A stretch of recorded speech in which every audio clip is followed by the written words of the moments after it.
Chapter 68. On the second week after Wumian's ascension to godhood, following the succession of City Lord, and many matters started to move on the right track. Due to Roland's departure, Adam and the others started to show more concern for Eliza. But what was comforting was that Eliza was unusually strong and didn't immerse herself in sorrow. Not only did she work as usual, she would also smile more often, as though she had already walked out of her trauma. Only, she seemed to be using work to bury her sorrow. She took the initiative to work overtime, leaving early and returning late, appearing less and less in public. Her friends were understanding and didn't disturb her at this time. At the same time, outside Sulphur Mountain City, the hot spring that Adam dug out of interest became a tourist attraction that was spread all over the streets. That was originally an ordinary spring water that Adam used to extract the heat energy from the fire elemental god. In order to suppress and weaken the fire elemental god, and took over his work and came here every night to extract the heat energy. Due to the overflowing heat energy, the spring water turned into a man-made hot spring. After Drool tested that the water was beneficial to the body and the news spread, this place instantly became the hottest tourist attraction in Sulphur Mountain City. But it was a pity that good times didn't last long. The heat extraction that was expected to take more than 10 years suddenly came to an end. In just a few days, the hot spring water turned cold. After being bustling for a few days, the place became an empty wasteland once again. When a roll of ice was weakened to its limit, releasing it would stop the Chaos faction's plans and allow the elemental tide to occur according to history. At the same time, it would weaken the influence of the ancient elemental god's birth. This was the plan that Roland discussed with the others when he was still around. But now, the sudden disappearance of the heat energy only meant that the ancient fire elemental god, Arolowais, was rapidly weakening or even dying. The Chaos faction probably wouldn't allow such a thing to happen. The last time it was a count. The next time it might be a duke. This was worrisome. But strangely, when Adam and the others strengthened their defenses, even though they had stopped extracting the heat energy, the spring water still strangely turned colder and colder. However, the Chaos faction didn't show any reaction. This strange lack of reaction made people feel that there was a conspiracy, as long as she was the guardian, and would come to investigate every day. Today, she accepted her foster father's suggestion and dug a hole in the water to bury herself. Finally, she used this stupid method to find the culprit behind Aralavis's decline. In the middle of the night, on top of the ice-cold cliff, 2 female warriors were exchanging blows. Just like in the past, Anne, who was a warrior, was being suppressed by her mage in a direct confrontation. Just as she was fully focused on melee combat, an ice-cold thread suddenly hooked onto her ankle. Then, with a tug and a shake of the ice thread, it was like hitting a drowning dog after it lost its balance. When the old opponent didn't show any mercy, the young and was tightly bound with cuts caused by the ice thread. Why, Sister Eliza? What do you want? That's right. The person who caused the pond's water to become ice-cold and the ancient fire elemental god to weaken and die was none other than Eliza. What did I do? I only used my marauders to steal the power of the fire elemental god. Aralavis, who is suppressed by the seal, is simply the most delicious and nutritious supplement for me, who is also of the fire elemental chaos faction. This is impossible. That is far beyond the capacity of your body. How can an ant eat an elephant? Then, eat some snacks first to increase the capacity of your body. The mountain breeze at night was very hurtful. A gust of cold wind blew, and the dark clouds dispersed a little. The dim yellow light of the luminous moss shone down. That familiar face was now a little unfamiliar. Half of the originally silky silver hair had been dyed blood red by the fire elemental god, while the other half had an additional taste of ice. The cold face of the past had disappeared without a trace. The beautiful face that was enough to tempt a succubus had a seemingly ambiguous, but actually more ruthless smile. It was a cruel smile that looked forward to playing with prey and killing. The night wind blew her hair, revealing the dim yellow vertical pupils, which was the most obvious characteristic of a demon. The current Elise was no longer a half-demon. After letting go of her body and mind to accept the call of the abyss, she was already a pure demon, in an instant, and understood that the heart of Cockajil in the National Treasury? Did you take it away? A demon's heart is the source of their power. Demons devour each other to evolve, but in reality, what they eat is only the other party's heart. In that battle, Cockajil's body turned into dust, but his heart was left behind as the most valuable spoil of war. It was stored in the Sulphur Mountain City's National Treasury. Yes, although I gave myself the official seal of the Administrative Yuan and the Supreme Court, no one actually checked it and allowed me to walk straight into the National Treasury. I spent a week to eat those 4 demon hearts. It was hard to guard against a thief in the family. Who would have thought that the most powerful successor to the Supreme Court and the Executive Yuan would embezzle what was supposed to be his job?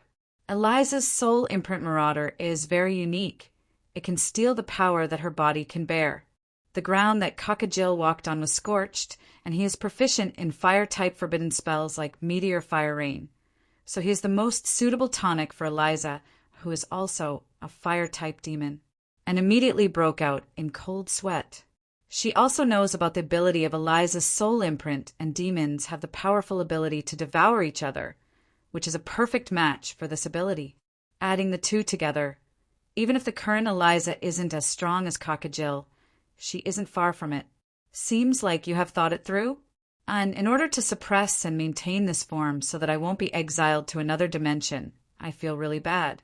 Don't force me to use my true power, otherwise no one will feel good. Eliza's smile is a little bitter.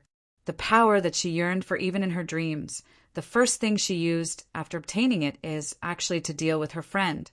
It really is a perfect irony. After which she intends to leave.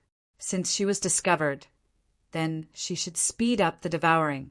Tonight, she will open the seal and complete the final devouring. If you do this, Uncle Bones will be sad. Sad. He only treats me as his daughter and younger sister. What I want isn't that kind of sadness. Don't be like this, Sister Eliza. There should be other ways. Let's work hard together. And shouts from her back, however, made her stop, and thought that she was hesitating. But what she is about to face is Eliza's furious questioning. And Lade, what do you know? Do you think that everyone is as lucky as you, destined to become an ultimate expert? It wasn't easy for me to reach this realm after spending close to 100 years, but you actually reached it before 20. If this goes on, in another 20 years, after you completely fuse with the heart of the Phoenix, I won't be a match for you. Could this be the difference between our talents and hard work? You are the favored child of the heavens that everyone holds in their palms. Everyone pampers you. The inheritance of the Phoenix is waiting for you. The divine sword blessing of the Phoenix is waiting for you. The position of the city lord is waiting for you. What do I have? I only have that blockhead. And now, for the sake of this damned calamity, he wants to leave me as well. I have nothing left. I have nothing left. Tell me, what do you want me to accept such a fact? Sister Eliza, murmuring and doesn't know how to reply. Do you know how it feels when the light of order descends, watching yourself die? Do you know how it feels to watch your loved ones die over and over again? I have already received enough. I have had enough of this powerless feeling of weakness. I have had enough of standing behind that fool's back, watching as he is hurt and riddled with scars. This time, I want to have enough strength to stand by his side, no matter where that strength comes from. No matter if that strength is evil in the eyes of the world. Under Anne's questioning, the cold and indifferent mask that she pretends to be is finally taken off. The emotions that she has accumulated in the past finally meet a breakthrough, accompanied by a furious roar that comes from the bottom of her heart. The final tears of the young lady who is clenching her fists and roaring in anger fall. However, the overflowing flame magic turns the tears into droplets of fire, burning them in midair, but looking at the other party's tears and stands up. And doesn't understand, and knows that if Sister Eliza were to go to the world of demons, Uncle Bones would be very sad. And doesn't want Uncle Bones to be sad, and she also doesn't want Sister Eliza to leave, and doesn't want such a future to happen, and wishes for everyone to be happy together, wishes for a future where everyone doesn't have to cry.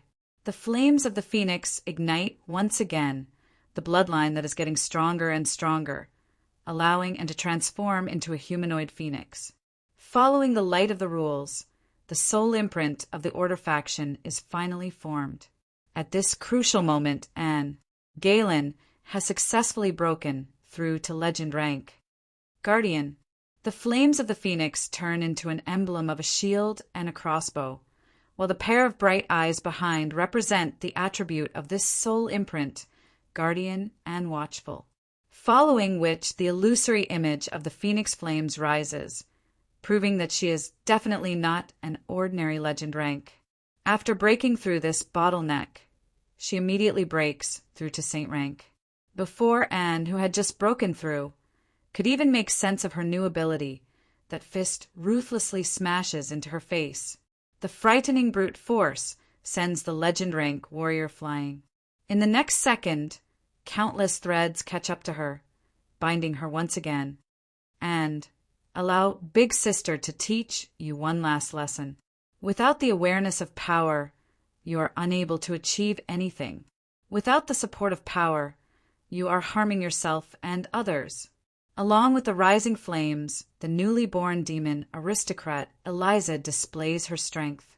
With a furious roar, the endless flames of the phoenix are directly absorbed. Under the heavy bombardment of Eliza's fist, the defenseless and immediately falls into a coma. Under the power absorption threads, the newly born legend rank expert will probably be unconscious for a long time.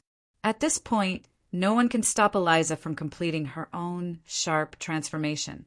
When the future demon Marquis walks out of the seal, two people have been waiting at the door for a long time, and who is hanging on a tree has already fallen asleep in the arms of a blue figure. "Hi, Eliza." It is still the same unconventional greeting, as if they have already agreed on it. Eliza and the two semi-gods are not surprised by the arrival of the other party. "You won't stop me?" "Of course. Everyone has the right to choose their own future.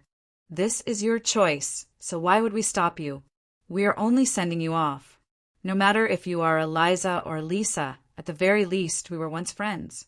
Half squatting while speaking unconventional words, Adam actually takes out a handkerchief to send her off.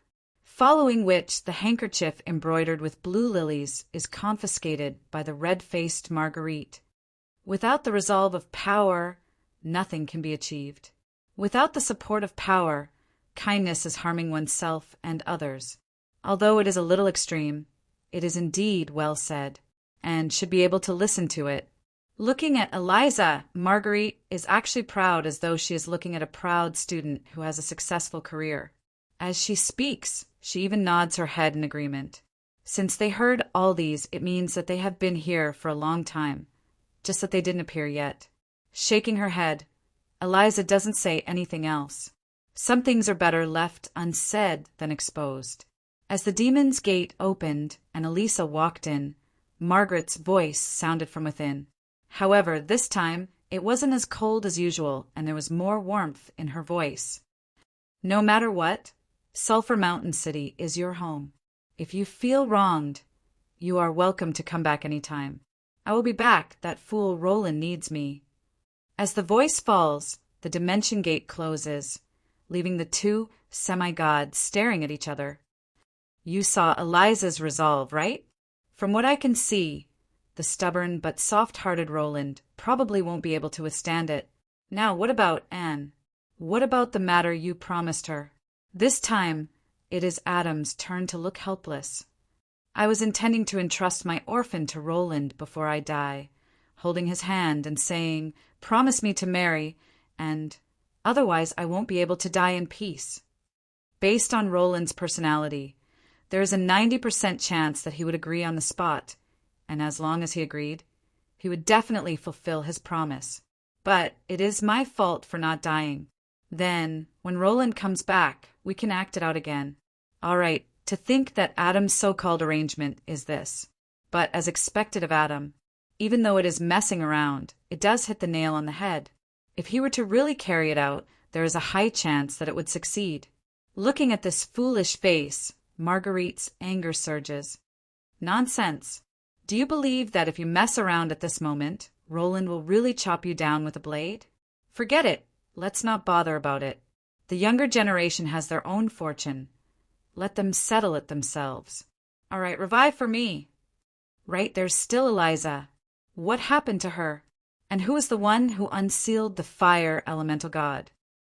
My question was not answered for a long time. In the end, a memory surges directly into my brain. It is what Eliza left behind. That memory flashes past my mind, and what follows after is a long silence. Is it worth it? Of course. I asked you the same question before. Do you still remember?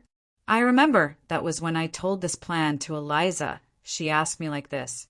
Master, is it worth it to sacrifice so much?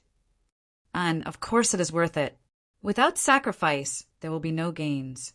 If we don't change, what awaits this world is destruction and calamity. I feel that there are still many things that are worth living on.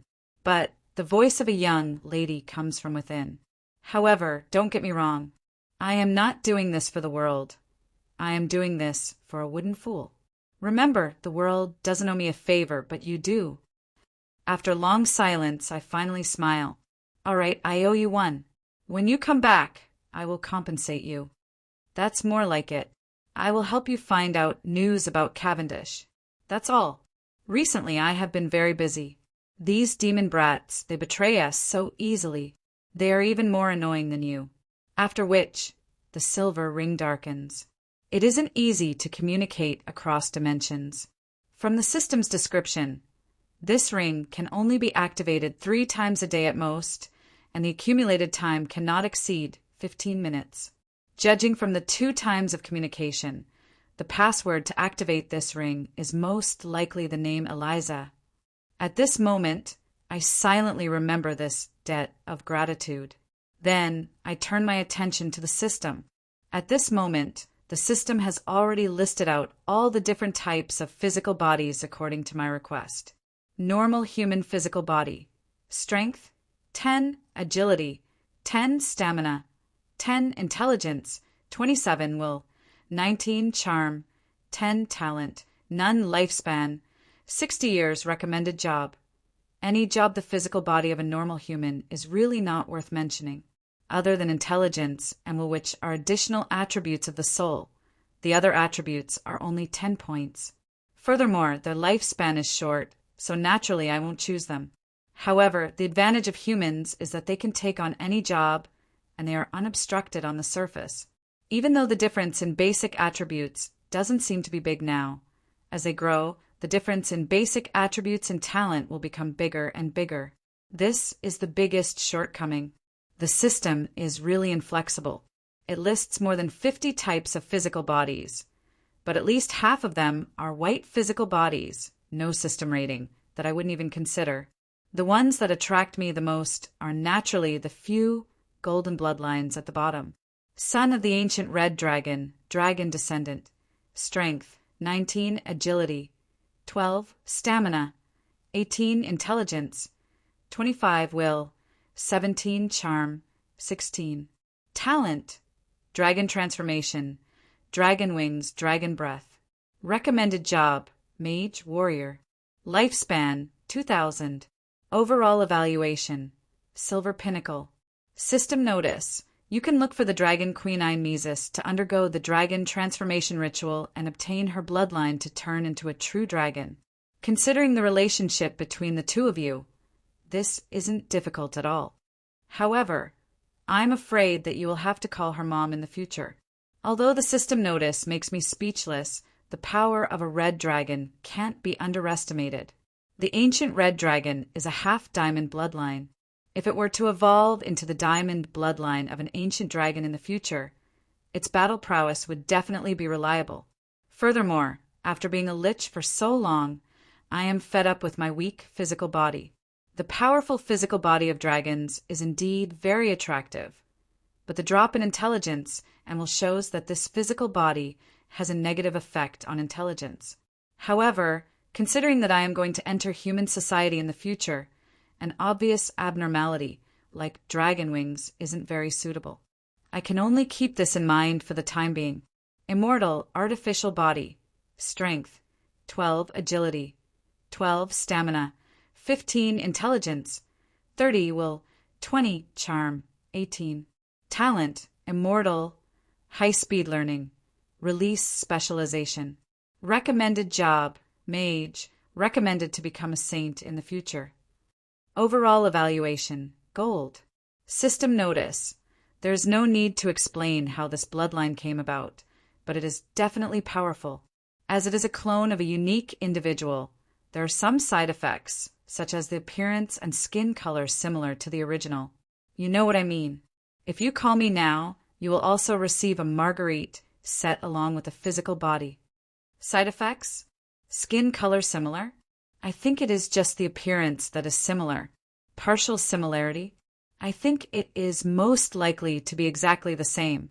Straight up feminine transformation. It isn't that easy to scam me. Pass. Son of the god of law, descendant of God. Strength, 12 agility, 12 physique, 18 intelligence, 27 will, 17 charm, 20 talent. Son of law, power of law increases in speed by 100%, effects increased by 30%. Recommended job, that bunch of law job that you invented. Overall evaluation, gold. System notice, don't hesitate. This is the most suitable for you.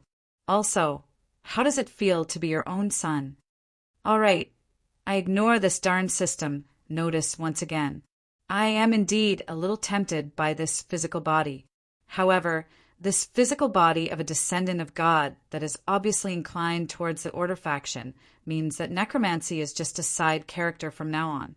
Then, the impregnable definder is completely useless. On this point, the weakest humans are actually the strongest. They don't have any inclination towards anything. Any job can be changed into, and any power can be tried to grasp. However, thinking about humans and the previous generation of Order citizens, I also thought about the 2 special gifts from Ale. I hurriedly submit them to the system. After a long while, 2 new physical body options appear in the system's menu. Bloodline of the first generation son of Order, royal family, descendant of God.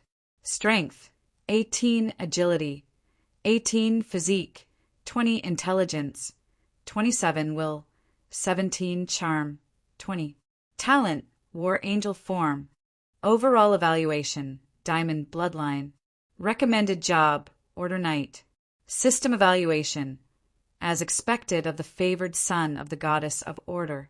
The Order Knight is a special basic job created by the system based on this bloodline. It is able to use any power of Order, including law and holy light. It is definitely powerful. Perhaps he isn't as good as the one below, but his potential is limitless. Some things can only be seen through comparison.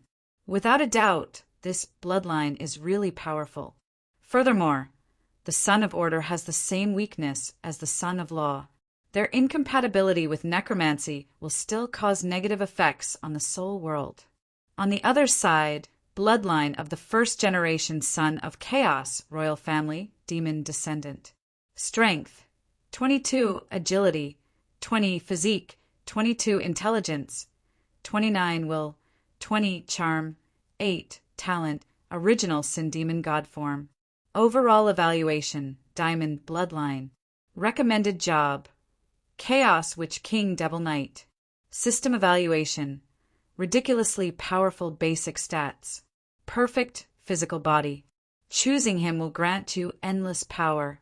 Of course, if your devil bloodline is exposed in the human world, I hope that you can run fast enough. Other than charm, all his stats are over 20, easily crushing the basic stats of a legend rank expert. This physical body is unimaginably strong. However, the problem is the same as the one above. It is still incompatible with the power of order. Thus, I really hesitated. Without a doubt, this choice is extremely important. But no matter what I choose, there will be regrets. It would be great if I could combine both of them. How can there be such a beautiful thing in the world? It is impossible just thinking about it. Thus I shook my head. But suddenly, the system spoke up. It can be done, but you have to pay the fate points of 2 bloodline bodies. What? Why didn't you say so earlier? Why didn't you list it out? You didn't ask. All right, cut the crap. Hurry up and list it out. Arbiter bloodline. Strength, 19 agility, 19 stamina, 19 intelligence, 29 will, 19 charm, 19. Talent ability, War Angel form, Original Sin Demon form. Overall evaluation, Double Diamond bloodline. Recommended job, Order Knight / Chaos Witch King. System evaluation, an Arbiter bloodline that straddles the boundary between order and chaos. It doesn't belong to any faction, but it is able to coexist with any faction. The same origin, but different bloodline created this miraculous physical body. It might not be the strongest, but it is definitely the one with the most potential. Looking at this, I was overjoyed. However, I hesitated and asked an obvious question. Since it can be mixed, then is it possible to add dragon blood, phoenix blood, and the like to strengthen the physical body? I can get them to draw their blood. However, the system's reply was like a bucket of cold water. Do you think that a mixed breed dog will be worth more than a purebred dog? This is a genetic level physical body duplication, not a concoction. The excess bloodline will only cause the physical body to collapse. Turning into a monster is considered lucky. For this physical body, the 2 bloodlines originate from the same origin. However, under the God power of the Creator God, they become 2 completely opposite life forms, which is why it is possible to fuse them together. This is an extremely rare exception. However, you can try to collect 7 different colored dragon blood and make a wish to form the rainbow dragon bloodline. I will help you get ahead of Mary Sue Longhair. Since that is the case, what else is there to say? I'll just do it. However, based on my understanding of the system, it would be abnormal if it isn't a scam. There's nothing wrong with being more guarded against it. What other flaws does this physical body have? Just tell me. In order to maintain the balance of this physical body, it needs to train in both order and chaos power at the same time. It requires a large amount of time and effort. 2 basic jobs, Order Knight / Chaos Witch King. This is a good thing. Or should I say there are other fatal weaknesses? Opening the system's job introduction, I realized that the Order Knight is like the combination of a Holy Knight and a Justice Knight. As for the Chaos Witch King, it is the combination of a Necromancer and an Elemental Mage. This is the path that I have walked on before, and it is the path that I am most suitable for. These 2 jobs aren't completely separated. On the interface, the 4 skill trees intersect with each other, complementing each other. The skills and abilities that I have learned are marked in gray on the skill tree. For example, Ice Aeon is at the top of the Ice skill tree. As for Infallible Definder, it requires all 4 elements to be at least legend rank. At the intersection of the Death skill tree and Ice skill tree, there is also a compound skill, like Summon Ice Lich. The difficulty of growing this special job is 1, 5 times that of a normal job. However, having 2 special jobs means that the difficulty is 2 times.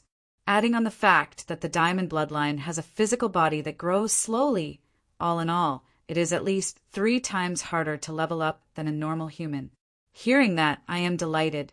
Isn't it just a 3 times the experience penalty? So what if my growth is slow? As long as I can use fate points as a cheat, why should I be afraid of being slow? Now that there is a storm going on outside, if I don't have enough points, I can just do a few more epic rank quests. I am not afraid of it being slow. I am afraid that it isn't strong enough. All right, this is it. The physical body that was sold for 200,000 fate points became 100,000 fate points after I used the discount. Even so, the points that I worked so hard to earn only amounted to 20,000. It is hard to earn money, but easy to spend it. In a single night, I am back to square one. As the halo descends, that familiar feeling of the physical body makes my entire body feel comfortable. I, Roland Mist, am finally alive. I am finally a man. I finally have a companion. I can finally whistle at a beauty openly. But, as usual, my happiness doesn't last for long. Very quickly, when I look at myself in the mirror of the underground river, I can't help but scream in agony. System, you tricked me again. One day, I will hack you into pieces. You didn't even ask. This is our service motto. If you are dissatisfied, we are satisfied. If you are unhappy, we are happy. The one who tricked you is you. Welcome. Please remember to come again next time. Dear, don't forget to leave a good review. Chapter 69. I am really a fool, really. Wearing the black cloak that I borrowed from the kind-hearted merchant, I wrapped myself up tightly and carefully traversed the streets of Sulphur Mountain City. I know that the system has never been kind, so most of the things it recommends are problematic, and I definitely can't choose them. What I didn't know is that even if there are no problems with the system, there will be problems with it. Look, the average of the two bloodlines is higher than the current one. This clearly shows that there is a problem with this body. Also, that darn charm. Do you think that the system will be kind enough to let me be popular with pretty girls? This is obviously a trap. Why did I jump into it back then? I am really a fool, really. The little bat beside me glared at me fiercely. Enough! You have nagged me for 100 times. Did your IQ drop after changing your body? No, it's just that seeing you in a worse state made my mood a little better, so I wanted to nag a little more. Magic pet. Harloise, Matrix of Greed, race. Unable to be classified, strength. 12, agility. 10, stamina. 30, intelligence. 28, will. 25, charm. Uncertain, job. LV1 mage, overall evaluation. Trash, even more trash than you. Race ability. Transformation, iron. System evaluation. This is your magic pet, but she is constantly thinking about how to get rid of you within the limits of the contract. Take care of her, or wait for her to defeat you. System notification. Pfft. I intentionally left the previous evaluation. Now, you don't have to worry about her rebelling. The great Queen of Banshees can only transform between a bat and a kitten. Her strongest offensive ability is probably Cat Pounce and Cat Lick. Well done. To think that there is someone in a worse state than you. When I temporarily died, Harloise, who was almost destroyed, was kept into the system. Now that I have revived, she has started to move again.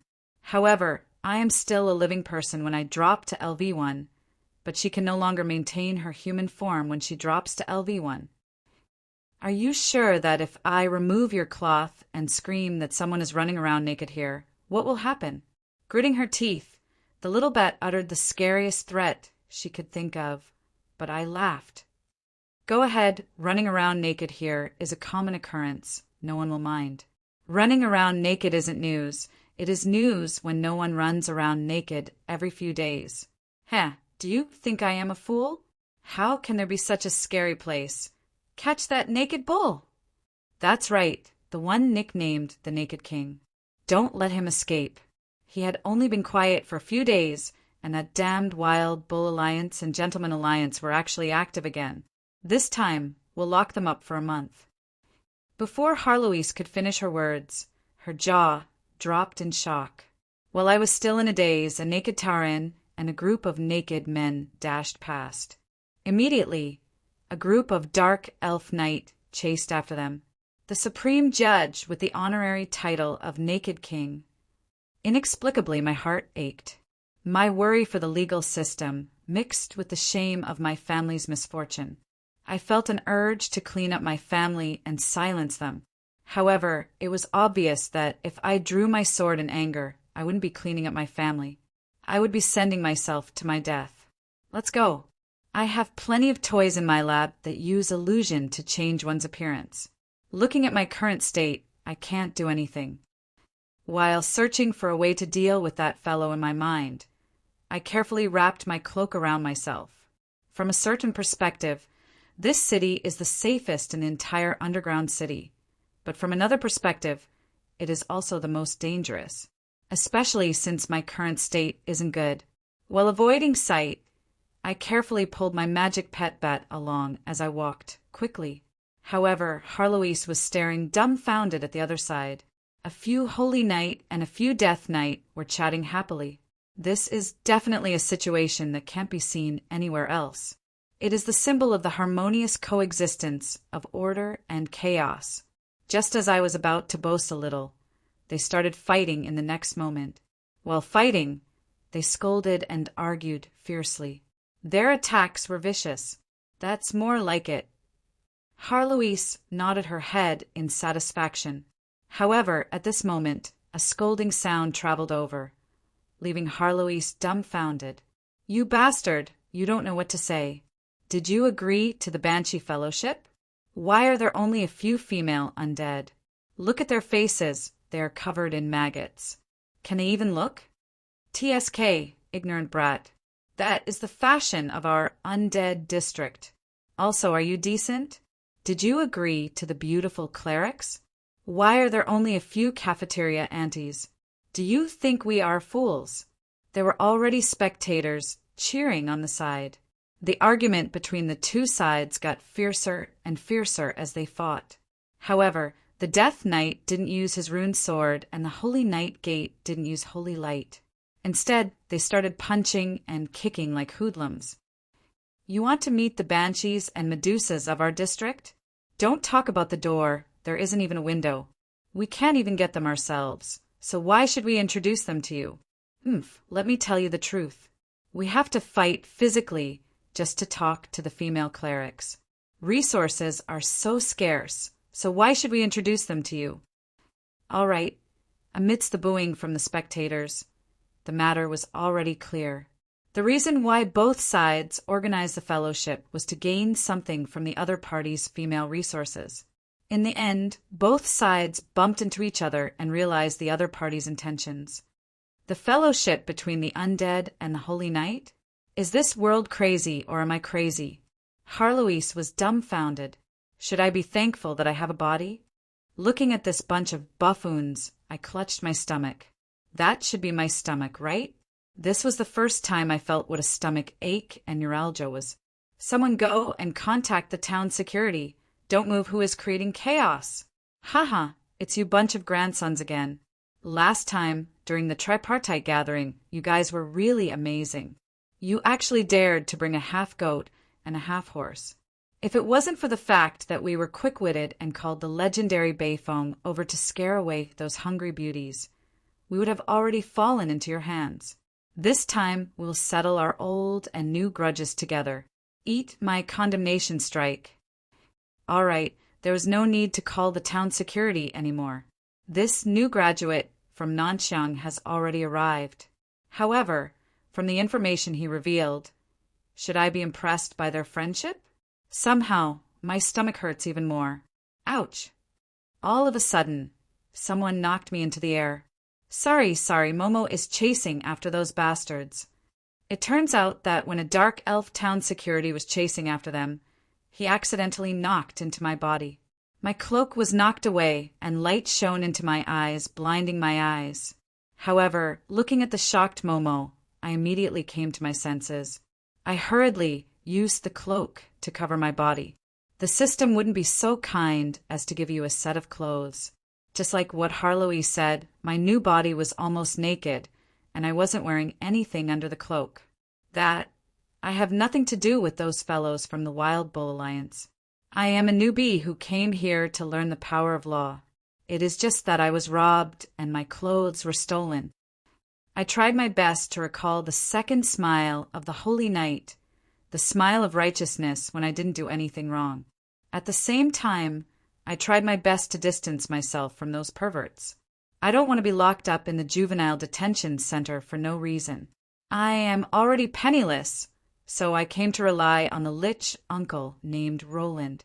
This is Amio, my best friend. Then I raised Harloise in front of the dark elf.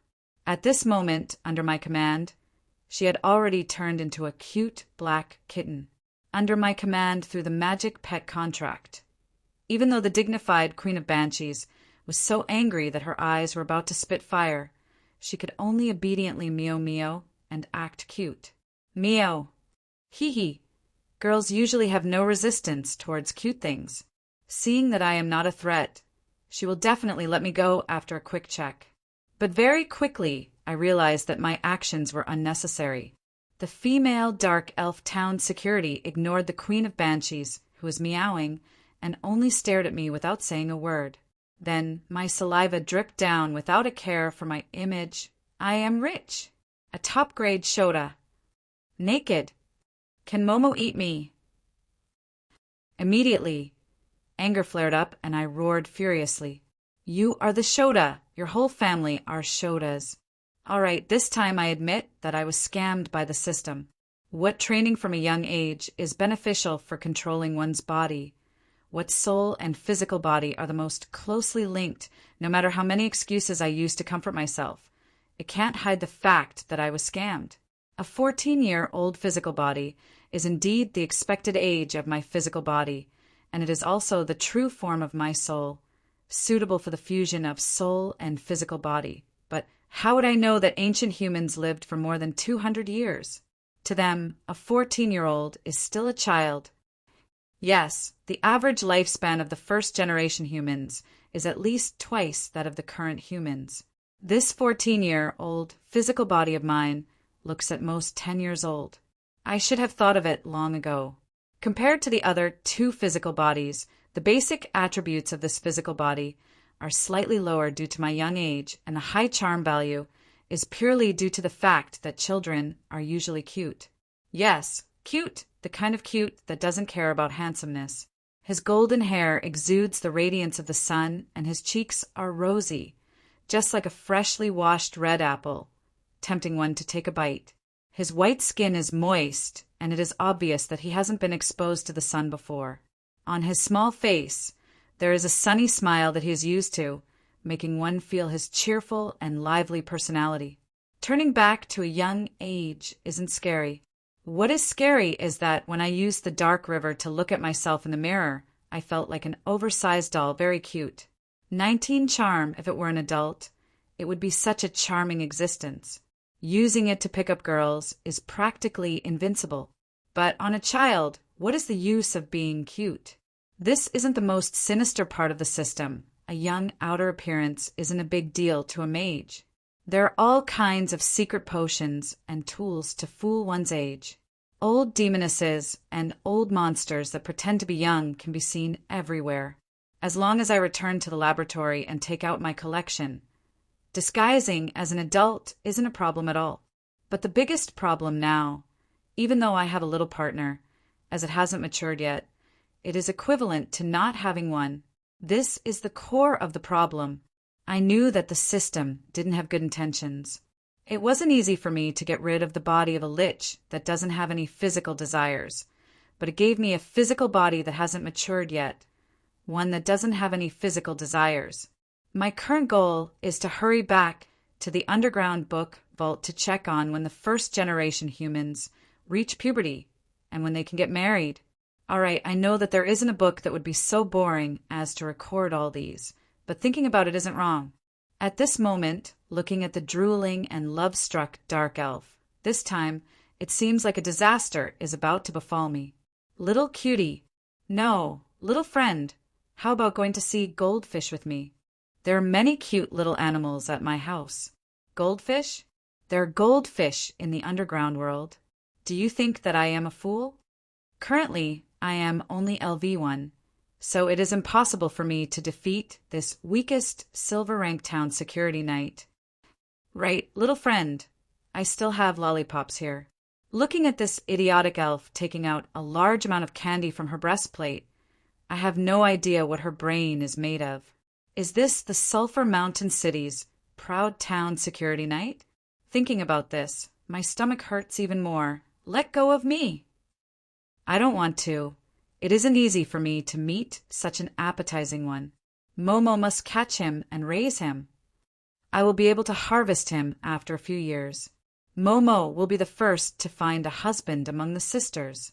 All right, Momo has already forgotten about her identity as an enforcer and is immersed in her dreams.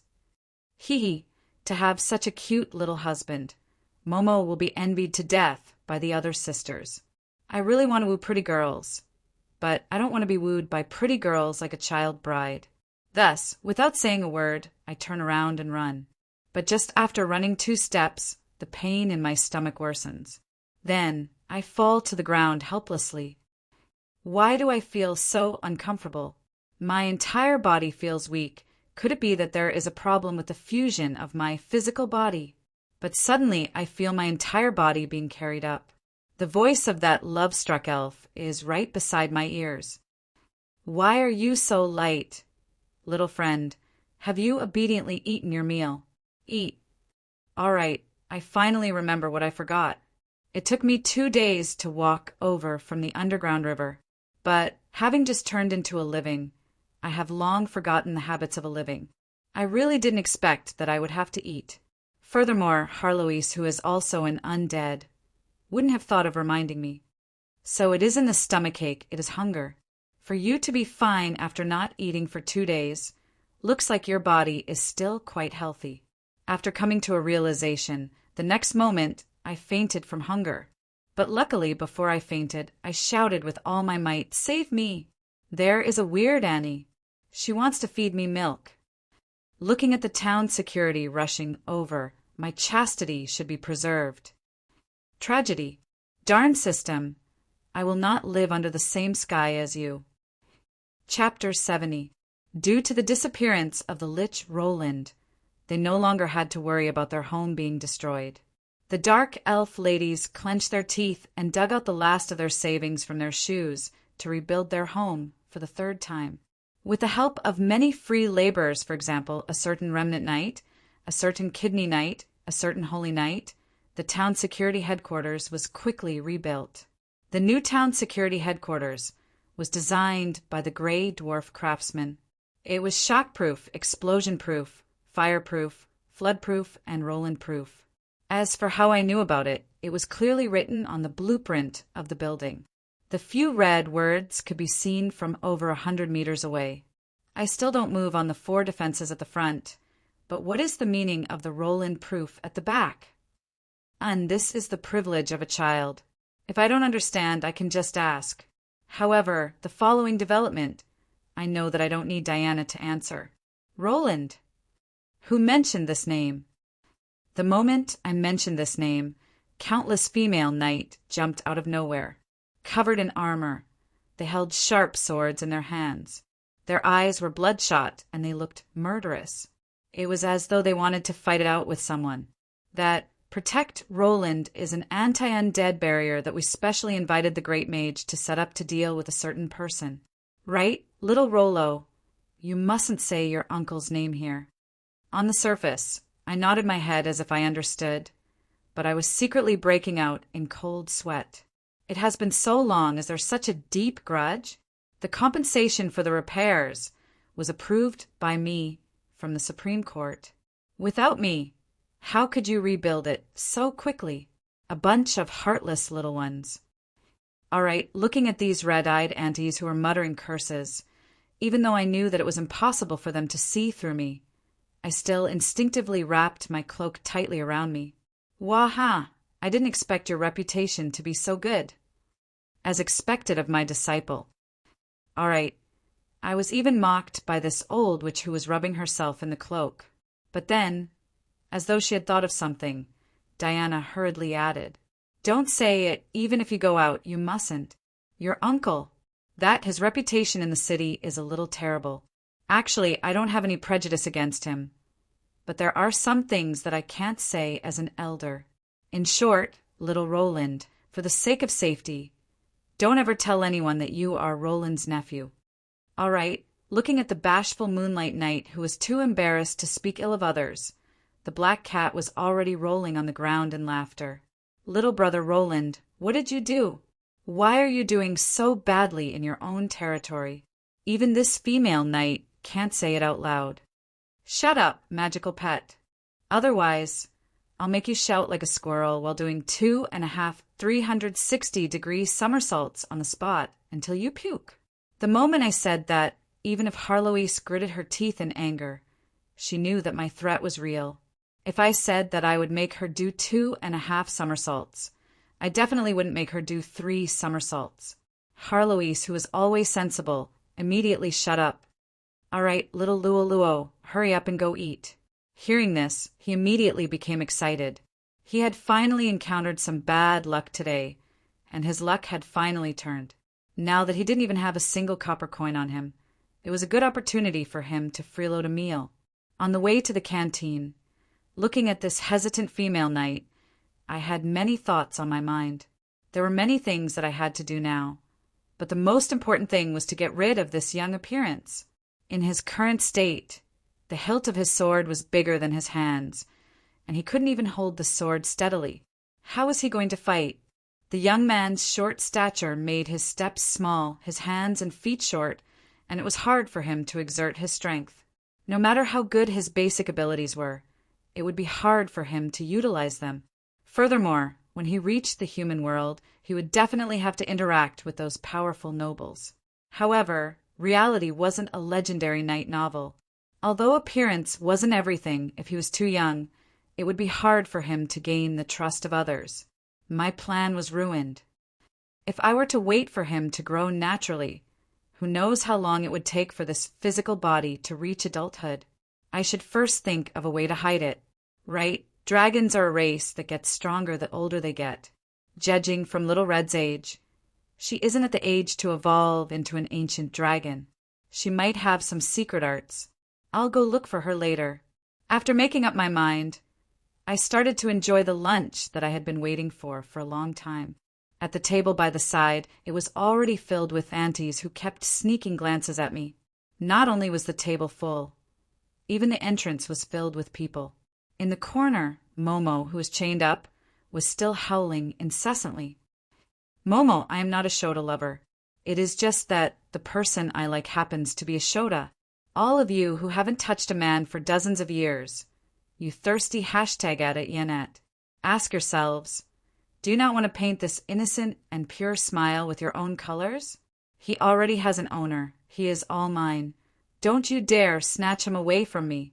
All right. The sight of her drooling to vent her desires was really too unbecoming.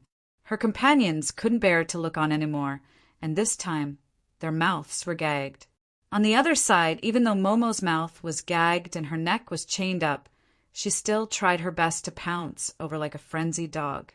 Her companions tried their best to hold her down while I tried my best to pretend that I didn't hear or see anything at all. Looking at me gobbling down my food, Diana seemed to hesitate for a long while before speaking. I'm afraid that you are too late. Your uncle won't be coming back. Why don't you stay with us for the time being? The moment she said that, before I could even reply, the cheers almost caused the ceiling of the cafeteria to fly up. Big sis, you actually got it. I thought that you weren't normal anymore. Big sis, you did well. Enjoy it first. Just remember to share a bit with me. Yeah, even if I can't eat it, it's nice to look at it.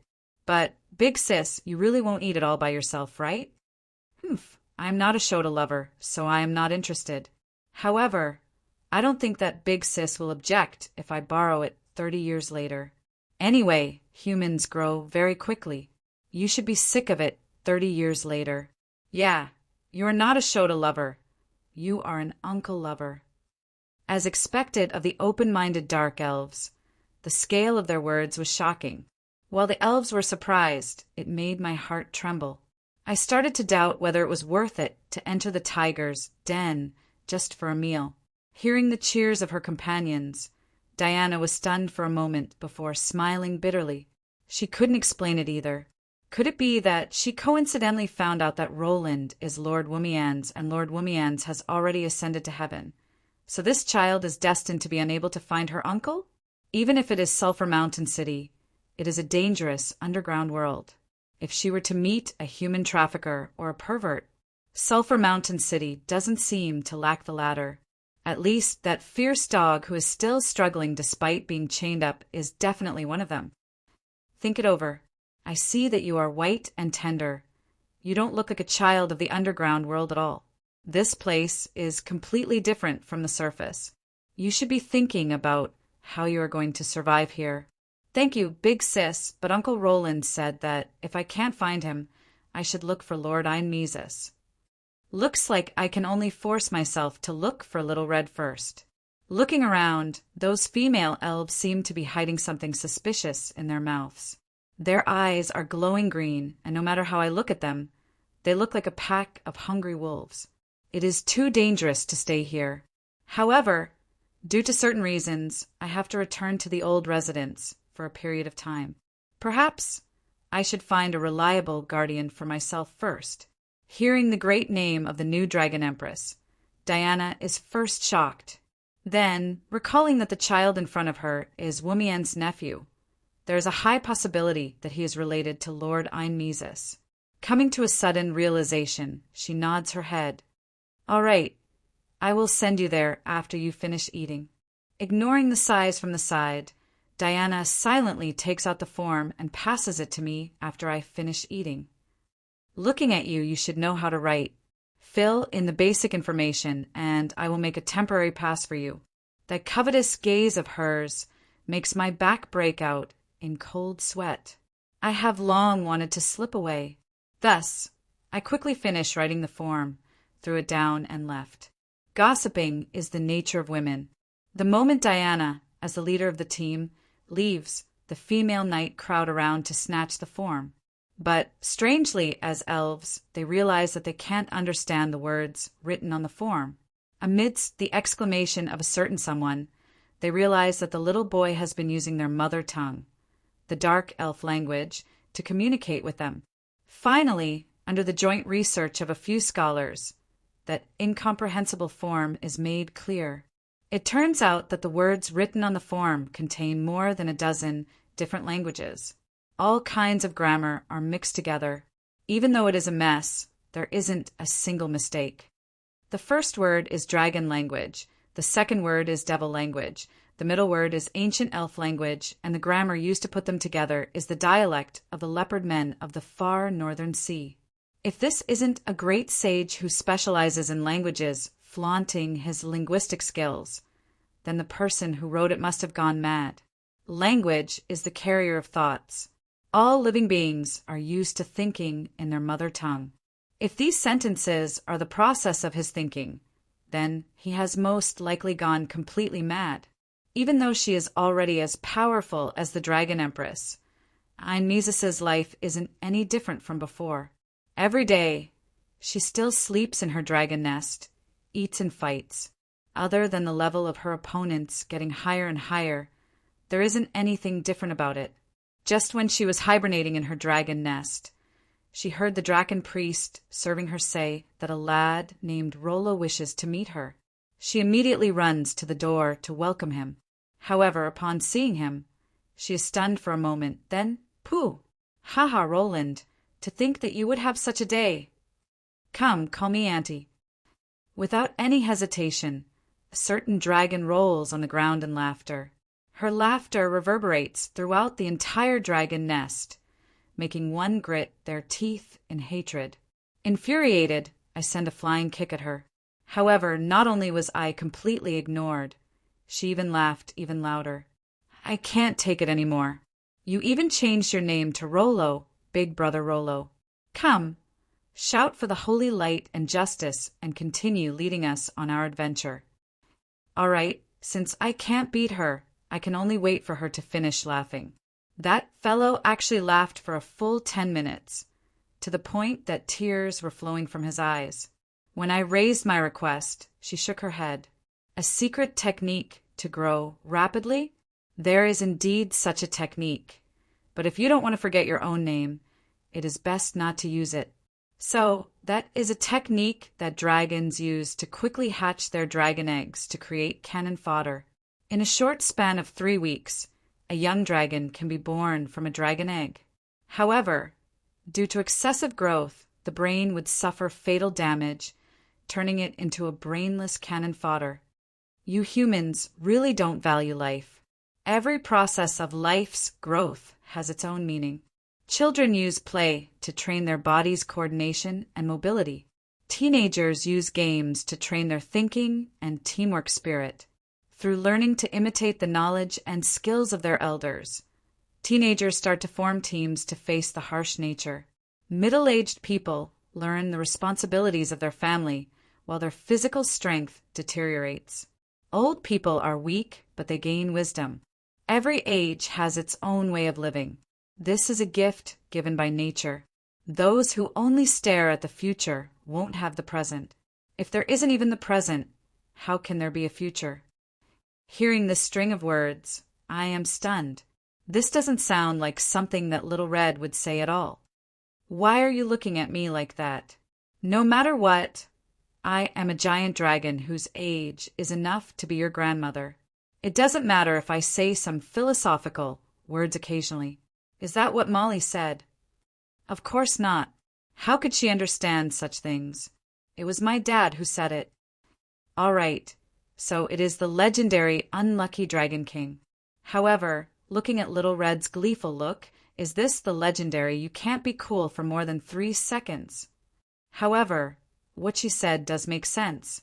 I can't help but think of Silly Dang's experiences along the way. His physical body gradually melds with his body, absorbing experience as he grows. Following the growth of his physical body, his strength also gradually matures. Only by building good foundation can a tall building be sturdy. In the long run, I suggest that you take it slow. Train yourself bit by bit to uncover your own potential.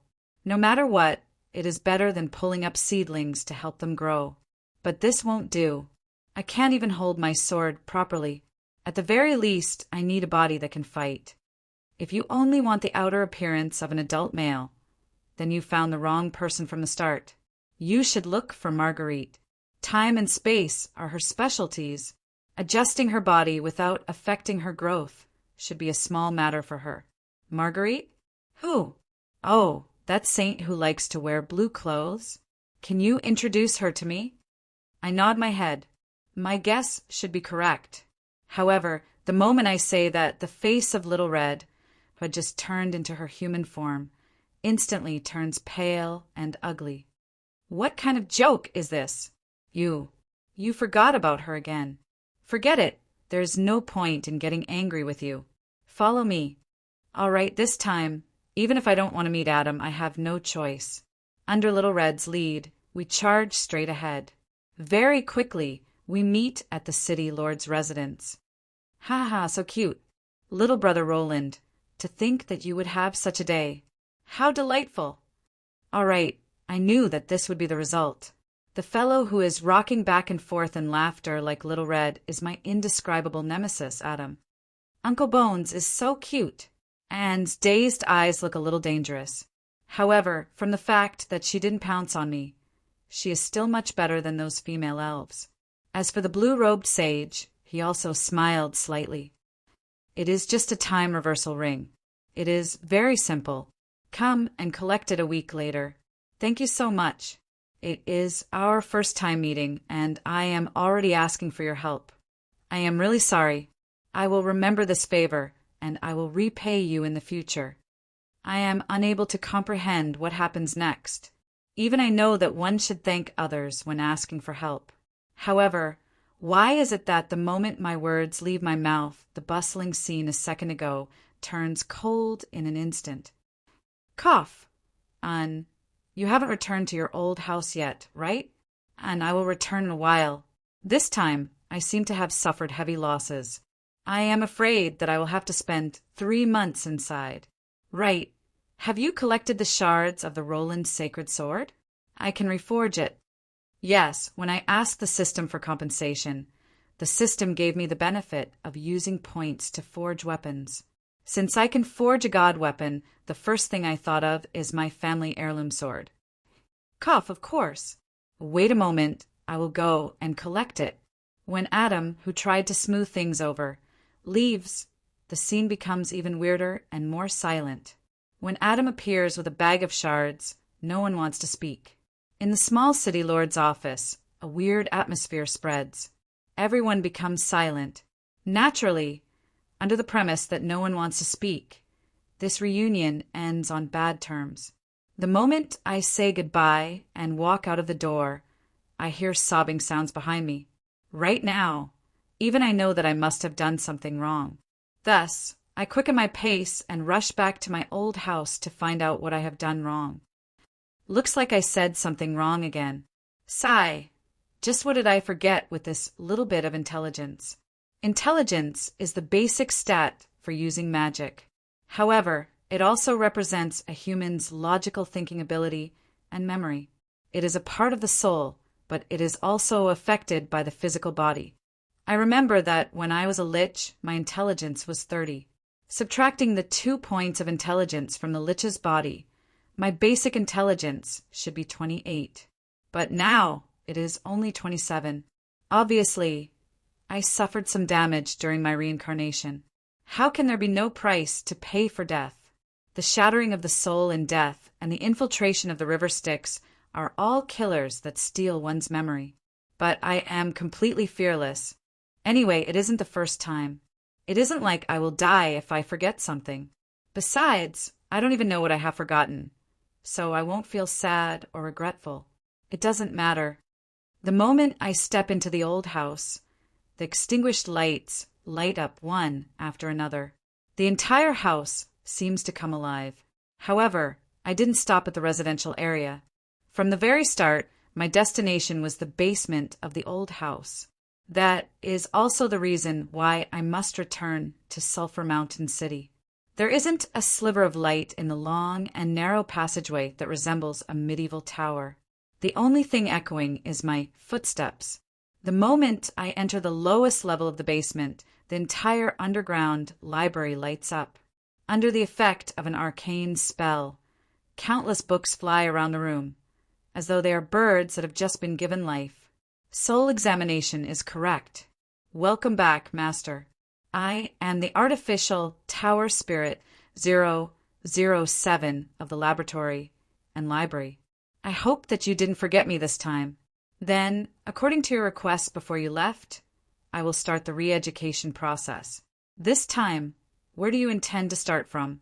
Personally, I suggest that you start from linguistics, followed by mathematics, physics, chemistry. After you fill up your foundation, you can start from the practical subjects. As far as the eye can see, it is a sea of books. Thousands of bookshelves stand there silently. Under the influence of space magic, this is just the tip of the iceberg. Some of the bookshelves are labeled with physics, chemistry, and other subjects. Some of the bookshelves are labeled with comprehensive strategy, secrets of the gods, magic, and martial arts. Most of all, it is a diary of my experiments. If death is so easy to deal with, then there is no need for all living beings to fear death. Even with the protection of the system and the unique soul of a transcender, I am able to avoid entering the cycle of reincarnation. However, every time I revive, the loss of my memories and knowledge is excruciating. Furthermore, this time, I actually lost my basic stats directly. This is the worst loss I have ever suffered. What a heavy loss. Looks like I died too many times this time. Even the essence of my soul has been disintegrated. However, it doesn't matter. The intelligence points that I lost can be added up again. The knowledge that I have forgotten can be learned again. As for the memories that I lost, at least I can retrieve some of them from the diary. That's right, this was my library and laboratory, as well as a treasure trove of all my memories and knowledge. I knew that it would be difficult to achieve my goal, that death was unavoidable, and that it was only natural for me to lose my memories after death. However, as long as I remembered everything, as long as I studied and read them again, wouldn't it be no different from not losing anything? Tower Spirit 007. Let's start from my experiment diary. Let's start from the diary of this life. The name of the diary should be Mad Lich. Look up the keyword Marguerite. I want to see what happened just now. I have developed the habit of keeping a diary of my experiments for several hundred years. From the moment I leave the house, from brushing my teeth and washing my mouth to turning off the lights to sleep, from buying newspapers to plotting wars, from judging boring cases to making laws, regardless of whether it is a big or small matter, I will record it in my diary. Perhaps I will lose my memories due to death. However, these countless bookshelves and diary are my memory banks. As long as nothing happens to them, no matter how many times I try, I will start from the beginning again. 1, 2, 3, 5, 7, 8, 9. Luckily, I only forgot 2 basic numbers. It shouldn't be too difficult to fill them up. I am counting the numbers on the river Styx. It isn't that I am bored. Rather, I am trying my best to understand how much I have forgotten so that I can remember more. Memories are often interconnected. The human knowledge system is often intersected like a tree. If language is the foundation of social sciences, then mathematics is the foundation of science and engineering. The loss of these numbers may seem insignificant, but in reality, it represents a series of gaps. At this moment, I have something more important to remember. Driven by magic, with Marguerite as the keyword, I have already flipped to the page of the Mad Lich's experiment diary. That is the beginning of everything. That is the time when we adventured together. Ah, crap. I should apologize tomorrow. No, since I am a saint, I will be careful and sensitive. A casual and insincere apology will only make things worse. I should first look at all of the diary before apologizing. Sigh. The last time I used more than 2 months. This time, I have more than 100 years' worth of diary entries. How long will I have to read them all? 3 months? Half a year? Immediately, I know that I am being overly optimistic. Ah, I have died too many times this time. I can't even understand the words I wrote anymore. These square words. Tower Spirit, give me some beginner Chinese textbooks. Very quickly, a large stack of books is placed on the desk in front of me. Humans are born with a good nature. Their natures are similar, but their habits are different. If one doesn't teach, one's nature will change. The way of teaching is to be focused. In front of the desk, a young child is hugging a book that is even bigger than him. The melodious sound of him reading reverberates between the bookshelves, spreading far and wide. Chapter 71. In the vast underground world, due to the existence of dangerous magical beasts and bandits, it is inconvenient to travel between the various underground cities. It is different from the relatively peaceful underground world where a mid-tier merchant can casually hire a few mercenaries to form a merchant group. But in the underground world, legend rank warriors are as common as dogs. Liches are everywhere. Red dragons, legend rank experts, and powerful magical beasts hunt for food. There are many of them. Smaller merchant groups don't dare to venture out, and because of that, following the basic principle of high risk and high return, as long as the merchant group reaches the destination safely, the profits from transporting the specialties and goods back and forth will be ridiculously high. For example, Sulphur Mountain City's specialties, sulfur adamantine ingot. The factory price of a standard container is 2,000 gold coins. If it is transported to Chrome City, it will be twice the price of the original container for 1,000 gold coins. If it is transported to Vance City, which requires more than 2 months of journey, it would be at least 15 times the price. If it is transported to the surface, due to the limited production every year, there isn't a market for it. You would be lucky to be able to buy it with 100,000 gold coins. Of course, specialties are usually limited in production, and the rarer they are, the higher the price, the higher the price. However, other daily necessities are always in short supply due to their high consumption, so the profits can't be underestimated. Because of that, under Show and Cockagill's selfless contribution, the permanent space distortion directly connected to Vance City is destined to bring glory to Sulphur Mountain City. The journey that should have taken more than 2 months was shortened to less than a week. Not only did the 2 cities benefit from it, the merchants coming and going became more frequent and the surrounding underground cities became more prosperous. Furthermore, the deepening of economic relations would definitely bring about the strengthening of political relations. The sensitive merchants have already viewed it as a new golden trade route, while the politically sensitive underground city lords have sent their children to both places to study and build up their relations. A close neighbor is better than a distant relative. Under the mutual benefits of both sides and the unbelievable trust between the leaders of both sides, the good relationship between Sulphur Mountain City and the new owner Vance City, the Centaur tribe, will definitely deepen. Adding on the Dragon Empress who built her nest in Sulphur Mountain City, 3 of the 5 autarchs came together. Thus, in the eyes of those who are observant, a gigantic beast is slowly emerging from the water. Economic union, political union, personal friendship union, union of powerful individuals. But the most important thing was that under the new laws and order, each species understood each other and tried to understand each other's ordinary species. This represented true union, not an alliance where everyone harbored ulterior motives. There was no place better than the cruel underground world where people understood that unity was strength. There was also no place where the scarcity of resources and bloody competition made peaceful coexistence so difficult. When betrayal and ulterior motives became synonymous with temporary alliances, this giant beast that was gradually merging in all aspects became even more terrifying. Perhaps the underground world is going to change. Perhaps in less than a decade a new emperor or queen of the underground world will be born.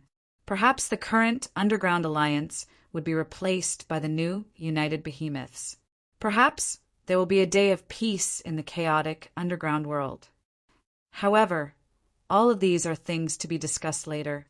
At this moment, on the Golden Trade route, a seemingly normal merchant group is slowly advancing. To say that it is normal means that it only has 20 carriages and the goods aren't of high quality. The mercenaries escorting it are just normal dark elves and beastmen mercenaries. But to say that it isn't normal means that even though the journey isn't long, strangely enough, it didn't meet with any trouble. The bandits and magic beasts that appeared endlessly in the past seem to have disappeared without a trace, surprising the mercenaries. And I am also in the merchant group. The 3 months of tutoring has successfully ended and the chaotic knowledge system and memories have been cleared up. Then it is time for me to leave the underground world. At this moment, with the help of magic equipment, I am no longer that young and short stature. Time distortion ring, epic tier, mystical item. The wearer's physical body will be permanently at the state of 20 years old, obtaining the optimal state for battle. However, the wearer is unable to change the physical attributes of the wearer's physical body. Creator, Marguerite. Materials, fragment of the Philosopher's Stone and Mithril. System notice. In other words, your little companion can only look at it but not use it. This time, it isn't me trying to trick you. Marguerite is definitely trying to trick you on purpose. Are you sure that she isn't able to create a ring that can perfectly change the state of your physical body? Ignoring the system notice that is trying to fan the flames, looking at my physical body that is no different from before, I am still rather satisfied with this ring. Even though I have to take it off for a few hours every day to avoid putting a burden on my body, I just happen to take it off right before I sleep. The current me is already very different. The dark gold adamantine armor that I am wearing is a little old. Without high-tier magic enchantments, it isn't considered high-tier. However, the Roland sacred sword on my waist is glowing with a silver light. The unadorned body of the sword is the embodiment of history, and it is obvious that it isn't an ordinary weapon. However, from the looks of others who are looking at the other iron sword on my back, there's a hint of playfulness in their eyes. I am not a sword saint or a ranger, nor do I know how to wield 2 swords with both hands. There's no meaning in carrying 2 swords. This sword on my waist and the other sword on my back is the irrefutable evidence that I've been scammed by the system. Roland sacred sword, semi-god equipment, upgrading from orange legendary equipment to silver semi-god equipment, attack power, 22 to 44 plus 11 is due to the fact that it is considered A plus 11 semi-god equipment. Even if I were to utilize the lower limit of the weapon's damage, there would still be an additional 11 points of damage from the Silver Flame enchantment. Indestructible. Even against a god equipment, this sacred sword will not break. The previous 2 times it broke, the first time was because of ale, and the second time was due to the special effect of the Dragon Slayer blade when it was in a weakened state. Mist royalty. The Roland sacred sword is the symbol of the royalty of the Mist royalty. Only those who have inherited the recognition of the king can wield this sacred sword.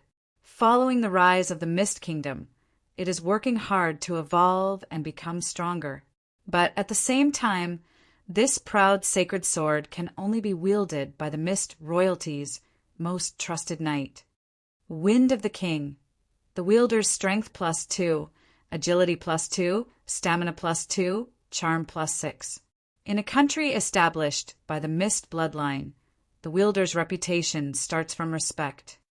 There is a string of yellow words on the body of the sword. The Roland sacred sword is the sword of the legendary Saint Knight, Prince Roland. Only his descendants and inheritors of his can obtain the recognition of this sacred sword. Usage requirement. Mist bloodline. In order to repair this sword, I saved the remaining 20,000 fate points from my resurrection. I didn't use it to upgrade my own abilities and walked to Sulphur Mountain City with my heart on tenterhooks. In the end, hey system, can it really be repaired? Will it say that I don't have enough fate points to repair it halfway? It won't. Through my calculations, I have sufficient fate points. I can still leave a few thousand points for you to upgrade. The repaired sacred sword won't turn into trash, right? It is guaranteed to be strong. From Orange Legend. In order to prevent it from mixing with individuals' legend rank, the rank above Purple Epic Weapons is changed to Orange Legend. To semi-god equipment, it is definitely a qualitative leap. Are you that good? Will there be a level restriction? For example, I can only use it at level 120? Then forget it. The only restriction is the bloodline. Since you don't trust the omnipotent system so much, take a look at it yourself. Alright, it tosses a screenshot of the stats to me. I look at it twice, and then look at the silver-white words that represent semi-god equipment. Powerful attack and special effects. I laugh foolishly. To prevent myself from failing miserably again, I look at the usage requirements multiple times. After confirming that the Mist King was the only usage requirement, I finally decided to repair it. But right after that, I was scammed. The only restriction is indeed the bloodline. Only the descendants of Roland can use it? Roland himself can't use it. Of course not. Even though you won't admit it, the Mist Country has indeed been destroyed. The first time you died, there was a shift in the royal authority. Now, it is the Donglan Principality, a new country built by the descendants of the legendary Roland. Even though the population is less than a quarter of the original, it is indeed the successor of the Mist Country, be it in terms of identity or bloodline. They are the true royalty of the Mist Country. Alright, even though the system scammed me once again, it revealed a very important piece of information. The Donglan Principality is really built by the Mist bloodline? Is it my descendant or Cavendish's? Alright, as expected of the system to scam me. At such a crucial moment, it didn't answer me at all. But now, the usage of this sword is very obvious. Only the owner of the land, the royalty, and the knight who possesses the Mist bloodline can use it. Either I throw it to the so-called descendant of Roland, or I find him to confer me the title of a knight. Aya, this is really a little difficult to deal with. Then, I will have to make contact with the new royalty in advance. What title should I use? Am I your great-grandfather? Am I the child left behind by your great-grandfather? Or should I just hide my identity and get the title of a knight? With the identity of a human noble, it would be more convenient for me to move around on the surface. But just as I was thinking, someone interrupted me. Holy Knight Roland, come over and help me. Yes, it's still the Holy Knight, it's still the same name. The reason why I am called Roland instead of my usual fake name Rollo is because of the person in front of me. The Silver Avenger, holy sword shines with a dazzling golden holy light. The adamantine full-body armor that is so heavy that it could crush an elephant to death is as light as leather armor on her body. The Moon Knight, who resigned from her position as the town security captain, is still as spirited as ever. However, her skin color has changed, becoming much whiter. Of course, this isn't some cosmetic surgery from another world. Diana has chosen the path of moonlight redemption. The moon goddess Patricia, the guardian goddess of the moon and those who are lost, under her protection. If a dark elf decides to abandon the evil faith of Rose, they can change their faith through the moonlight ritual. Although the moonlight ritual is equivalent to using moonlight needles to replant one's skin, it is painful and time-consuming. However, within half a year of the moonlight ritual, the dark elf's black skin will gradually lighten and they will gain the right to bathe in sunlight and moonlight. After the moonlight ritual is completed, although they won't be as fair as the surface elves, they will be much fairer than the dark elves. Their dark brown skin is extremely obvious. Gray elves under the moonlight is the collective name of the former dark elves who have chosen the path of justice. The moonlight sacred emblem on their arms is their symbol. However, Diana is slightly different. While Patricia's moonlight sacred emblem is inscribed on her left arm, her right arm is tattooed with the scale's sacred emblem of the god of law, Womians. It is a golden scale. On the left side of the scale, there is a gavel that represents judgment and punishing the wicked. On the right side, there is a gold coin that represents rewards and protecting the virtuous. Behind the scale, there is a faintly discernible silhouette of a blindfolded male. That is Womians himself, the embodiment of justice. In the wave of Holy Knight becoming a Justice Knight, Diana is the only one who still maintains her identity as a Holy Knight. It isn't because she has any other thoughts, but because the legend rank Holy Knight has already condensed a soul imprint. Even if the Holy Light transforms into law, seamlessly becoming a Justice Knight is our slogan. It is just a slogan, so it is still a little lacking. If she were to change from a Holy Knight to a Justice Knight, all of her abilities would be converted. Naturally, her original soul imprint would be unusable, and it would be a given that she would drop to legend rank. Advancing to the next rank would require both time and luck, and no one knows when that would happen. A legend rank with limitless potential isn't a cabbage that can be found anywhere. It would be a pity to lose her just like that. Back then, I used my identity as Womians to persuade her to keep her identity as a Holy Knight. Considering the town security's need for top-notch combat strength, she did indeed do so. Due to certain reasons, she decided to leave Sulphur Mountain City to search for her own path on the surface. I, who had intended to use her as a meat shield and bodyguard along the way, naturally jumped out with my identity as Roland Holy Knight. I brought along a letter of introduction from the city lord, using my identity as a rookie Holy Knight to request to travel together. Yes, this time I am still disguising as a Holy Knight. After all, an Order Knight retains a large portion of a Holy Knight's abilities. Summoning the Holy Light is one of my forte. Furthermore, the Holy Knight has a good reputation in the various countries, making it popular. At the very least, there are no obstacles in my path. Greetings, respected Grey Elf Lady. May the radiance of Patricia light up your path. I am Roland, a Holy Knight from the human kingdom of the surface, Karen. Due to certain reasons, I have been separated from my group members. I heard that you are heading to the surface, so can I travel together with you? You see, my personal strength isn't enough to travel alone in this dangerous underground world. Sigh, if only I could use my family heirloom holy sword.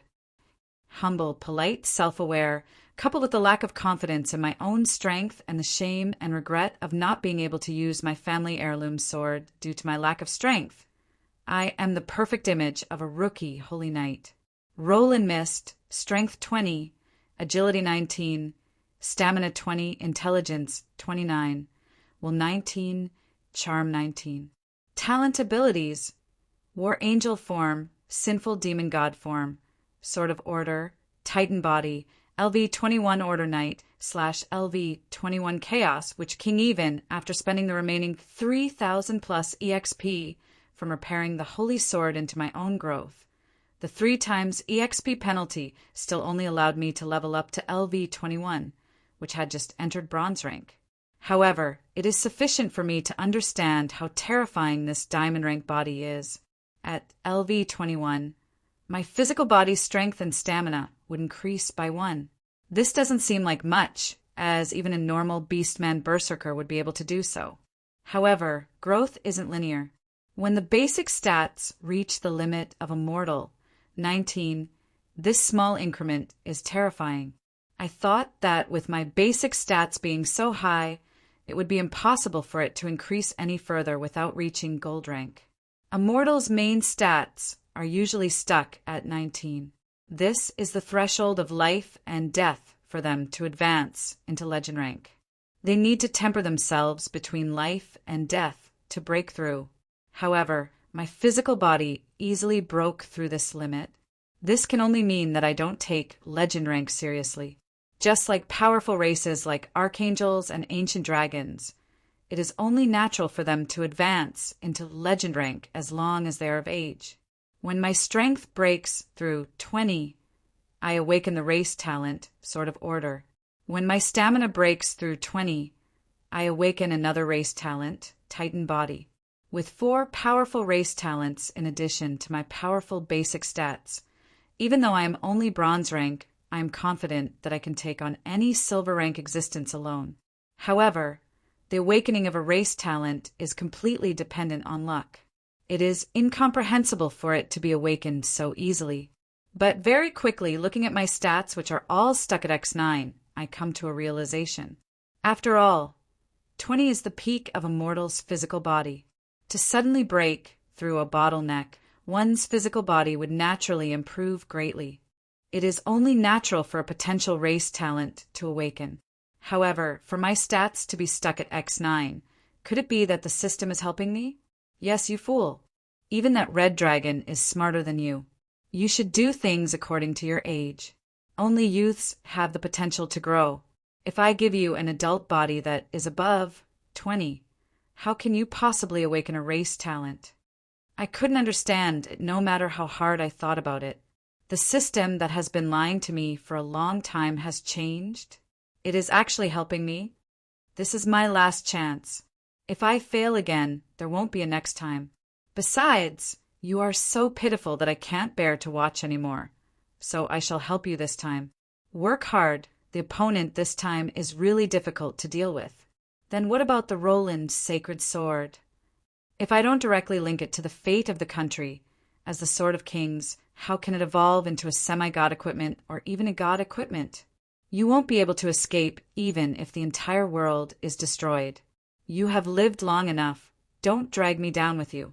All right, this time, even the darn system is helping me. If I don't succeed, I can only die for a righteous cause.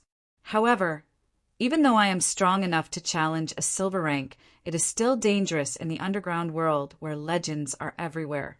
Thus, I still need to find a bodyguard to escort me to the surface. However, when I followed the system's suggestion and chose Diana to travel together with me, I deeply understand that the system is still the same system. Perhaps it might become trustworthy during crucial moments, but it would be a waste if it doesn't make a fuss during normal times.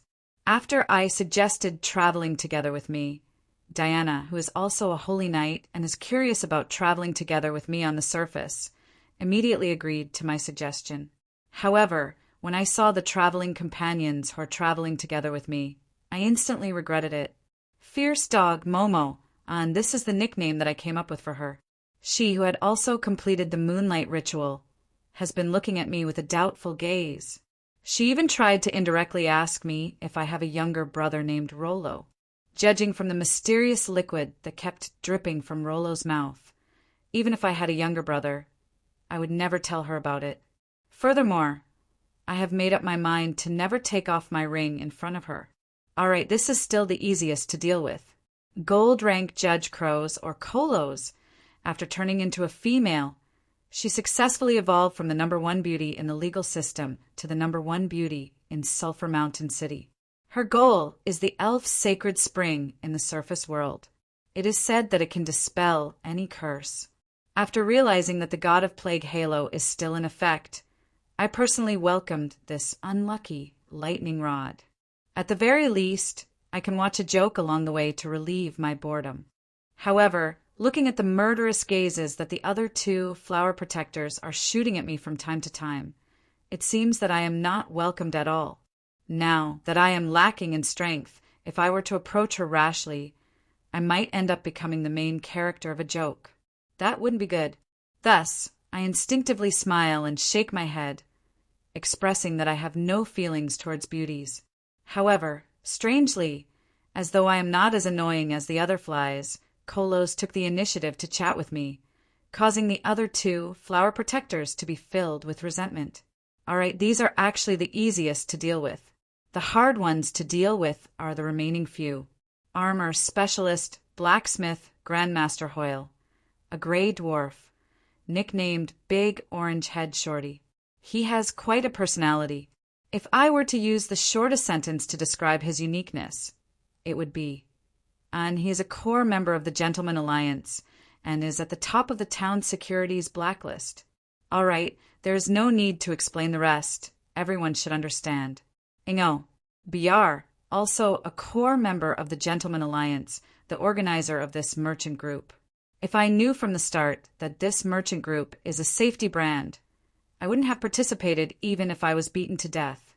Sitting on the carriage provided by the gnomes, I am trembling. The 2 of them are the organizers of this merchant group. The goods and carriages of the merchant group are provided by them.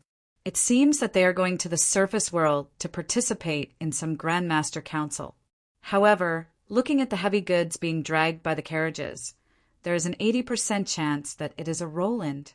This name is really awkward. They have actually taken it as an official name. Bayfoam. Herald, this is... Alright, there is no need to introduce him.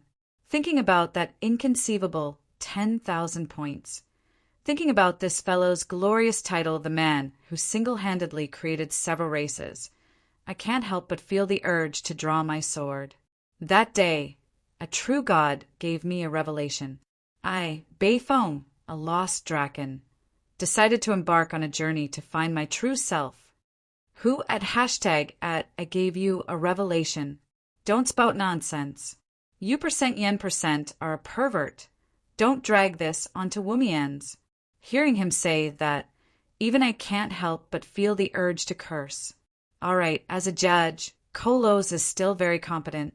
At the very least, she knows how to protect the honor of her true god. After her colleague holds Bayfoam down, her small fists are really vicious, hitting his flesh with every punch. Even so, it doesn't stop Bayfoam from confessing to the passing giant Kodo lizard. Greetings, my kind. It is because of this romantic journey that the gods gave us a chance to get to know each other. I am Bayfoam, a male you? Oh, you are also a male. That's great. All right, when he brought the giant lizard to the back of the carriage, everyone finally couldn't hold it in anymore and pounced on him at the same time. That beating really makes one feel refreshed. This kind of incident has already happened 3 times along the way, but that Bayfoam doesn't show any signs of repentance. I even suspected that he might have awakened a new interest.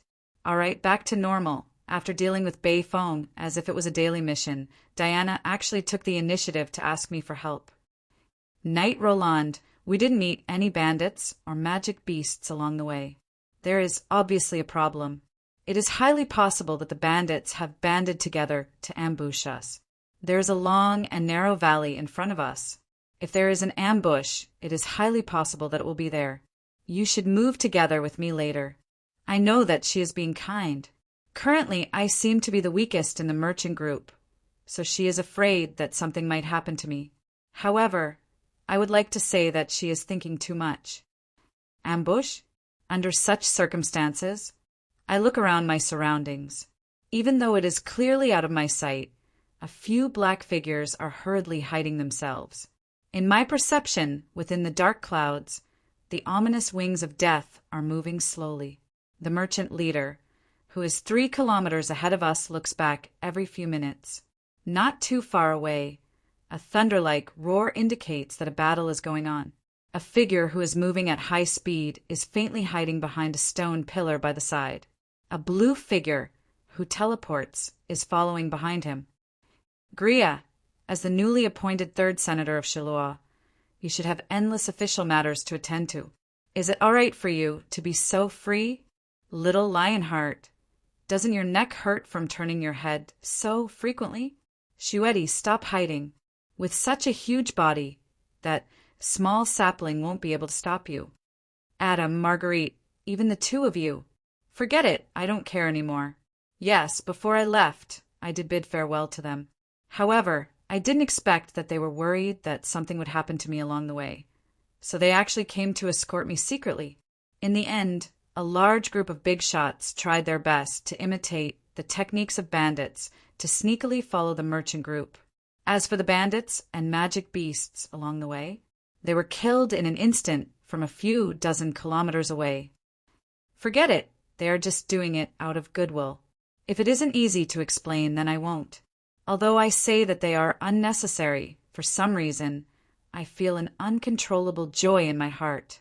The establishment of the power of law system, the existence of the true god of law, Wumian's the Shiloah Empire's royalty faction, the changes in the entire underground world. Even though the future is still not optimistic compared to the history that is destined to head towards destruction, it has changed a lot. This time I am not alone. Inexplicably, looking at these evasive fools, I couldn't help but laugh. Chapter 72.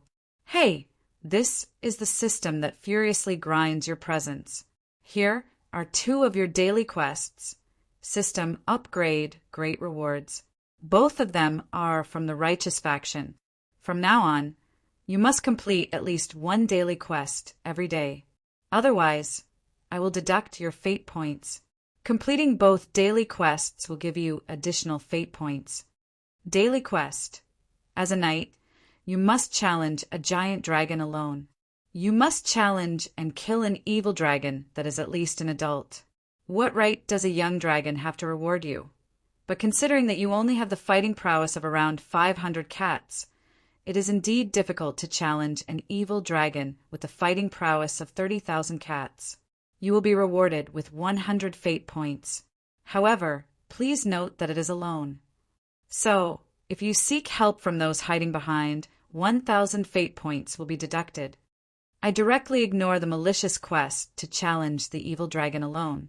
Even though I do need fate points to strengthen myself, I don't have the intention of seeking death.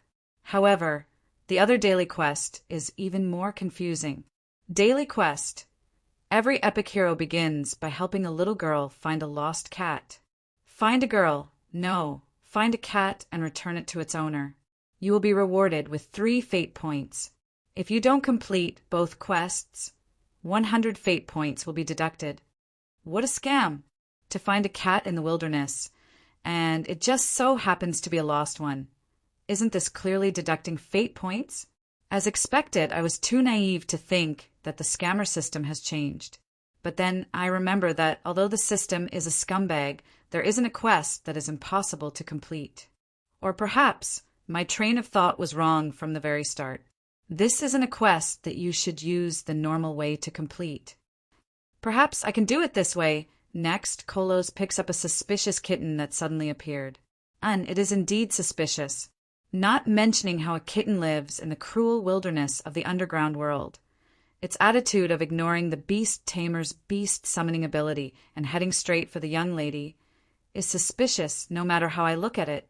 Of course, Kolos, who is tickled by the cute kitten, immediately buys a bottle of milk from the gnome and happily feeds it to the kitten.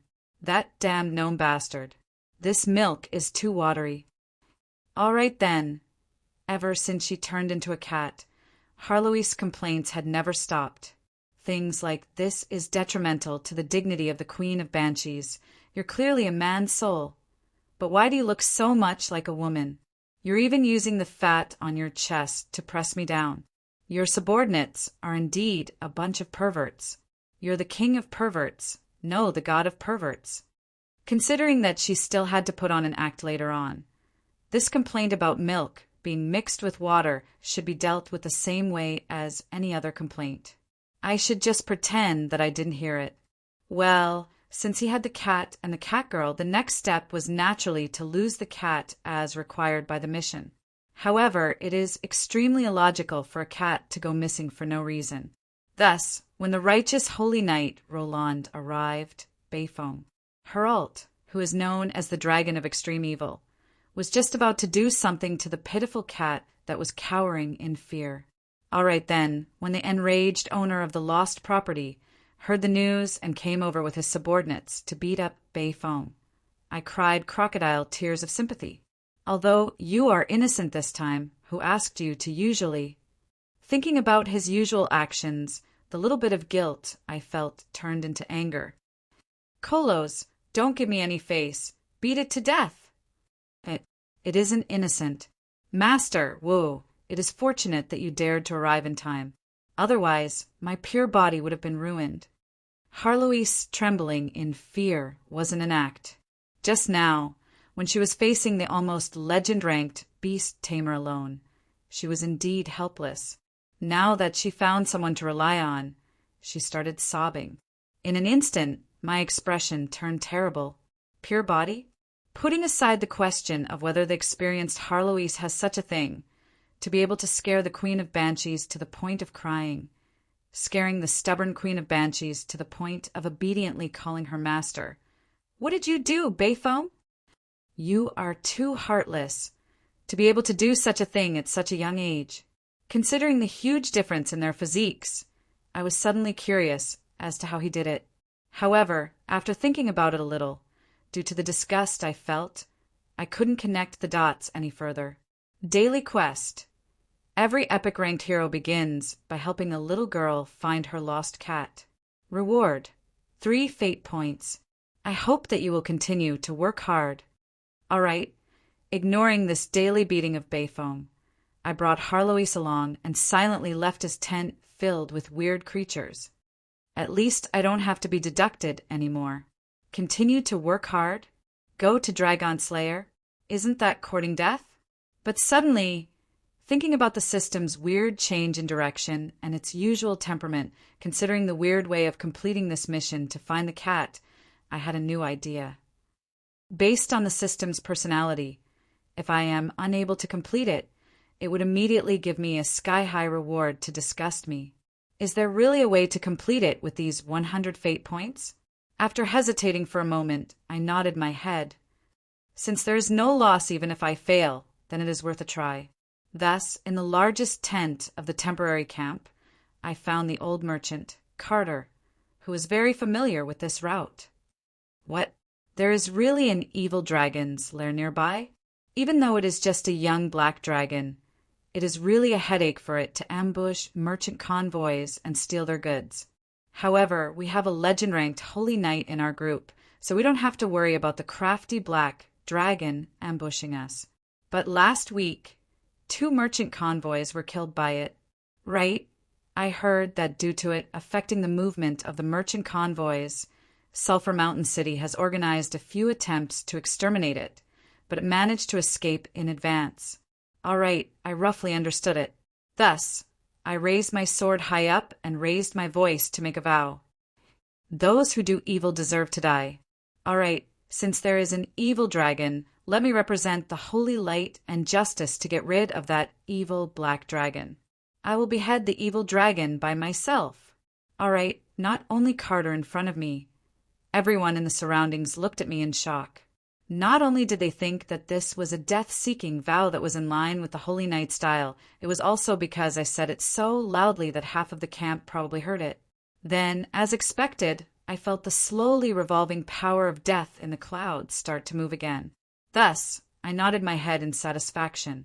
Under the gazes of the crowd, ah, another Chinibunite whose head has been washed white by the holy light. Farewell, I won't send you off. I left the camp alone. The dragon's lair wasn't far. Following the traces left behind, I quickly found the way. Who left the traces? Let's not pursue this matter. Meow, Roland, look at that manticore. Its entire body is charred black. It seems to have been roasted by electricity. Are there any lightning-type magic beasts nearby? Oh, there might be. Hey, you really intend to find trouble with the young black dragon? Just based on your current weak battle prowess, you will be killed in an instant. Don't worry, I already have confidence. Then, the scene of me stepping into the dragon's lair strengthened my confidence. Wah! These unlucky ogres were obviously torn apart by brute force. Did they meet a titan or a behemoth? They probably met the bull demon king. I think I know where your inexplicable confidence comes from. It's good that you know. Don't talk too much. We came to the dragon slayer alone. As an emphasis on the word alone, there's no mistake in saying it many times. Uft, that must be the bull demon king you were talking about. That foolish cow actually thought that a banana leaf would be able to cover him. That's weird. Why is he naked? Sigh. I'm getting more and more worried about the Supreme Court. Cough, Harloise, don't spout nonsense. What naked foolish cow? He is probably a kind-hearted pervert who just happened to pass by. Yes, we came alone. But what do you think of them? Not far away from me, a group of claw terror zombies were fighting with their own kind.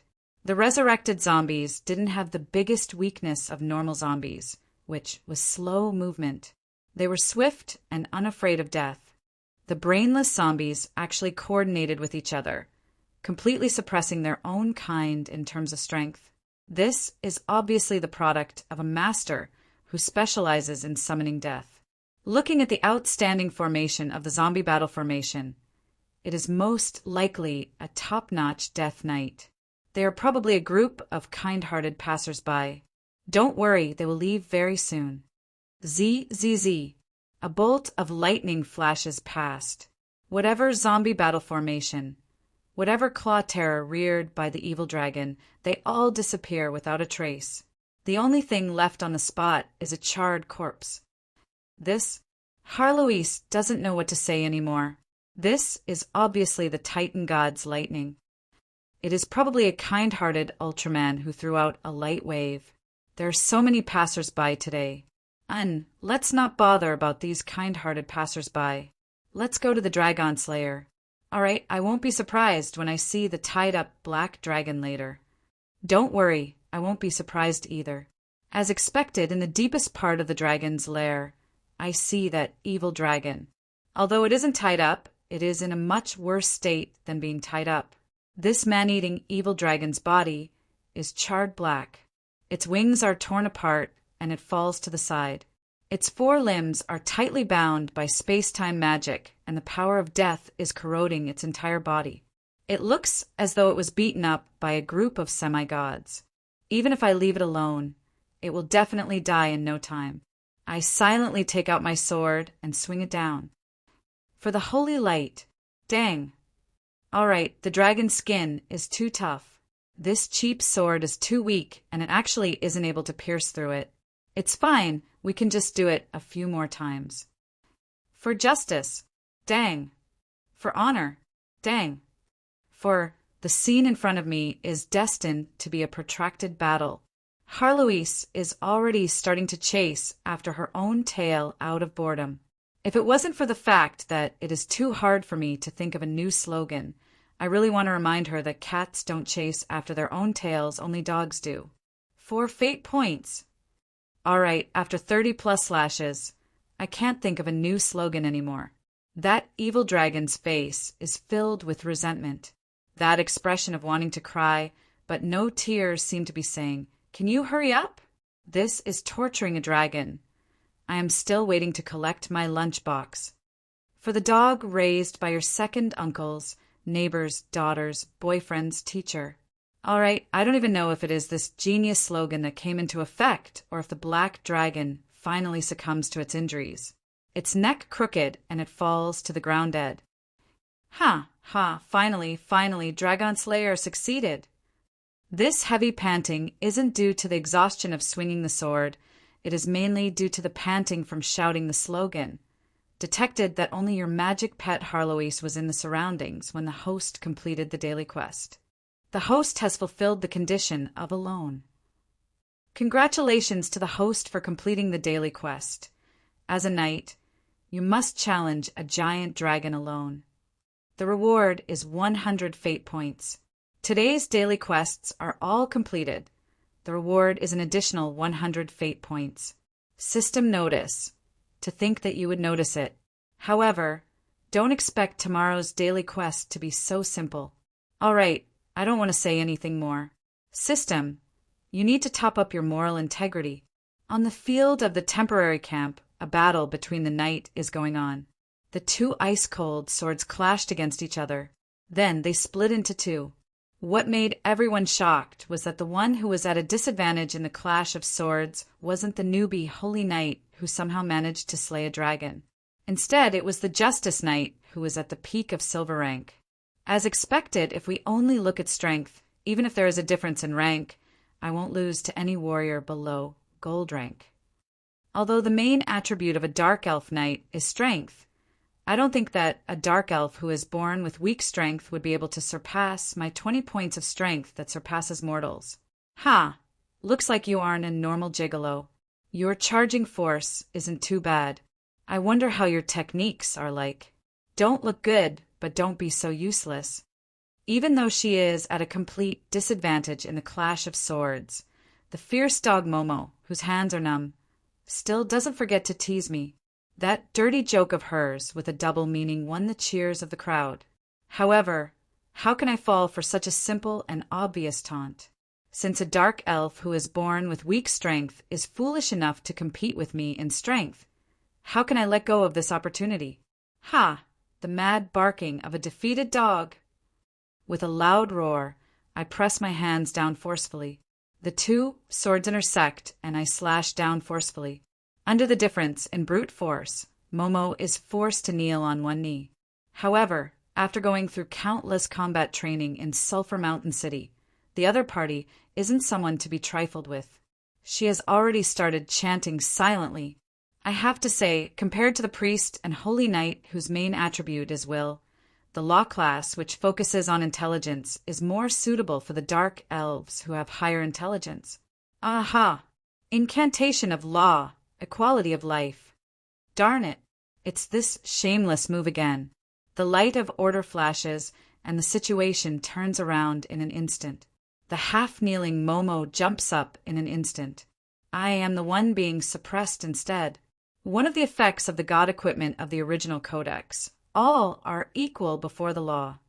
Demarcate a land within the law, lowering the rank and stats of everyone within to the same level as the user. For every 10 seconds, 1 faith point will be consumed. This is incantation of law, equality of life. This is the simplified version of the original codex of the god equipment. All are equal before the law. It is a famous, shameless move. This simplified version of the incantation of law is naturally far from the effects of the god equipment. It can only lower a single stat of the opponent, and the minimum time required to chant the incantation is 6 seconds. The duration of the incantation is only 10 seconds. However, if it is successfully cast, it is extremely disgusting. My strength instantly drops to 16 on my stats window. Now that our basic stats are the same, Momo has a 40 level advantage over me. It is a piece of cake for her to suppress me in a clash of swords. Should I say that I reap what I sow? At this moment, Momo's heavy sword strikes, consecutively. Dang, dang, dang. Sounds of swords clashing against one another. The situation turns around, and I am forced to retreat from the attacks. Darn it, 6-5-4. I still have to endure for 3 seconds. I grit my teeth and endure the attacks. I intend to endure through these 10 seconds. However, on the 7th second, the heavy sword suddenly lightens and I return to my normal state. At that moment, I think of the race talent that I just obtained. The effect of the Titan body is actually effective against the state of law. as expected of a diamond-ranked race talent. Titan body, diamond-ranked race talent, your physical body contains the primal power of the Titan. Your skin is becoming more and more similar to Titan metal. All damage and negative effects are reduced by 30%.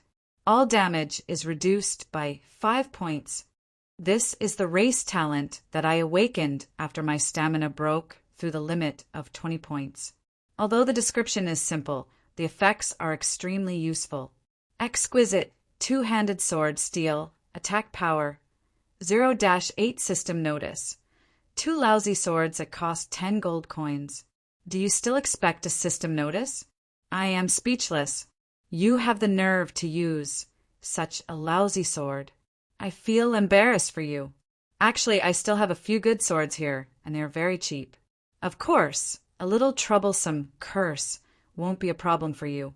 Actually, I am still a little resentful that you haven't turned into a girl. Why don't you try the lottery? If it's the spring of the drowned woman, I have a lot of them here. It would be a pity to waste them. All right, the fact that I have been scammed consecutively has made me realize the need to cherish my life and distance myself from the system. Let us ignore the strange resentment of this darned system. Returning to the main topic, if I were to use this lousy sword to slash myself without any additional strength, even if I were to deal the highest damage, I would only be able to deal 2 points of damage. Furthermore, there is an 80% chance that I would be completely ignored.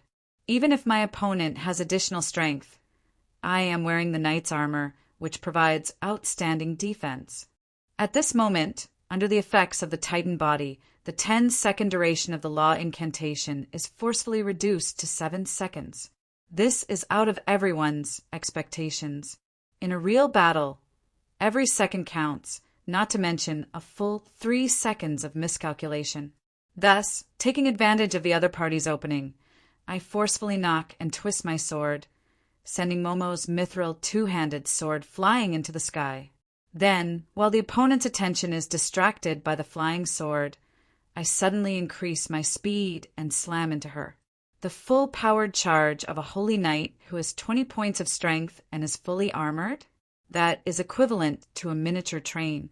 In an instant, Momo is sent flying. Even though she managed to stab her sword into the ground in time to adjust her balance and stand her ground, her head is already spinning. A silver rank knight who has lost her balance? She is just a large metal as a stationary target.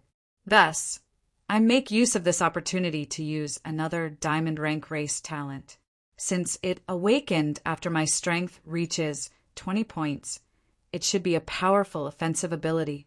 The light of order descends upon my sword. Take this, Sword of Order! However, before I can finish my words, I am suddenly pulled away by a huge force, and my black iron sword is blocked. Enough, Momo. Don't look down on others. From the moment I was forced to use the law incantation, Roland has already won. Come, according to our agreement, apologize to Roland. All right, in front of the legend rank Holy Knight Diana, a bronze rank Holy Knight like me isn't enough. I am stopped in an instant. At this moment, I remember that Momo was the one who boasted shamelessly about how she could defeat me easily with just her swordsmanship. However, not only did she use the law incantation, she was even suppressed. According to our agreement, I should have won. Even though I won this time, it actually revealed many of my flaws. Even though I should have an overwhelming advantage in swordsmanship and battle experience, there are many times when my eyes and thoughts are able to react in time, but my physical body isn't able to react in time. This isn't a problem with the fusion of my physical body. Rather, it is due to the lack of training for my newborn physical body. I haven't gone through the training to carve swordsmanship techniques into my body as though they are instinctive.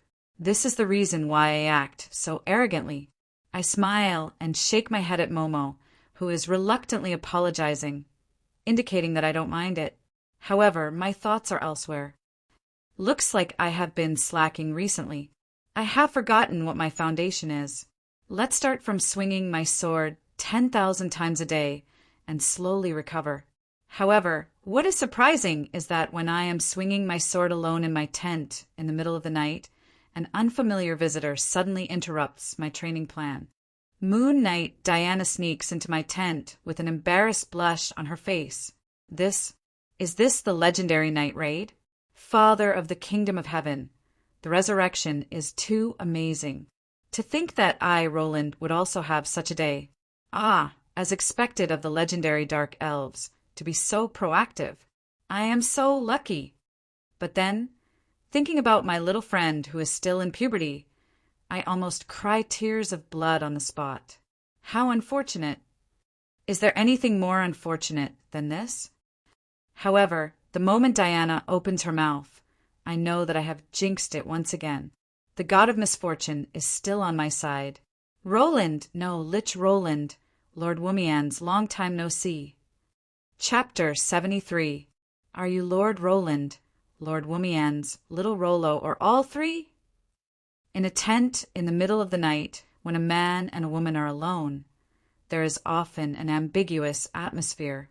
However, following Diana's question, in an instant the ambiguous atmosphere dissipates. An indescribable sense of dejection and helplessness causes me to silently lower my head. As expected, I knew it. My luck with women in this life is only the calamity of love and not my luck with love. Those who occasionally fall for me are either demons, bone dragons, or perverted homicidal maniacs. This is how I will be for the rest of my life, destined to never gain the favor of a normal woman. All right, being discovered by her is within my expectations. What makes me dejected is that I am destined for the calamity of love and not my luck with love. However, I only thought that I would be discovered as the Lich Roland and that Womian's identity would be exposed. I really didn't expect it. The reason why I am certain that I have been discovered, that day, that foolish little Red, the moment she saw me, she laughed so hard that she was rolling on the ground. She even shouted out my name amidst her mocking laughter. In their nest, the voice of a giant dragon is similar to thunder. Back then, Diana, who sent me here, wasn't too far away. If she isn't deaf, it would be weird if she didn't notice me. Then, Lord, what should I call you? Roland. Roland is fine. Anyway, the pronunciation is the same. However, how did you connect my current appearance with Rolo and the others? Right now, I do need a reliable assistant. Even if she didn't look for me, I would have looked for her sooner or later. However, I am a little curious as to how I managed to reveal my identity. Your ring and that little cat. All right, smacking my head, I finally know where the problem lies. On my right hand is Eliza's ring, and that little cat that the Queen of Banshees transformed into has appeared in front of Diana before. For a legend rank knight, it isn't difficult for her to have sharp eyes. It is natural for her to recognize me. All right, the reason why you avoided the crowd to look for me tonight isn't just to expose my identity, right? Or rather, you have private matters to discuss with me. The gray elf, who was so valiant just a second ago, suddenly lowered her head. Then she nodded her head shyly. She blushed all the way to my ears, but I opened my mouth wide and accidentally dropped the cup on the ground. Could it be that spring has really come? She likes me? The dark elf in front of him was a rare conscience in the entire town's security. She was a unique and eccentric dark elf. She was known for her conservatism and inflexibility. Because of this, she was even called the dwarf with the shell of a dark elf.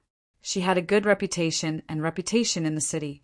However, due to his legend-rank strength and identity as the town security captain, as well as his legendary feat of bringing his tribesmen thousands of miles away, there were already people comparing him to the legendary Grey Elf Ranger, Drizzt. His young pursuers all felt that they were unworthy of him, which was why he had remained single until now. But now he was actually having feelings for me, a stranger? I pinched my cheeks. It really hurt. It shouldn't be a dream. Almighty system, I won't insult you anymore. Thank you for giving me 19 points of charm. System bless me, the next attribute point that increases will also be charm. Haha.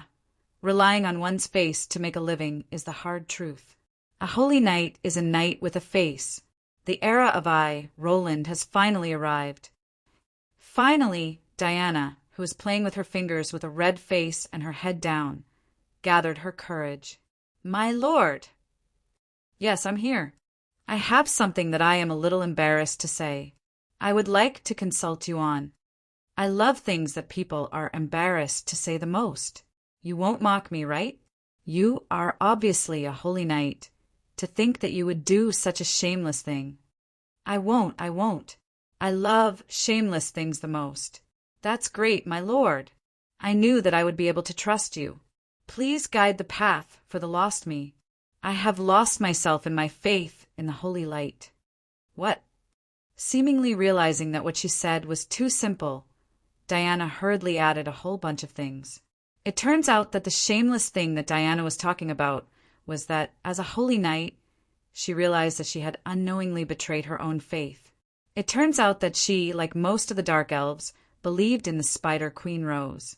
However, she, who hated competition, chose to believe in the Holy Light. However, from the very start, the Holy Light viewed the undead and demons as mortal enemies. In that battle, the undead who turned into Valkyrie were not as evil and disorderly as the teachings described them to be. Thus, she started to doubt her own faith in the Holy Light. Due to my appearance, the originally small crack became a huge hole. I ascended to the position of the god of law as the undead god, and now, the incarnation that I sent is actually able to use the Holy Light. Could it be that the undead are not evil? Could it be that the god of law and the god of holy light are the same god? My actions were basically overturning the very foundation of the Holy Light's teachings. This fact that destroyed her worldview directly caused her faith to waver, and she hoped that I would point out the right path for her. It turns out that she thought that I was the incarnation sent by the god of law, which was why she maintained such a weird silence along the way. At this moment, she even asked me for guidance on her faith. Hearing this, I suddenly felt my blood pressure rising and my eyes turning bloodshot. In an instant, I understood the beastman's berserk battle technique. So this fellow really treated me as a priest. What happened to the flirty talk? What happened to the beauty's night assault? What happened to the dark elf's instincts and tricks? What the heck? A beauty looking for you to guide her on the path of faith in the middle of the night. I am not a priest of the Holy Light. What are you looking for me for? I am a man, not a beast. I know how to transform at midnight. All right, I know that my little companion can't do anything, but chatting with her to nurture our relationship for the future shouldn't be a problem. As an experienced mage, a nameless flame burned in my chest. I secretly made up my mind. Since you are seeking guidance from me, I will teach you what gods are and what faith is. Firstly, I am not the incarnation of the god of law. I am a living mortal. Actually, let me tell you the secrets of gods. Firstly, all the teachings of the true gods are *T. I activated the magic ring's anti-detection barrier. Despite being in existence that is just a step away from becoming a true god, I am revealing the secrets of the gods without any respect. True gods are just a unique existence. They rely on faith to survive and evolve. You can view them as a part of the world, and it wouldn't be too far from being a parasite on the world system. Thus, under the urge of the nameless flame, I tried my best to say the worst and worst things to the other party. I believe that after this night ends, the so-called wavering of faith will become a joke. I can guarantee that she will be the same as me. After fully understanding what a god is, she will treat faith in a true god as a joke. In summary, the gods of order are pitiful worms that are mixed with the concept of order. The god of holy light is even more so a pitiful worm that doesn't even have a sense of self. Regardless of whether it is my clone, the god of law Womians, or that nameless god of holy light, they are just god power servers that follow a certain set of rules. And they are machines similar to Roland 2. Since they are rigid machines, as long as they follow their rules, it wouldn't be difficult to borrow their power. The teachings of the god of law are set by me, a mortal. Since he is the incarnation of the concept of justice, even I am unable to leave a back door. Even if I lose my sense of self, I will still be able to treat all prayers and salvation from the mortal world fairly and justly. As for the teachings of the God of Holy Light, they are made up by those from the Holy Church. On top of the concept of purification, they added many fragmented concepts. These are probably things that even the God of Holy Light wouldn't be able to understand. So why should you be troubled over those messy teachings? If the God of Holy Light is the incarnation of the concept of purification, then the God of Law is indeed the incarnation of the concept of justice.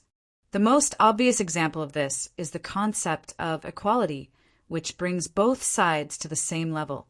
However, if the God of Law is able to leave a backdoor behind, then how can he be considered as a God of justice?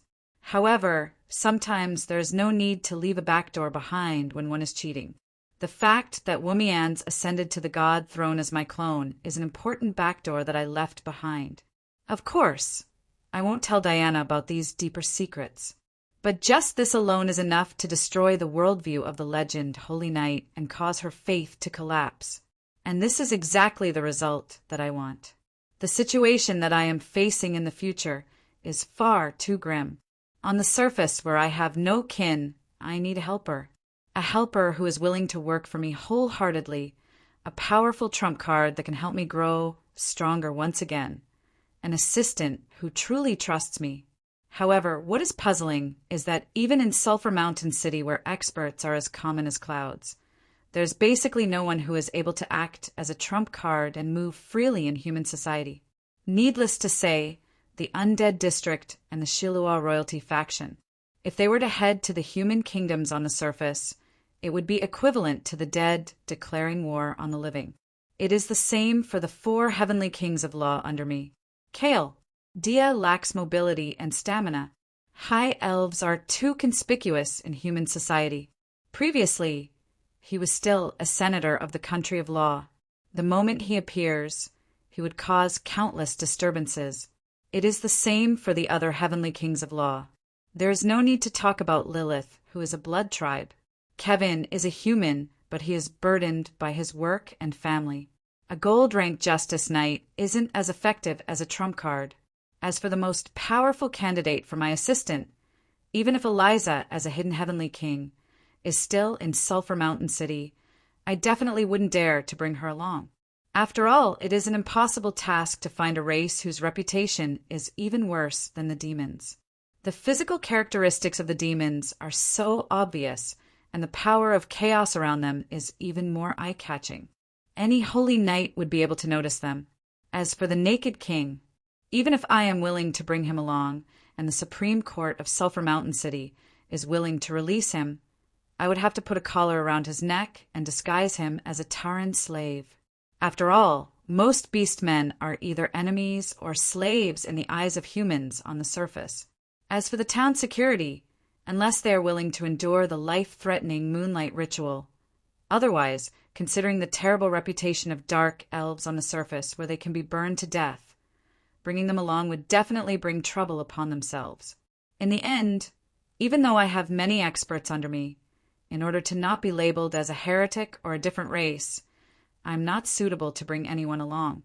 Thinking about it, this innocent gray elf legend rank holy knight is the most suitable candidate. Not only is she trustworthy, her fighting skills are strong enough and her potential is limitless.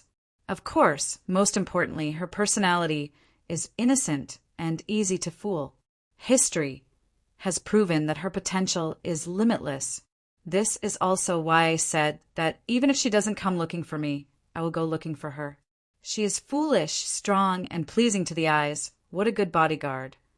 All right, after confirming the target, a certain and scrupulous person stepped up his efforts to bluff her. In order to entice the other party to become my subordinate, I also vaguely revealed my grand plan to her, causing her to struggle between her heart and her actions.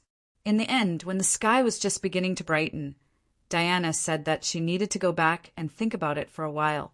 When she stood up to leave, her beautiful eyes were bloodshot after not sleeping for an entire night. The female knight, who was usually valiant and heroic, looked dispirited. She looked so haggard, as if she had just been dragged into an alley by a dozen orcs and spent the night there. Seeing her hesitation, I nodded my head in satisfaction.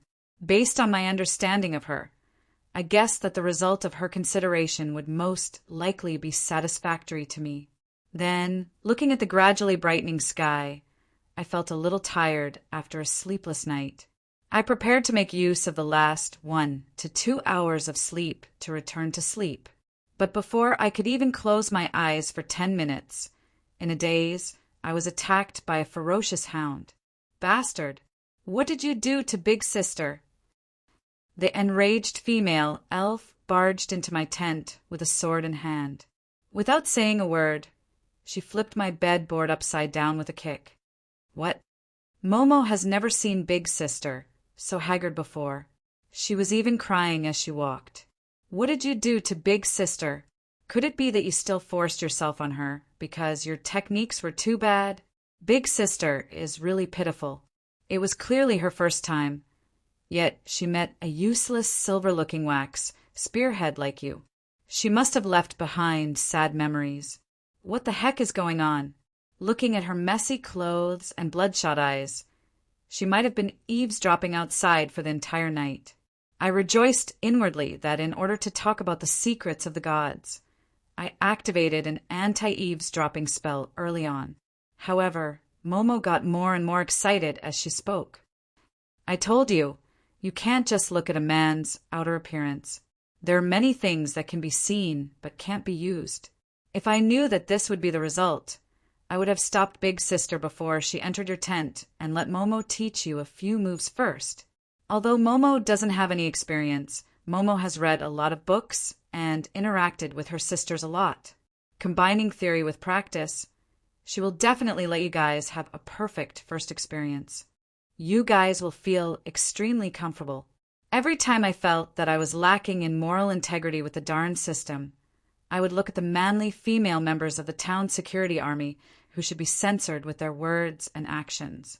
I would always feel that I was still a moral person, a noble person, a person who had transcended from vulgar interests. All right, I, who was lacking in sleep to begin with, was disrupted. Naturally, I was furious. What happened next was a reenactment of the night duel from the day before. After this baffling duel ended, I went to fetch a basin of water. To my surprise, I realized that everyone was looking at me differently. Looking at the perverted hand gesture of the 2 flower protectors, as a man I instantly understood. Even with the cover of the night, the stealthy skills of an armored knight are definitely insufficient. Her clanking as she snuck into my tent wasn't able to hide from anyone. When everyone saw that Diana stayed in the tent for an entire night and walked out in the morning with bloodshot eyes and a dispirited expression, I wouldn't be able to clear my name even if I were to jump into the Yellow River. This time, even Kolos, who was rather close to me, distanced herself from me. She looked at me as though she was looking at something filthy. After all, in her eyes, Diana and I didn't know each other for such a thing to happen. No matter how she looked at it, I was a super playboy. All right, if something really happened, I would admit to it. However, I am really innocent. If I were to say that Diana and I only talked about faith and gods for an entire night and that it was a pure relationship between a man and a woman, even I wouldn't believe it. Considering that Kolos might be able to play a role in my future plans, I could only thicken my skin and strike up a conversation with her, trying my best to explain to her. However, from her guarded gaze, the effect wasn't very good.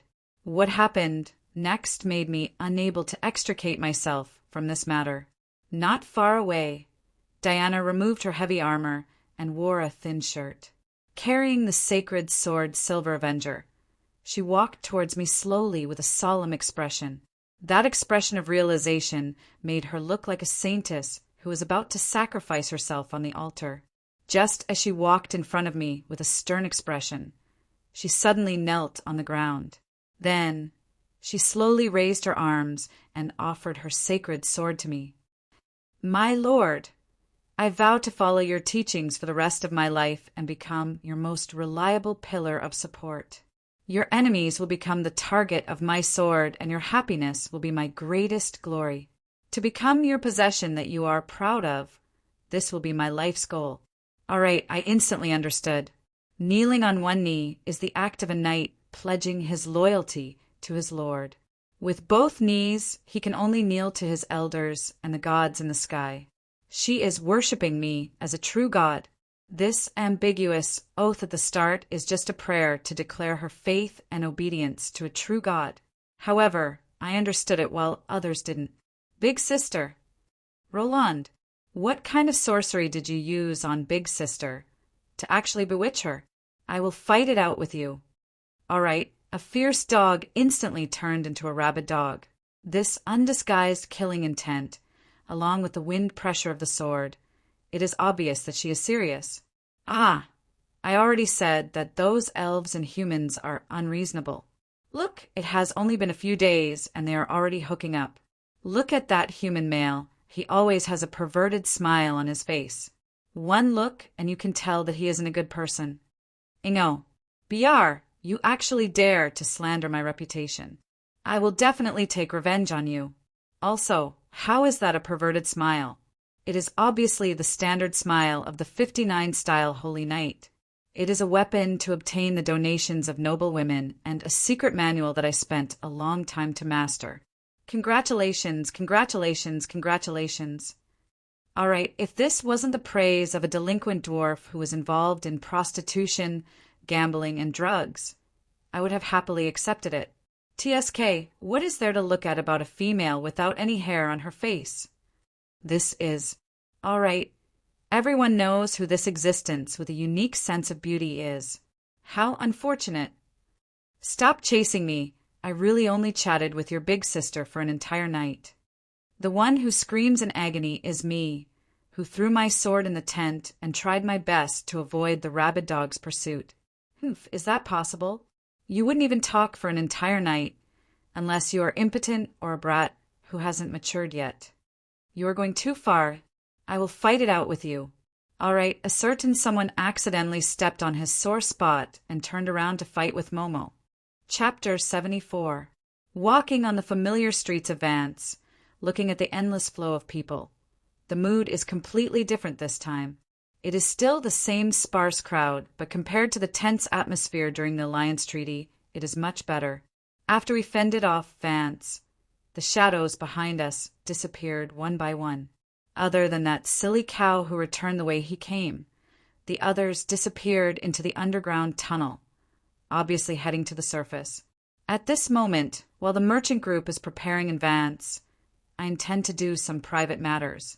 For example, changing that darned broken iron sword and registering a small mercenary group here to make things more convenient. Mercenary group? Us? There's no need for that. Momo is obviously anxious to leave this city. Yes, it will be much more convenient to travel on the surface with the identity of a mercenary. I don't want to serve those humans. Of course, we just need to establish a group and not do any missions. I don't have that much time to wander around. It is just a name. We can use the name of a mission to go to the various checkpoints. After passing through the Donlon Principality, we still have to pass through a few countries. It will be much more convenient to get a mercenary qualification. I can borrow one then. Then why do we need to register as a mercenary group here? Isn't it better to register on the surface? Momo and I chatted casually at the entrance of the Mercenary Association. At the side, a bunch of dark elves who provoked us are lying on the ground. The moonlight ritual doesn't come without a price. The right to travel on the surface has to be exchanged with one's life. To Rose, who has always viewed the entire dark elf race as her exclusive property, this action of changing her faith to the moonlight goddess is equivalent to slapping her in the face. Furthermore, when Rose slaps herself in the face, she usually flips the table. Grey elves are always the special offerings of Rose in the dark elf family. The news of 2 grey elves appearing in the city would probably spread to all the dark elf families not long after we entered the city. Perhaps, before they could even lay their hands on us, they might even start fighting amongst themselves. Thus, even though time is tight, I insisted on registering as a mercenary group here. Naturally, Momo, who is in a hurry to escape, doesn't understand my actions. Although every country has a mercenary association, from a certain perspective, mercenaries are also a backup force of the local government and country. If you register on the surface, and a war breaks out at the place where you register, wouldn't you be dragged into it as well? I see. It does make sense. Momo nodded in agreement. Madam, although this young man is telling the truth is not the main point. Even if the country perishes, free mercenaries will not go to the battlefield for free. That kind of war mobilization has always been a decoration for the deaf. This little brother's current motive should be to make use of the fact that the Vance Mercenary Association is probably the only organization in the world that doesn't require any proof of identity to make his identity untraceable. Many wanted criminals and assassins do this. It was a rather handsome centaur. His upper body was covered in purple bronze soft armor, while his lower body was covered in light horse armor. The bone bow on his back shone with an orange arcane light. It was obviously not an ordinary item. Cassio. Yes, sir. Although I don't know how you managed to convince my stubborn grandfather to let me out. Since the old chieftain had given an order, I will obey it. The one in front of me is one of the grandsons of old Miniel, as well as the brother of the new beast-man, Sovereign Anya in name. However, different from the other brothers who dote on Anya, Cassio is rather ambitious.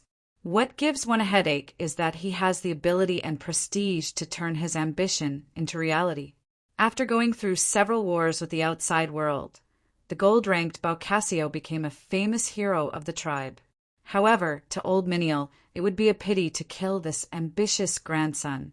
However, if he were to die, the possibility of him rebelling is too high and it would be hard for Anya to suppress it. Thus, when I asked old Miniel to borrow an outstanding centaur archer from a certain channel, old Miniel thought of this gold-ranked bow without hesitation. At this moment, Cassio stands there quietly, as though he is a healthy and beautiful statue of a hero. He doesn't seem to be bothered by the outside world, but looking at his trembling ears and the fingers that stroke the arrow from time to time, nothing that happens in the surroundings can escape his senses. Sir, are we going to register now? No, let's wait for one more person. I have arranged to meet him here. Looking at how the dark elves fear this local bully and don't dare to step forward to cause trouble, at least for now, the arrival of this respectful and courteous Cassio is a good thing. However, to be able to scare the cunning dark elves to the point that they don't even dare to approach him shows how scary this man is. He is completely incomparable to that foolish, unlucky fellow. No wonder old Miniel would happily kick him out of the door. The reason why he brought along a centaur archer is because the weakness of the three of us knight who don't have a mount is too obvious, our short legs. Due to the existence of centaur tribes in quite a few of the kingdom of the elves on the surface, the centaurs are one of the few beastman races that are able to survive on both the surface and the underground. As long as we do a little disguise, no one would be able to guess that Cassio comes from the underground. The other person makes up for our other weakness. Very quickly, the person I am waiting for arrives. However, rather than calling that fellow a human, it would be more accurate to call him a humanoid armor. A gray, gigantic heavy armor covers everything. Outside of the bizarre bird helmet, I can only faintly see two bright eyes. Behind his back is a 3-meter-long spear, a pair of swords by his waist, and a dwarven gun. His bizarre equipment makes it impossible for me to recognize his specific job. However, looking at the string of dwarven hand grenades by his waist and the gunpowder bag on his back, he should have just completed his huge purchase of gunpowder. Freak Prince. Back then, when we were stationed at the outskirts of Vance City, Momo had met this Iron City's Prince Grim. At this moment, she shudders and instinctively takes 2 steps back. Of course, I know why she retreats in fear. That Prince Grim is basically a humanoid gunpowder warehouse. Furthermore, he is obviously a war maniac and is inconceivably sensitive. If I accidentally bump into him, it would explode. If I suddenly pass by him, it would explode. If I enter his room without his permission, it would still explode. All right, even if I don't do anything, as long as I am not too far away from him, it is possible for me to explode. However, he is different from the BR brothers who always involve themselves in trouble. His explosions are all related to traps and mechanisms. It is obvious that they are controlled and intentional. He doesn't trust anyone and is always on his guard. This is obviously related to his growth. I am also not some psychotherapist who is able to treat his war syndrome. The reason why I asked him to come is that his sense of vigilance and instincts would be useful to me. On a journey, the easiest thing to lose one's life isn't a strong enemy in the open, but a dagger in the back and a venomous snake in the bushes. I have a premonition that his sense of danger will be of great use. Grim, nice to meet you. I am Roland, Holy Knight Roland. You should have received the notice. In this temporary team, you will listen to me. The man with the helmet nods his head silently, indicating that he has no objections. All right, everyone is here. Let's go in. I hope that Diana has already completed her cleaning mission. Yes, cleaning mission. In front of the window for handing in missions, there are already a bunch of reckless mercenaries lying on the ground. They are the targets to be cleaned. This isn't the first time that I have mingled with mercenaries. If these fellows who sell their lives for money were to see a newcomer of the same trade, most of them would try out the newcomer. This is to fight for the resources for the mission, and from a certain perspective, it is also a blessing for the newbies. Of course, passing the test is a blessing. If they fail, it is a cruel baptism. As for me, since there's bound to be a clash, then I might as well throw the legend rank Holy Knight Diana to them to crash into a metal plate. Obviously, the clash is already over. The unlucky fellows lying on the ground are the losers. Slowly walking to Diana's side, I put on a standard 59-style business smile and say to the service staff, "Register a small mercenary group.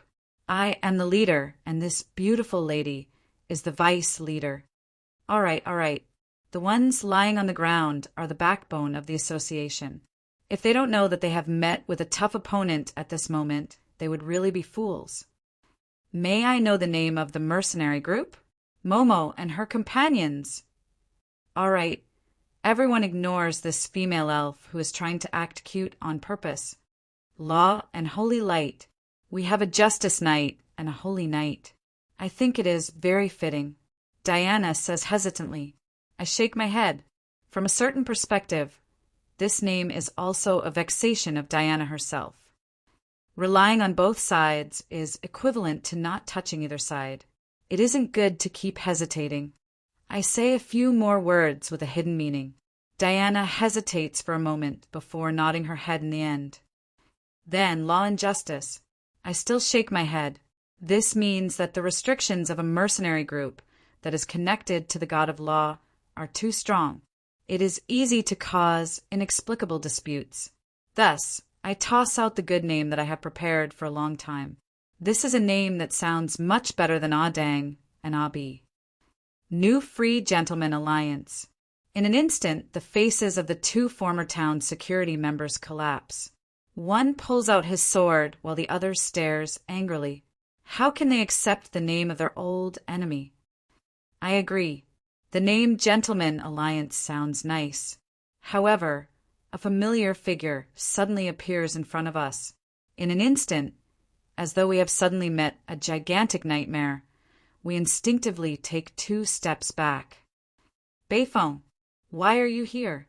Of course, it is to travel to the surface with you guys.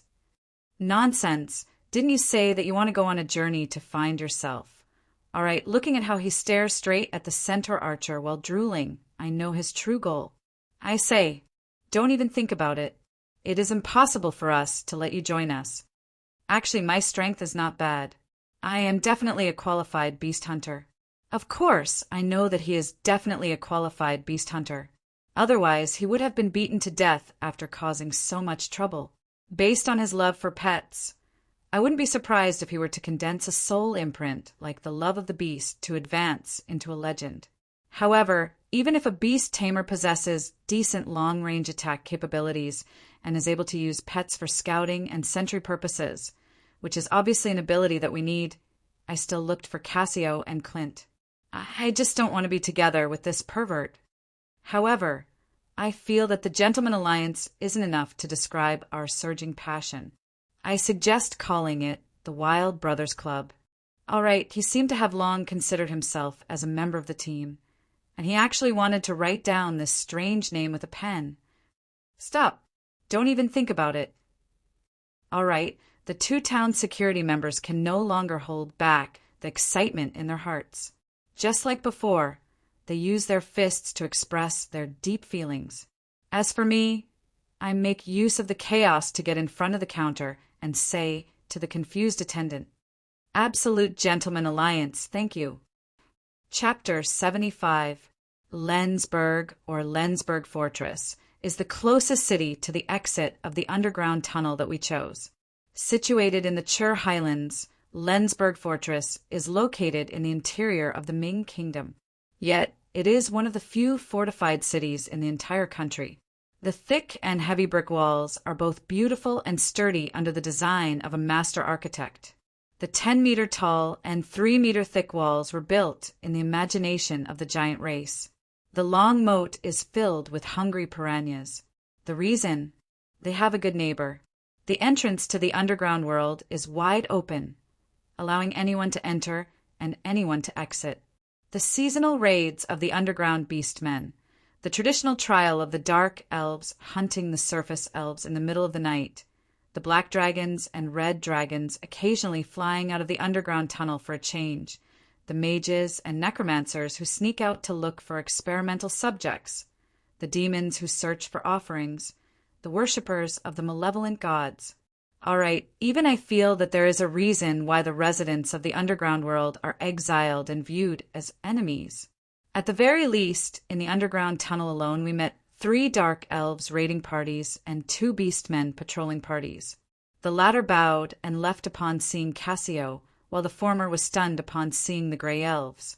Then, without hesitation, they changed their target for the trial and charged towards us. All right, originally, after forming the team, I was intending to do some training to test the strength of the newcomers. However, when Cassio raised his bone bow and did a round of roll call with his golden arrows, someone shouted out the name Gold-Ranked Bow, and the dark elves immediately retreated.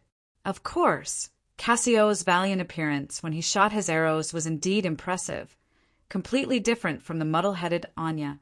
However, when I saw a certain beast tamer drooling over Cassio with green eyes, I started to worry for this centaur hero. Gold-ranked? If he isn't even 30 yet, that means that he has just reached adulthood among the centaurs. Not bad, but compared to that gold-ranked beast tamer half-dragon, he is still lacking by a little. Especially since that fellow is definitely the type to achieve his goals by hook or by crook. The more outstanding you are, the more dangerous it is. I wanted to remind this centaur, but along the way, Beifong was chatting happily with him, making me at a loss as to how to do it. If one only looked at Beifong's outer appearance, he was tall and burly, with a simple and unadorned face. The impression he gave others was not bad, but that deep and strong voice was always slow and gentle, and the way he spoke was humorous and knowledgeable, giving off the feeling of a mature elder and a philosopher. All right, it is precisely because his appearance is good and he is eloquent that there are so many victims and he is such a great threat to society. This image of a loyal older brother, along with an appropriate amount of kindness and a sincere, silly smile, was especially to Cassio's liking since he seemed cold but was actually worried about his future. The most important thing was that Beifong played along with the young centaur's way of speaking. Very soon, after the initial test and with Beifong's hard work, the two of them began chatting and laughing. Diana couldn't stand it anymore and kindly went over to remind him. However, she was clumsy and didn't manage to say anything. Instead, she was pushed back by Beifong. Intelligent creatures have such shallow views. They are used to making judgments based on the species and appearance of living beings. Yes, I am a Draken with the Black Dragon's bloodline, but those who are familiar with me know that I love all life and small animals. I am a draken with the bloodline of the black dragon, but those who are familiar with me would know that I am very gentle. All right, his hurt gaze makes it seem as though he has suffered a huge grievance, as though Diana is a racist bad person. Under Cassio's furious glare, the kind-hearted Diana is unable to speak of those disgusting filth and could only shake her head and retreat. Big sis, you really are a busybody. Won't that centaur brat know in 2 days? But by then it will already be too late. Pooh! As expected, the more innocent a person is, the more imagination they have. Hearing the words "it will be too late," the others burst into laughter. Then they look at the famous gold bow with a playful gaze, especially the armor on his lower body. Brat, who doesn't know the harm of bay foam? Sing the flowers of the backyard again the next day. All right, I don't know who came up with a crooked poem, but the comical tone and lyrics made everyone burst into laughter. And facing Diana's questioning gaze of, "How can you be like this?" At the very least, I won't admit that it was a momentary inspiration of mine. The arrogant Cassio ignored everyone after entering the group. He even pretended not to hear Kolos's polite greetings. Along the way, he even used their race to address others. "Hey, that goblin. Hey, that fat human," easily offending quite a few people. Thus, seeing Beifong aiming at him, other than the kind-hearted Diana, no one else has the intention to expose him.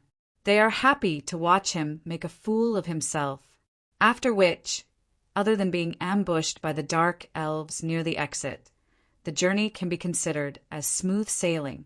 However, after walking into the underground world, bathing in the familiar yet unfamiliar warm sunlight, looking at the boundless blue sky and the vast land that I couldn't see the end of, even I felt a little emotional. The Roland Sacred sword by my waist is also resonating slightly, as though expressing its impatience. The direction it wishes to head to is naturally the north of the continent. Donglan Principality? Descendant of the Mist? I would like to test him out. If he isn't able to meet my requirements, it would be a disgrace to this glorious name. Shaking my head, I toss the unnecessary thoughts to the back of my head. Turning around, I see that my companions in the merchant group aren't in a good state. Momo, who is usually ridiculously energetic, is sitting on the ground with her eyes closed. On the other hand, Diana is half kneeling with a pale face. Her mouth is muttering something, as though she is praying. "I won't fall up, I won't fall up." When I get closer, I realize that she is actually muttering to herself. In an instant, I can't help but laugh. This was not a rare problem. Even on the surface, if a miner came out to look at the sky after staying underground for a long time, he would have the illusion that he would be grabbed by the sky at any time and fall from the sky when he saw the boundless sky from a narrow hole in the ground. This is an instinctive feeling of living beings. The experienced miner would recover after a while, but to the dark elves who have spent their entire lives in the underground world, it isn't easy to deal with. Born in the underground world, they are already used to being above the clouds and the dark cliff walls. They are even more used to the first ray of light being brought in by the glowing moss on the cliff walls. When the seemingly natural top of the cliff suddenly disappears, it is as though the humans living on the surface have suddenly lost the sun and blue sky. Even if their rationality knows that it is fine, it is inevitable for them to feel extreme discomfort in their body and mind. Based on what I know, this kind of instinctive reaction, nicknamed as fear of open lands, requires at least a few months to overcome. There are also quite a few who fail to overcome it in their entire lives. The gray elves, who are afraid of light to begin with, are in the worst condition. They are immediately allowed to rest on the carriage. As for Cassio, even though his hooves are trembling slightly, he still pretends to be calm and tries his best to stand straight. As for Ingo, Hoyle, and the other old foxes, they have been to the surface world for God knows how many times. The few fellows from the law faction are the same as well. They are already happily doing whatever they need to do. As for Grimm, it should be his first time on the surface world.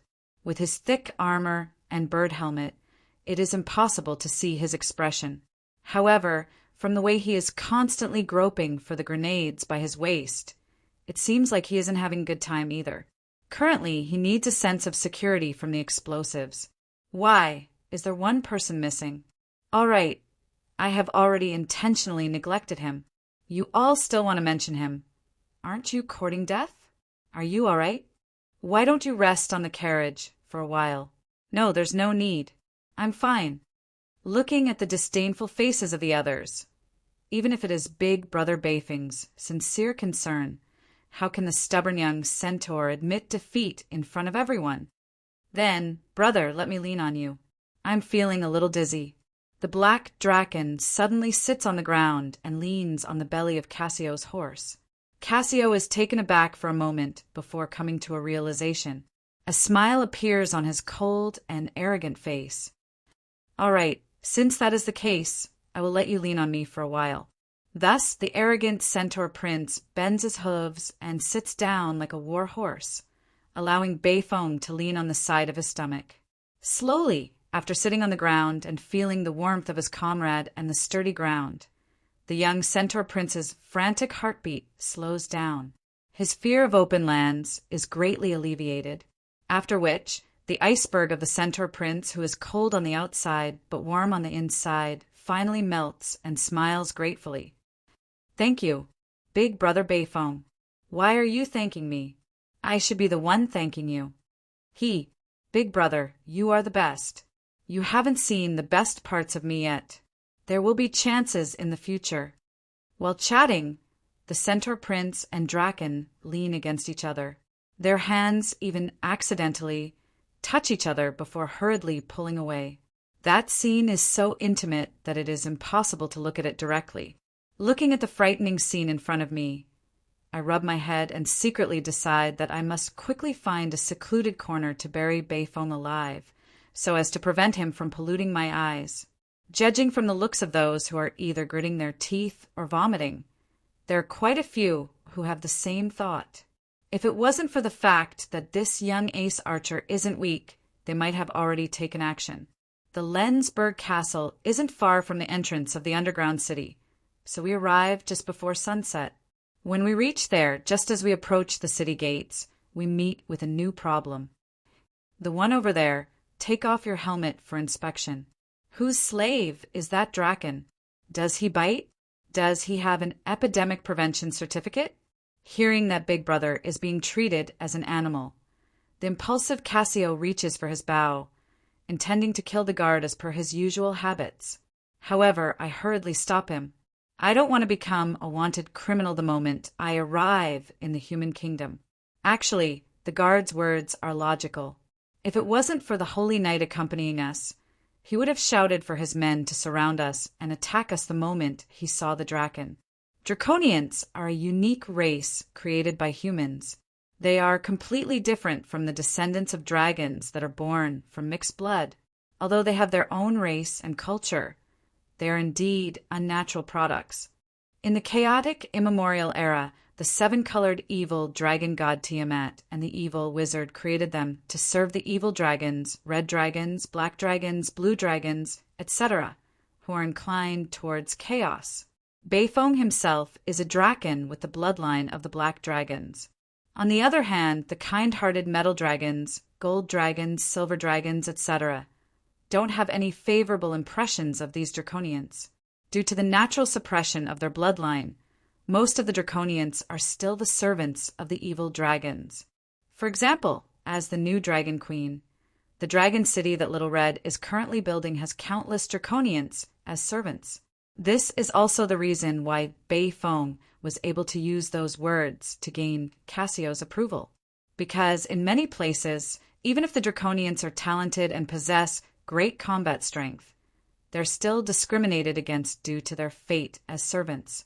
Of course, in the chaotic underground world, it is easy for black dragons and red dragons to die in battle.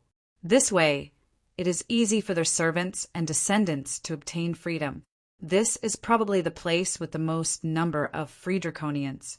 Thus, in the eyes of humans, the black draconians are equivalent to the claws of the evil dragons. Now that there is a saint knight in this party, it is logical to infer that this draconian is the slave or spoil of war of a certain mage. I am the slave of this Lord Centaur. Thank you, little brother. It's fine. I have seen many of these kinds of ordinary people. Don't lower yourself to his level. Bayphone pulls the impulsive Cassio back and whispers in his ear. Furthermore, as if to not make things difficult for the other party, Bayphone even takes the initiative to admit that he is the other party's slave. In an instant, Cassio feels strangely touched. In an instant, when the two men's eyes meet, lightning sparks fly in all directions. All the affection between them is expressed in their eyes. There is no need for any unnecessary words. In the eyes of the spectators, this scene becomes unbearable once again. Ugh, Momo is going to vomit. Momo is really going to vomit. At this moment, I am seriously considering whether it is feasible to toss them aside and let them fend for themselves while I look for an archer myself. All right, after this problem was solved, there was another problem on the other side. Clint insisted on not taking off his helmet, so the city guards naturally wouldn't let him pass. Their argument attracted even more city guards. When these city guards stared at us with wary gazes and the cannons on the city walls slowly adjusted their aim, I knew that we couldn't continue on like this. Detect evil. The effect of this one-circle divine art is that when the holy light descends, the villains, or rather, those who possess the power of chaos, will be dyed red. In an instant, the black draconians turn red while the bodies of the others radiate a faint white light. Sir Military Officer, look at the radiance on his body. He is also a kind citizen of order. However, this brother of mine has severe burns, and the appearance beneath his armor is ugly. I am afraid of scaring others, so I don't dare to take it off. On the surface, I hold the hands of the guard and explain. However, with a flick of my wrist, a small pouch slides into the sleeves of the guard. Can you help me? For the sake of Baiana, goddess of wealth. This isn't the first time that young guard with a face full of pockmarks has accepted bribes. Looking left and right, and seeing that no one is paying attention to them, he flicks his sleeves once more. The sound of metal clashing resounds. Seeing that the amount isn't light, he nods his head in satisfaction. Go in. Don't cause any trouble. When our caravan enters, Harlois's voice rings in my ears. That pouch isn't light.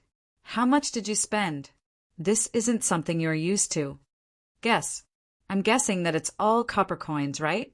That's 30 copper coins at most. However, for a guard, it isn't a small amount. 5 gold coins. How is that possible? You miser. To think that you would suffer a loss. Hee hee. I have earned quite a bit before this trip. This little bit of money is nothing. No, it isn't a problem of money. It's your personality that will never suffer a loss. 5 gold coins? Is it the flower elf magic coins that will dissipate in a night? That thing is worth 100 times more than normal gold coins. Wouldn't it be a huge loss for me to pay so much in order to prevent the other party from taking advantage of me? No, based on my understanding of you, as long as you are happy, you are willing to pay any price to make others unhappy. Hey, stop keeping me in suspense. Your teacher is really curious. Then go ahead and be curious. While I exclaim at how deep this idiot cat's understanding of me is, I don't intend to reveal the answer. Based on my understanding of her, this omniscient magic pet has an endless thirst for knowledge and secrets. Once her curiosity is piqued, she will definitely get to the bottom of it. Otherwise, she won't be able to sleep for the entire night. That way, I can make use of this opportunity to achieve my goal. Hey, don't be like this. You will think about it for the entire night. How about I promise to teach you ice magic? Ice magic that even a magic idiot like you can use. You should tell me now, right? And as expected, she gave in an instant, and I have achieved my goal. The current me is still too weak. Even if I am just a little stronger, it is good enough. In my current state, I can actually use necromancy and ice magic. I am also a master of necromancy, But if I were to be labeled as a necromancer because of this, I would immediately become a wanted criminal. That would be the end of my identity. Thus, even though I belong to the Chaos faction, the elemental magic the human mages of the Order faction would definitely be able to learn became my only choice. On the other hand, my knowledge of ice magic is still stuck at the level of gathering magic power to blast it. Since there is a master of all magic by my side, naturally I would ask her for guidance. Pui, you want me to teach this unfilial disciple of yours to be killed once again? Dream on. All right, if I use the magic pet contract to suppress her, she would indeed teach me. However, if I were to purposely miss a single point, it would be enough for me to be finished at the crucial moment. But I am not anxious at all. She understands me, and I understand her. Actually, as long as I find the right method, this Queen of Banshees is easy to deal with.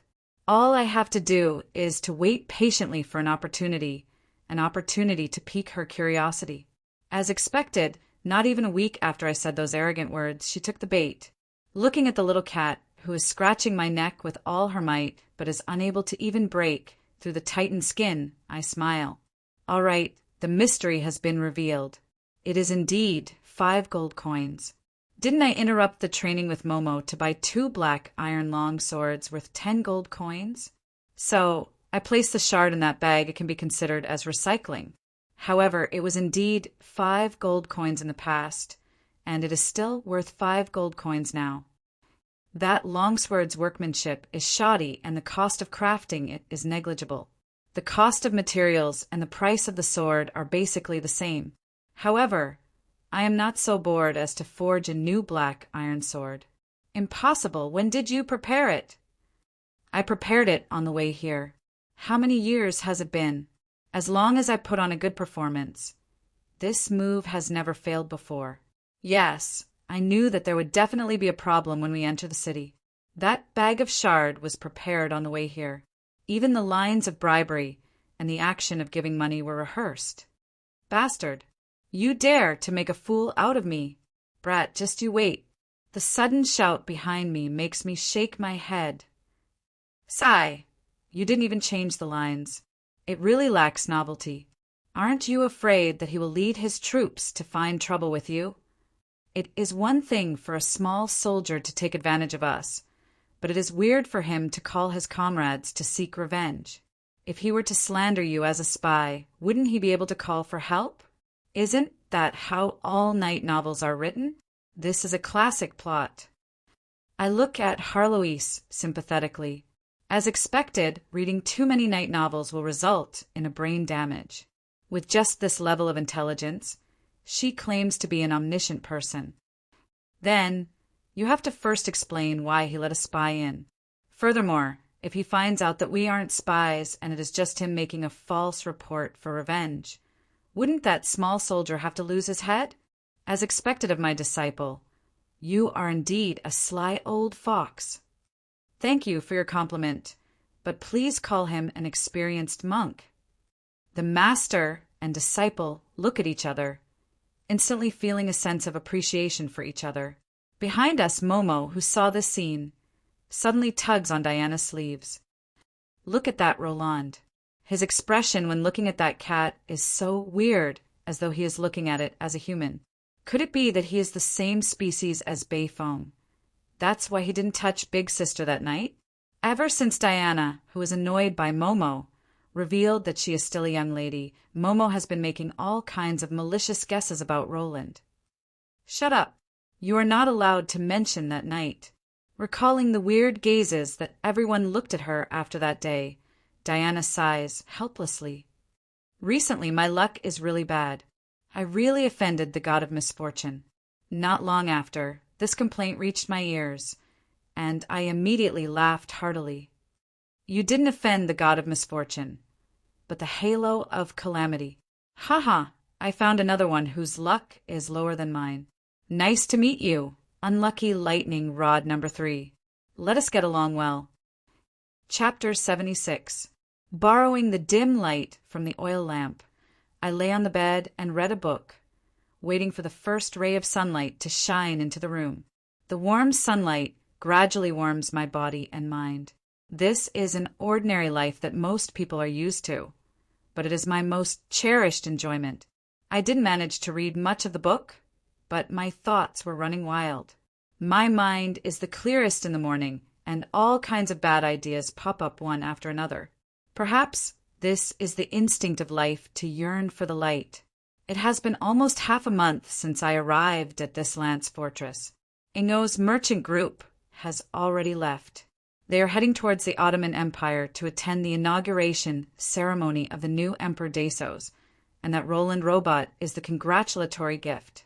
The Ottoman royalty and nobles, who are known for their extravagance, also pursue rare items. There is definitely only one such novel and interesting robot. In Ingot's calculations, this gift of a gift from 1,000 miles away is definitely a profitable investment. The merchant group has long left, but I have no intention of leaving. Every day, I only practice my swordsmanship, read books, stroll the streets, chat, and drink tea. I am as idle as a retired old man. Could it be that this fellow really came to the human world for a vacation? Amidst the confused gazes of the onlookers, I actually did many things. For example, collecting information, updating the current situation and changes in the various countries in the continent, and making adjustments for future operations. I have to say, due to the long and dangerous underground tunnel and the chaos of the underground world, a piece of news on the surface would usually become a thing of the past when it reaches the underground. Unless it is an important piece of news brought back by a spy, normal information would take at least half a year to transmit, and mistakes and errors are unavoidable. Furthermore, most of the residents of the underground world can't even finish their own lives. So how would they have the leisure to care about the surface that is thousands of miles away? Even gossip travels slowly. Thus, most of the information that Sulphur Mountain City receives comes from the idle chatter of merchants, and most of them are from 30 years ago. Wrong information can only lead to wrong judgments. Without even knowing the personalities and backgrounds of the leaders of the various countries, how can we make targeted arrangements? This point needs to be corrected. And it sounds elegant and high class, but in reality, it is just reading a newspaper and reading a book. Due to the existence of the God of Knowledge, the printing technology of the Aichi continent was rather advanced. Just like the daily newspapers of Sulphur Mountain City, the Ming Dynasty United Kingdom also had its own newspaper industry. Even though the newspapers that were sent from the capital, Casarola City, to this fortress city were usually 3 months old and there weren't many types of newspapers, it was still much better than the useless information from decades ago in the underground world. Even so, the amount of old newspapers and periodicals I had read in half a month was enough to fill 3 or 4 rooms.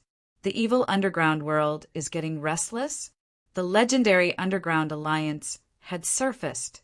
Our wise King Arthur, too, has called for a long war. Even Molly's name was written incorrectly. The Underground Alliance has changed a long time ago. It's just as outdated information. However, to be able to foresee the underground world's plan to attack the surface 10 years in advance, and to prepare for a long period of time, it seemed that this Arthur too, who was praised as a virtuous king by the later generations, was really capable. Gathering intelligence was just a daily activity. There were many things that seemed unimportant, but were actually very important to deal with. For example, identity, background, and accent. In order to blend into human society, I had to first solve these 2 problems. The way ancient people spoke and the way modern people spoke were 2 completely different concepts. Even the most commonly used common language had many different dialects and accents. This might seem like a small matter, but it was often the easiest way to reveal one's true identity.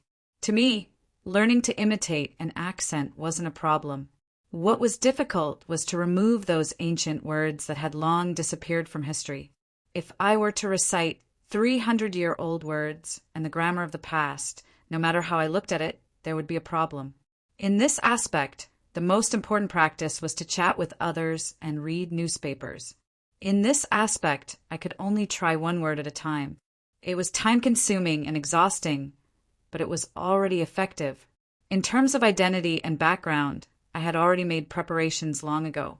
Under my arrangements, a declining noble family with the background of the Mist Country had already resided in this city for more than 20 years. Their ancestor had helped the previous king fight for the throne and obtain the title of knight.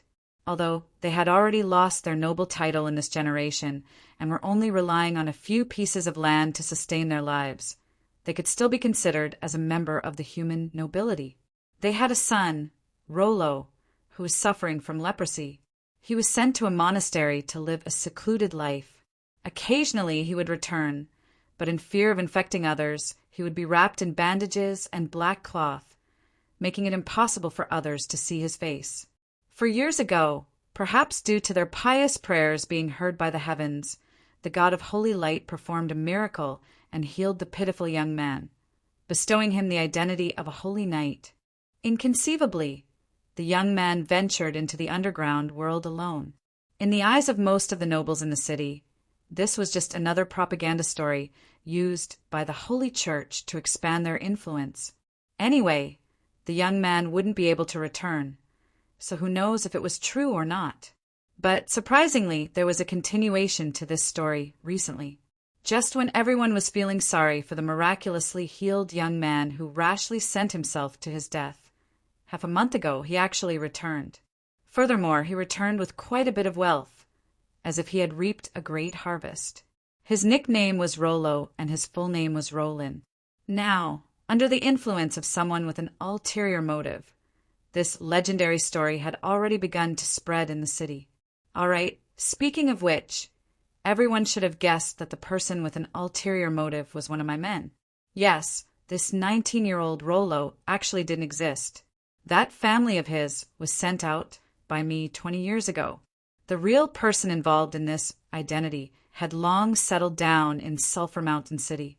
In order to make the two identities as similar as possible, the few times that Rollo came into contact with his neighbors, I was the one who personally acted as him. In fact, I even purposely left behind some obvious traces of myself, such as the weird tone of voice and a rather weird, cross-legged sitting posture. Plotting 20 years in advance just for the identity of a noble and a clean background. Doesn't it seem unnecessary? No, in my eyes, this still isn't enough. Even though I felt helpless in this world, as the rulers, humans are probably the most xenophobic race. If one wants to survive in the human society or climb up the ranks to become a superior noble, a noble identity that has been passed down for 3 generations is a must. If one were to be treated as a spy of another race, there would probably be nothing left to do. Of course, there are quite a few blank spots in this history. If someone were to investigate it in the future, there would definitely be suspicious points. However, suspicious points are much more trustworthy than a completely blank past. Being unclear of one's origin can be used as a weak point to be attacked. But if one were to attack the other party just because of a suspicious point, at the very least, one would have to come up with evidence to prove that this identity is fake. This isn't an easy task. Recently, I had been strolling around the streets every day, greeting the neighbors' uncles, aunties, and grocery aunties. I even displayed those strange traces of myself in order to make the two identities overlap and increase the authenticity of my fake identity. But due to certain reasons, due to my pathetic luck, I went a little overboard. Pooey Roland, I heard that you have a fetish for old ladies. Nonsense. How could there be such a ridiculous fetish? It's just that damned daily quest requires me to help old ladies cross the road 10 times. However, there aren't any so-called pedestrian crossings here, and there are even fewer horse carriages. In the end, after waiting for an entire afternoon, I only met 3 old ladies who fit the criteria. In the end, I even begged them to let me help them cross the road. In the end, my eyes lit up as I looked for old ladies everywhere, trying to please them. That's how I got this bad nickname. No, I heard that it's the wild dog Terminator. Nonsense. Dogs are humans' best friends. I really like that quest of bathing wild dogs. It's just that the dogs don't like it. What a bunch of sharp teeth and claws. Fortunately, I have holy light, otherwise I wouldn't be able to see anyone the next day. Ah, I heard that you were caught on the spot because you followed a beauty with evil intentions. Nonsense, my goal is only to defeat evil and take care of those hoodlums. It's a pity that I didn't manage to catch a single hoodlum that day. As expected, was the Holy Knight's stealth skills lacking? As for being arrested, I am a Holy Knight, so how could they possibly arrest me? It only took a little effort to convince the guards. The end result of these quests, other than letting me deeply understand that the system is still as deceptive as ever. Doing good is harder than doing bad. It also made the miraculous Roland and lucky little Roland turn into overly kind Roland, and then into that Roland next door who has water in his head. And it's a pity that the young lad's brain has been burnt by the holy light. It's fine this way, the impression I leave on others would be deeper. Being a little silly is more in line with the character of a hot-blooded person who rushes into the underground world to die. It's a good thing, it's a good thing. This is my self-deception, filled with tears of blood. But sometimes when calamities descend one after another, when one's image collapses, there is a limit to self-deception. Good your head, the gaze of the cute lady next door at me has changed from the longing she had when she first met me to the pity of looking at a retard. There are even people shouting, "Don't give up hope. Don't give up on treatment," behind my back. It has only been a week, and my image has been completely destroyed. If this goes on, I will finally be able to shake off the identity of the Lich Roland who has water in his head. But I will become the Holy Knight Roland, whose brain has been burnt by the holy light. But it is a pity that in order to become stronger as quickly as possible, I have no choice but to do those daily quests that are getting more and more deceptive. I am starting to miss that evil-doing system. These days, doing good deeds is much harder than doing bad deeds. Helping an old lady cross the road is treated as an attempt to rob the elderly. Helping someone carry their luggage is treated as an attempt to steal. Volunteering to sweep the streets is treated as a lunatic.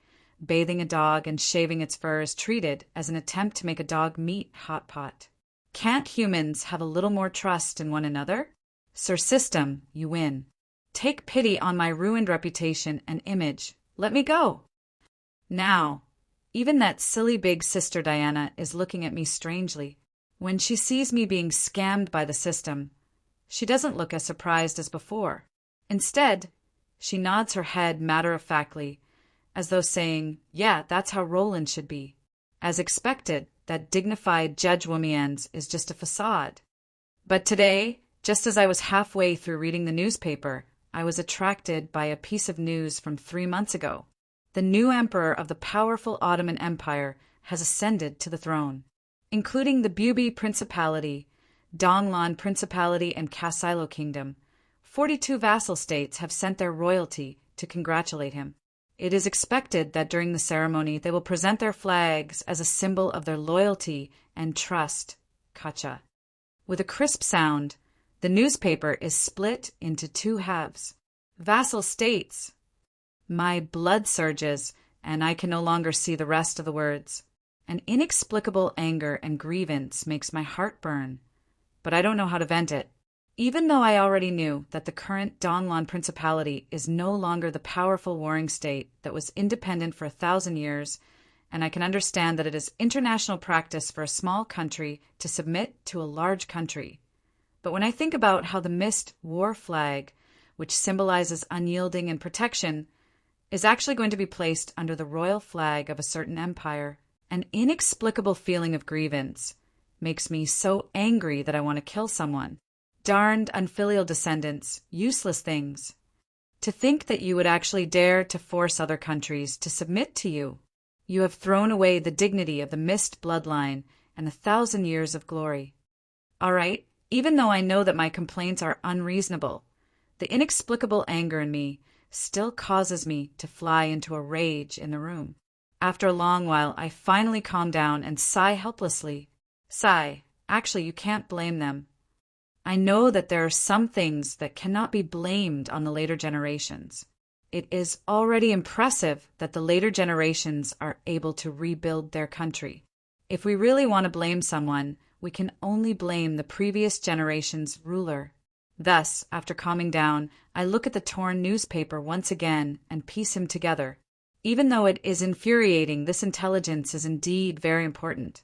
So I have to study it carefully. The new Emperor Dasos, isn't he the king of winter wolves in history? Even though he is an unlucky fellow who was turned gay by Victoria, his achievements in history are outstanding. He is indeed not to be underestimated. When I think of Victoria, I think of Dasos's tragic ending. For some reason, my mood becomes much better. A devious idea that is filled with malice pops up in my mind. For an emperor of a large country like him, he might have gotten tired of eating luxurious food. That's why he is infatuated with Victoria, that rare androgynous beauty. Perhaps, even though Victoria is no longer around, Kolos is still around. She is also an androgynous beauty. Why don't I try to turn him gay again and leave him in history once more? All right, even though I am just saying it casually to vent my anger over the missed royalty being forced to lower their heads, Kolos, who is preaching in the square, suddenly feels a chill down her spine. She shudders, as though misfortune is about to descend upon her. Following that, I flip to the last page of the newspaper. There are portraits and a brief introduction of the representatives of the various vassal states who are participating in the succession ceremony. Donglon Principality, I got it. Is it a princess? Renee Chin Mist? Kacha. The newspaper that was barely pieced together is completely destroyed. This time it isn't because of anger, but because of the scene in front of me. At the corner of the newspaper, there is a vivid portrait. On the portrait, a valiant female knight wearing silver armor is waving to the people with a bright smile. Knight Princess Renee, the only descendant of the mist in the world. She is deeply trusted by the people. An impostor of the descendant of the mist? All my guesses are useless now. In front of the valiant face of the female knight, I have to admit it even if I don't want to. Roland, look at this. This Lord Princess looks so similar to Rollo and you. Could it be that you are a family? Don't try to deny it. This time, the evidence is conclusive. Hurry up and let Momo meet the cute little Rollo. Momo rushes in. In her hands, she is waving a newspaper that is exactly the same as the one in my hands. As for that knight princess named Renee, she actually looks 90% similar to me. If it wasn't for the gentleness of a female instead of a male, the sharpness of her face and the thinness of her eyebrows, it would seem as though we are the same person. Staring at the portrait of the young lady, I make up my mind. Looks like we have to make a trip to the capital of the Ottoman Empire, Kajisi City. Chapter 77. Renee Chin Mist, 14 years old. After the death of her father Cash Mist in battle, she became the sole successor of the Mist bloodline, gaining the trust of the people and the military. This knight princess's experience is similar to ours. A year ago, during the border conflict, the Beastman army suddenly attacked, and the previous King Cash was outnumbered and died in battle. This knight princess went into battle at the last minute and charged for 3,000 miles, sweeping the Beastman army back to their homeland. However, there are no records of her personally participating in that battle, so her battle strength and job are unknown. Regardless of whether it is within the country or abroad, she has already been compared to the legendary Gemini Roland and Cavendish. 300 years ago, the legendary Holy Knight Roland grew rapidly in battle, reaching bronze at 12, silver at 13, and gold at 14. Before his death, it is said that the god of holy light appeared and allowed him to break through the legend realm, killing countless enemies. However, it is a pity that he was too young and died of exhaustion. Even if he is the fastest growing human, this kind of growth speed is still inconceivable. According to this speed, wouldn't he become a semi-god at 20 years old? In fact, due to his growth speed being too ridiculous, there are private rumors saying that he was wronged, and in the end, the god of holy light couldn't stand it anymore. So he bestowed him the power to break through. Based on this rumor, a bishop even proposed to confer the title of Saint Roland and give him the posthumous title of Saint Roland.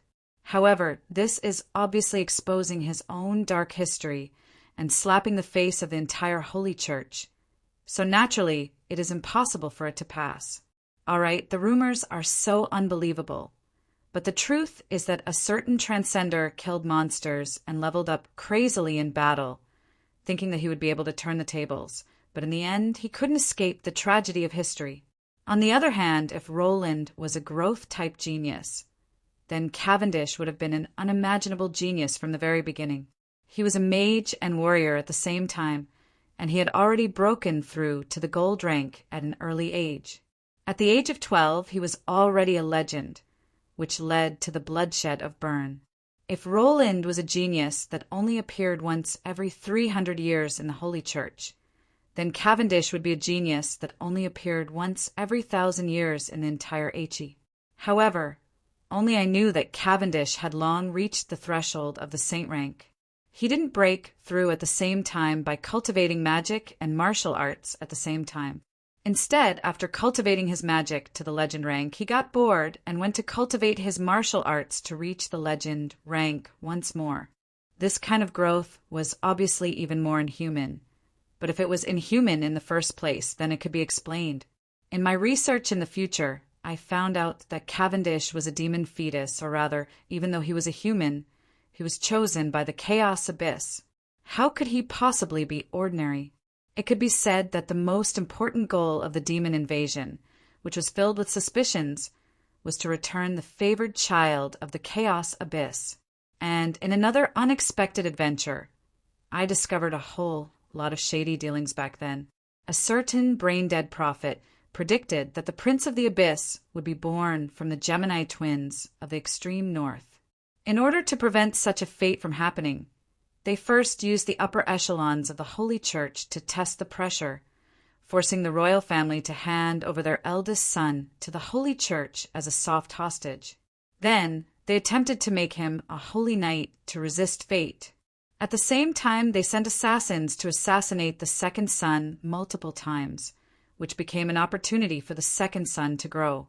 To speak the truth, this prophecy was indeed correct. With the system accompanying me, if I were to go all out and kill people to level up, I would definitely be even more of a demon fetus than Cavendish. In the history, it was indeed Roland who became the Prince of the Abyss. From the looks of it, the prophecy of both princes being demon fetus wasn't wrong. But sometimes I would also think that if it wasn't for this ridiculous prophecy, we wouldn't have been forced to such a state. Did the prophecy really come true? Or did the prophecy create the truth through its own butterfly effect? I'm afraid that no one would be able to figure it out. But if one were to look into it, it would be like the chicken before the egg, or the egg before the chicken. It is an unsolvable question that makes one feel puzzled and meaningless. But a fly doesn't bite an egg without a crack. Even without the instigation of a schemer, under the general trend of history and the attraction of benefits, war would still have been triggered in the end. Being outnumbered, the final outcome would probably still be the same. All right, back to the main topic. Even though they were princes of a fallen country, even though history was distorted and not recognized by the mainstream, one was a tragic hero who sacrificed himself for his country, while the other was an anti-hero who sacrificed everything in order to avenge his fallen country. Even in the modern era, the twin princes were still the pride of the mist country. For this princess to be compared to the legendary twin stars of 300 years ago, it was sufficient to prove the love and reverence the citizens had for her. But I also noticed that the clothes and hairstyle of Princess Renée in the portrait were all imitations of Roland back then. Even the silver female armor she was wearing was a female version of my Thornwar armor. That seemingly cheerful smile of hers was an extension of the standard smile of a saint knight. If she doesn't worship the heroic figure from 300 years ago, then the greatest possibility is that she is intentionally imitating the heroic figure from the legends. If the power of the country has deteriorated to the point that she, as a princess, has to create a god to gather the hearts of the people, this isn't a good sign. Perhaps I had been subconsciously avoiding the new owner of that country, which was why I had been treating her as an imposter or as if I didn't care. Even when I started to gather intelligence on the various countries, I didn't start from the Donglan Principality. Now that the truth was placed in front of me, if I were to avoid it, I would become a tortoise hiding in its shell. That wasn't something I would do. I walked into the bathroom alone and soaked myself in the pool. Taking off the time distortion ring, I carefully adjusted the scale on the ring from 20 to 12 before putting it on. Then, as expected, it's exactly the same. When one's age returned to the time when they had just started their second puberty, the difference in gender wasn't as obvious. The mirror on the wall and the face that was almost identical to the one on the poster shattered the last shred of hope I had.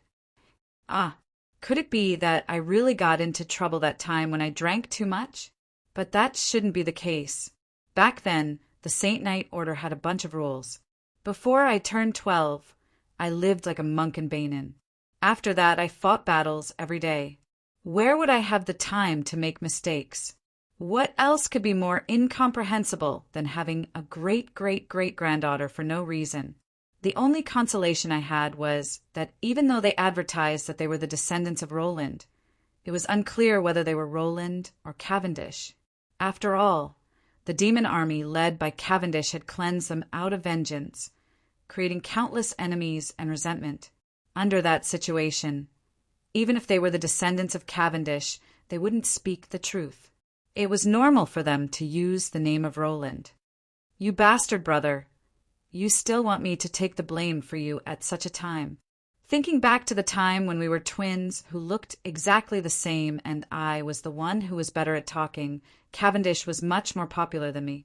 He wasn't bound by all those rules and regulations. At a young age, he knew how to act young, breaking down the guard of his sisters. Not to mention the palace maids. Even noble ladies fell for him. He even flaunted it in front of his elder brother. Even though I was gnashing my teeth in hatred, I still paid attention to my image as a crown prince and a saint knight. I pretended to be mature and gentlemanly, paying attention to my reputation and image. In the end, I was still a bachelor when I died.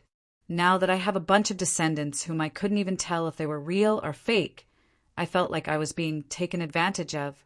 All right, I admit that it was the envy, jealousy, and hatred of a 300-year-old archmage.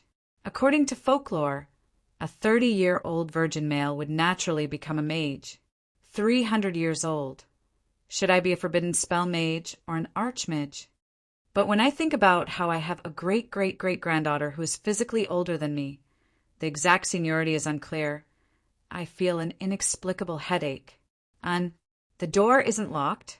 Oh, I'm sorry. Suddenly, the door opens and that ferocious dog walks straight into the bathroom. After calmly looking at me, who was soaking in the bath, she turns around and walks out. Oh no, she didn't walk out. She went to lock the door. What is she trying to do? I felt that something was amiss. That is a magic that changes your physical body, right? Which one is your real age and name? Rollo. Roland? I'm guessing that it is Rollo. Otherwise, you would have eaten Big Sister long ago and wouldn't have gotten so angry when I mentioned how useless and underdeveloped you are. I'm sorry, I accidentally stepped on your sore spot. Momo will take note of it in the future. Even though what you said sounds nice, but what are you trying to do? Why did you take off your clothes? Why did you come over? Why did you walk into the bath? What's with that saliva? Just let Momo hug me for a while. Just hug me for a while. Momo won't do anything, really. You should wipe away your saliva first before saying those words. Also, that perverted smile on your lips, as expected of a dark elf. What do you mean by that weird, twisting motion of your fingers? What are you trying to do? Be good, my little darling. It will just hurt for a while. The ferocious hound has completely turned into the embodiment of lust. The dumbfounded me has already been forced into a corner. Don't even think about it. Black-skinned elf. Don't touch my man. Momo, what are you doing? A second before Diana broke the lock to enter, a flash of light suddenly shoots out from the ring on her right hand and hits Momo. Under the rage of the demon marquise, she falls to the ground. I'm sorry, Roland. I have activated the emergency rescue procedure, and the ring's energy has been depleted. I'm afraid that I won't be able to contact you for the next 3 days. I really didn't see the water on the ring as the activation procedure. I'm not interested in bathroom play or peeping in the bathroom. All right, Eliza. Even if you are trying to act cute now, I won't find it cute. I'm sorry, Lord. I will scold her properly. All right, you rushed indirectly. Also, can you not look at me so calmly? Even if a boy hasn't developed yet, he still has human rights. The gray elf who rushed indirectly lifts her companion up and apologizes with her head lowered. However, the way she covers her mouth and chuckles after sneaking a peek really infuriates me. All right, the 2 elves have left and the bathroom regains its peace. However, I silently leave the pool. First, I take off Eliza's ring and press it under my clothes. Then, I adjust the time distortion ring and put it on. Next, I take out the spare sword beside my clothes and place it by the side of the pool before starting to bathe again. 5 minutes later, and the door is broken? Is there anyone inside? Oh, male clothing. Since the pool is big enough, let's bathe together. Everyone can bathe together and scrub each other's backs. Big brother, you dropped your soap. Let me help you pick it up. This time, the ones who came are the 2 brothers that I can't look straight at, Beifong and Cassio. I've had enough of perverts. Eat my sundering slash. It is a pity that due to the difference in our strength, Beifong successfully catches the blade with his bare hands. However, it is definitely a mistake to prepare the sword. The name of this group is definitely a mistake. They are all absolute gentlemen. How can there be normal people? Are you saying that you are a normal person? Gentlemen and perverts are attracted to each other. All of a sudden, a wet kitten jumped out of the bathtub. It shook its body to get rid of the water. Then it walked past me and left the bathroom. Harloise, you are here too. Slimes need to replenish their water regularly. I came earlier than you. Seriously, you are already so old. Yet you are still competing with a cat. Right? Your body is not bad when you are young. You are really cute. Why don't you consider joining my harem? Although I never recruit males, but since you are so cute, I can make do with a boy. Harloise, eat my holy light slash. The pitch-black night doesn't represent the end of the day. The accident during the day finally turns into a farce that engulfs everything. Initially, I wanted to bathe to recover from my fatigue, but thinking about how that was the start of everything, I could only lie on the bed helplessly. However, unexpectedly, Harloise, who has transformed into a cat, jumps into the room from the window. Hey, it's time to learn.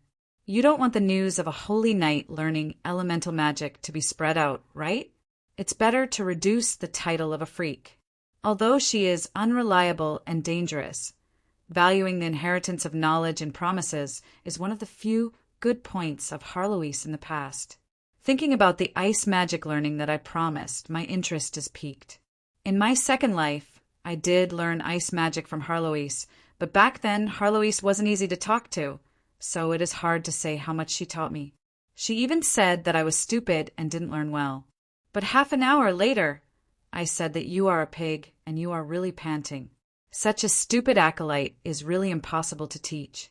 Feeling the breath of the elements doesn't require you to control them. Communicate, not to order or threaten them.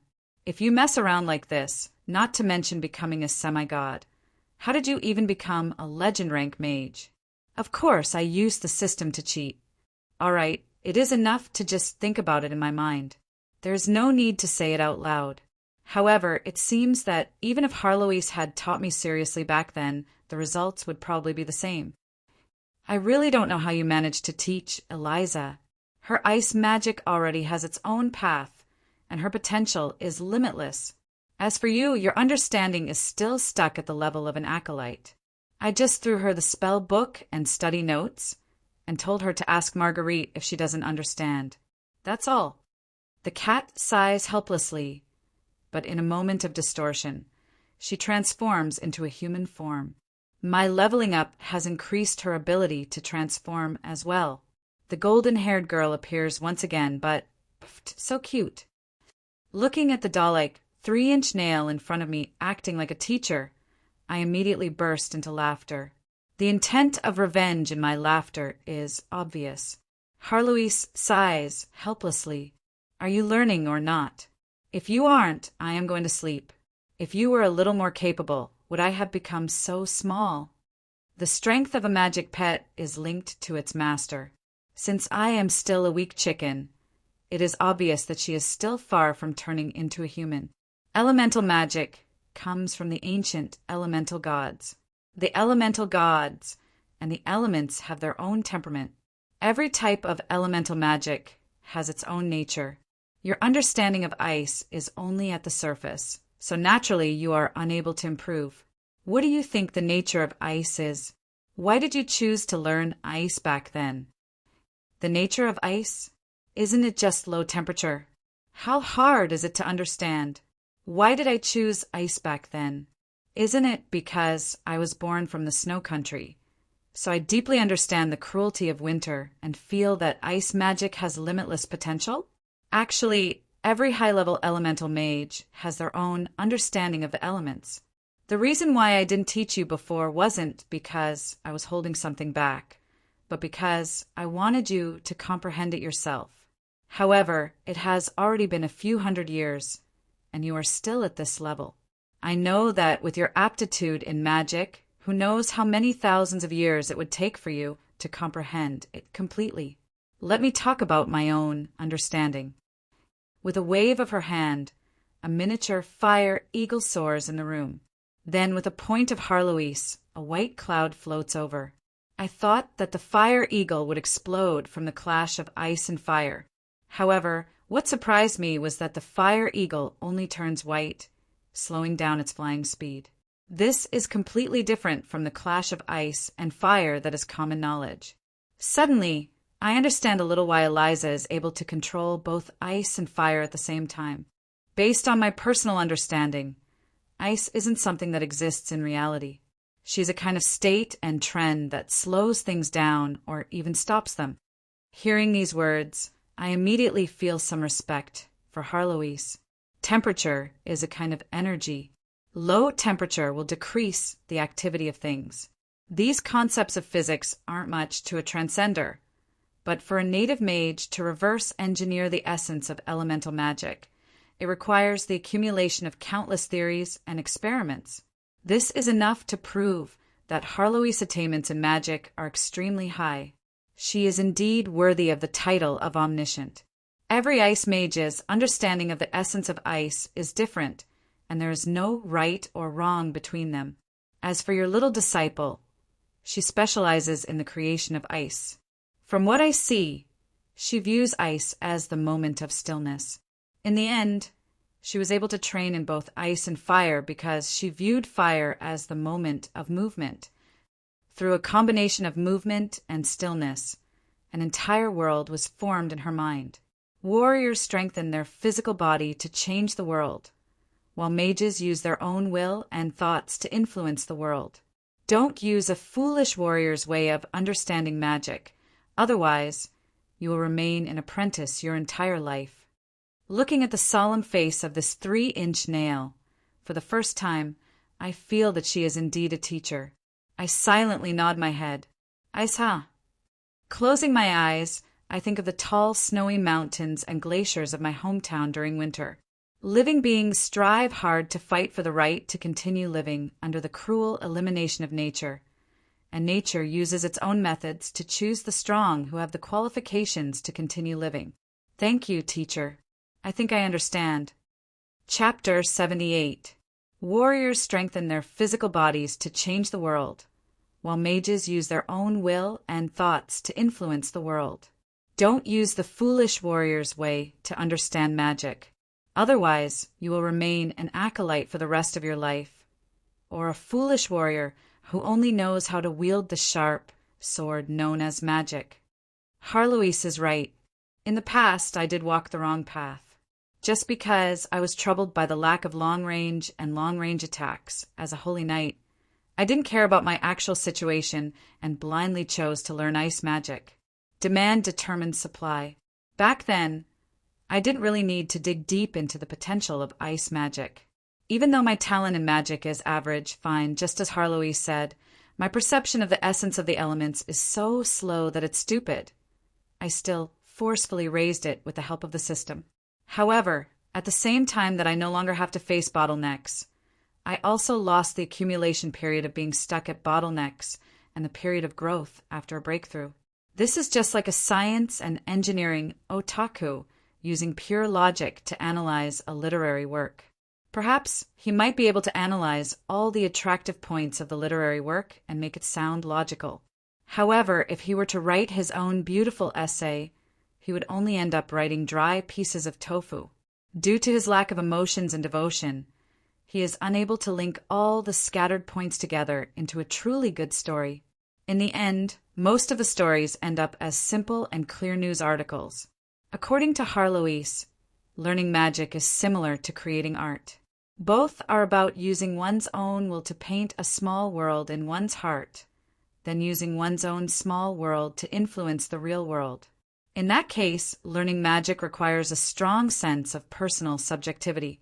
These thoughts and processes may seem unrelated to one's strength, but in reality, they are extremely important. They determine a mage's path, and after losing these perceptual knowledge, one's path will naturally become narrower and narrower. I am the most obvious example. I learned literature, elemental magic, which requires perceptual knowledge, as mathematics, martial arts. In the end, I could only follow the books and imitate the footsteps of my predecessors to learn standard magic, forcefully turning my own ice magic into an ice cannon tower. Accumulating mana and blasting it became my ultimate understanding of ice magic. As a mage who researched forbidden spells, this is too much of a waste. But fortunately, hard work is never wasted, even if it's the opposite of what you're trying to do. Even though I didn't do research on emotions, the time and effort I put into learning rationally wasn't wasted. The fate points that I spent were rewarded. Although my rationality wasn't aware of it, the emotions in the depths of my soul were enlightened. Yep, it sounds like a tongue twister. Then it should be even though your mouth says no, your body is so honest. The crystallization of his understanding and feelings was the once-in-a-lifetime soul imprint. Soul imprint, mark of justice destruction, necropolis crown destruction, ice treader destruction, son of light destruction. On the system's interface, the 4 soul imprints of destruction were split into a row. Increase the effect of magic incantations by 1%, and increase the power of necromancy spells by 1%, were negligible and could only be used to commemorate their past existence. Of course, unless I was suicidal enough to burn my soul again, they would probably be like this forever. In my second life, Ice Treader was my soul imprint, but it was clear that I had always let down its true meaning. Treader, a person who walks, measures the world with his own footsteps. From the perspective of a traveler, he discovers the scenery, understands nature, and understands life. Ice Treader is actually a traveler who is obsessed with the scenery of the northern country, the boundless snowy region, the unreachable peak of the mountain, the beauty of life under the dormant state, the avalanche that causes the earth to shatter, the small world that never freezes under the ice river, the white wolf pack that howls at the sky, the giant monster and the snow leopard that hides in the snowy mountains, the sprouts under the snowy ground, life and nature, fighting and coexisting harmoniously. Even the gods have to remain humble in the face of the true power of nature. Life changes, and the rules of nature remain unchanged for thousands of years. In order to survive the difficult winter, we have to work together. The winter wolves that work together to hunt understand this, and so do the people of the northern country. When Harloise mentioned the essence of ice that she had comprehended, the scenery of my hometown in the northern country kept replaying in my memories. So no matter if it was then or now, I have always been homesick. Deep into the night, thunder started to rumble outside. I silently stretched my hand out of the window. What fell on my palm wasn't the familiar snowflakes, but the warm summer rain. What happens when a lost traveler is homesick? Naturally, it is to make a trip back home. But it is a pity that even though the scenery of snow in my memories is still the same, the flag flying on that piece of land isn't the same as before. That seemingly unchanged snow country is no longer my homeland. I don't want to go home, at least not now. Then, since I can't return to my homeland, I will temporarily turn the scenery of my homeland into a dream. Perhaps, one day, my dream will turn into reality. Infallible definer of the soul is always more honest than the mouth. In the 3 soul imprints that formed my soul world, the ice treader turned into the snow scenery of my homeland, displaying its true power. It turned into an endless traveler in the snow, describing the natural winter and the beautiful scenery of the snow and ice of my homeland. Ha! What an unqualified master! To think that you don't even know the true power of your own soul imprint. Is it because the immense power has blinded your senses? But it shouldn't be too late to understand now. So let it snow. As I spoke softly, the rain outside turned into snowflakes.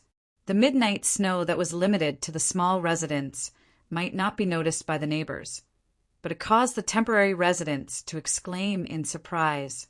I finally understood that my path of ice magic isn't the self-righteous path of a canon. Instead, I used magic as a pen to turn the beautiful yet dangerous ice plains in my memories into reality. Don't you understand now? Harloise giggled as she jumped onto the windowsill. Turning back into her cat form, she disappeared into the snow. I closed the window. Understanding is just the beginning. There is still a long way to go before I can turn it into actual power.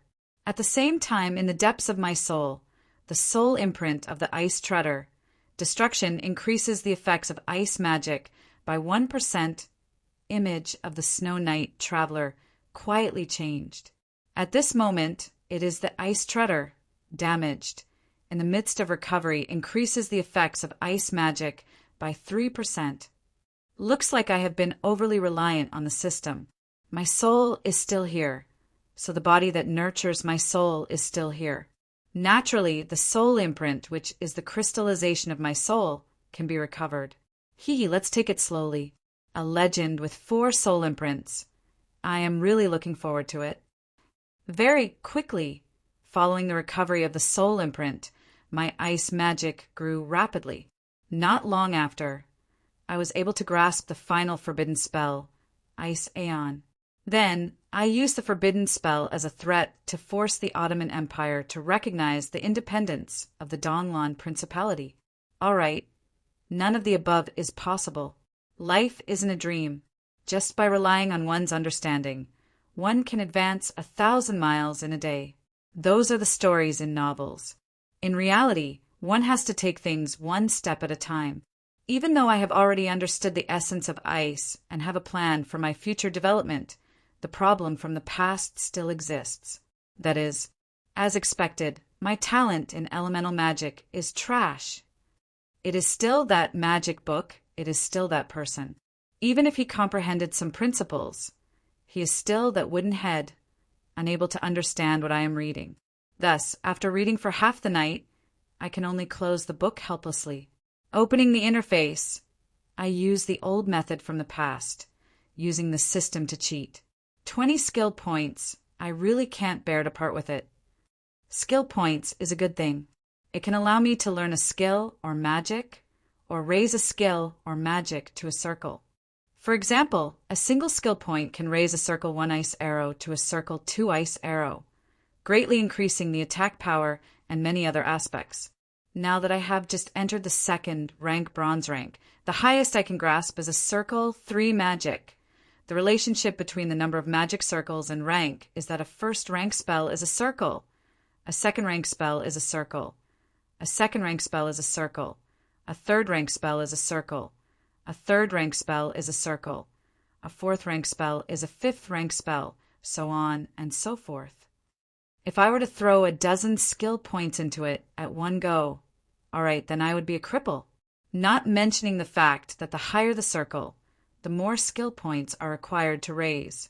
If the circle is too high, then the failure rate of casting will be greatly increased. The backlash of magic can easily kill me. Throwing so many skill points into a one-circle spell without much potential is in itself an extreme waste of resources. The fate points that I have recently aren't enough for me to raise the next level. At this moment, I am still at LV 21 Order Knight / Chaos Witch King. Originally, I should only have 10 skill points for every 2 levels. However, this dual job not only brought me twice the amount of skill points, it also gave me 4 times the expenditure. Before this, I didn't use any skill points at all. That is because I am confident that I can grasp any of the holy light and law elements of the Order Knight without using any skill points. As for necromancy magic, it isn't the time for me to learn it. Thus, I stored it all up, intending to forcefully break through the bottleneck of a high rank. But at this moment, I probably want to increase my fighting prowess very soon. I can vaguely see the path of the future, since order and chaos are bound to develop in a balanced manner.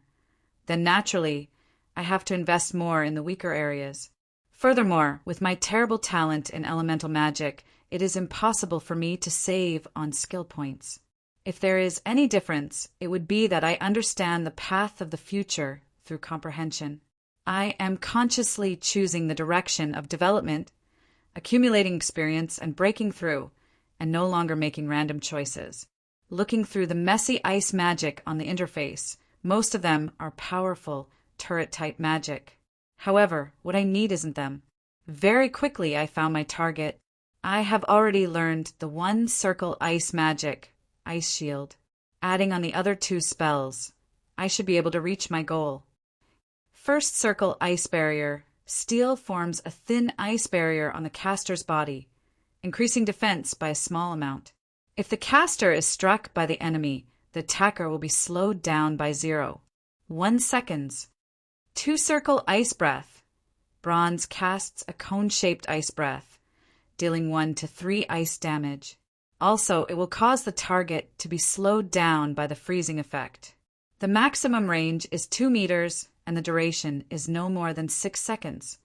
3 circles circle of ice, bronze with the caster as the center. A circle of ice is created and explodes outwards. The circle can only travel for a maximum of 15 meters.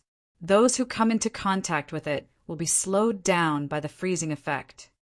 The attack power of these 3 spells are close to 0, but they are rare ice magic that can slow down the target.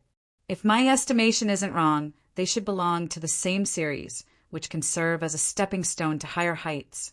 First is the close-fitting ice shield.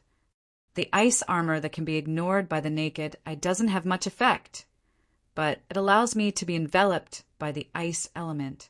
Furthermore, it is one of the few spells that can directly create ice speed reduction, and it is this ice speed reduction that causes the attacker to be slowed down. At this moment, as I continuously activate my magic, a large amount of ice speed reduction is created from the ice armor. Next is ice breath. The ice speed reduction transforms into an icy mist. The ice speed reduction is purified and evolves, and the ground that it touches is covered with a thin layer of ice. Finally, the circle of ice. Following the command, the accumulated ice speed reduction explodes in an instant, destroying the entire room. Regardless of whether it is the furniture or the ceiling, everything is covered with a thin layer of ice. The chain of spells has achieved the effect of 1 + 1 + 1 + 3, but I still furrow my brows in distress. If it was just for this effect, I would have just thrown in a random high-level spell. The huge investment of 2 skill points isn't for this. Is it still not enough? It should still not be enough. Then there is only that spell left. Thus, I open the interface once more and find the large-scale ice speed reduction spell. 6 circle blizzard, gold rank, create a small-scale blizzard. Use the falling snow to create a large-scale ice damage and movement speed reduction effect. Even if I light up a 6 circle spell, I won't be able to use it for a long period of time. 3 skill points, Please don't let me lose everything.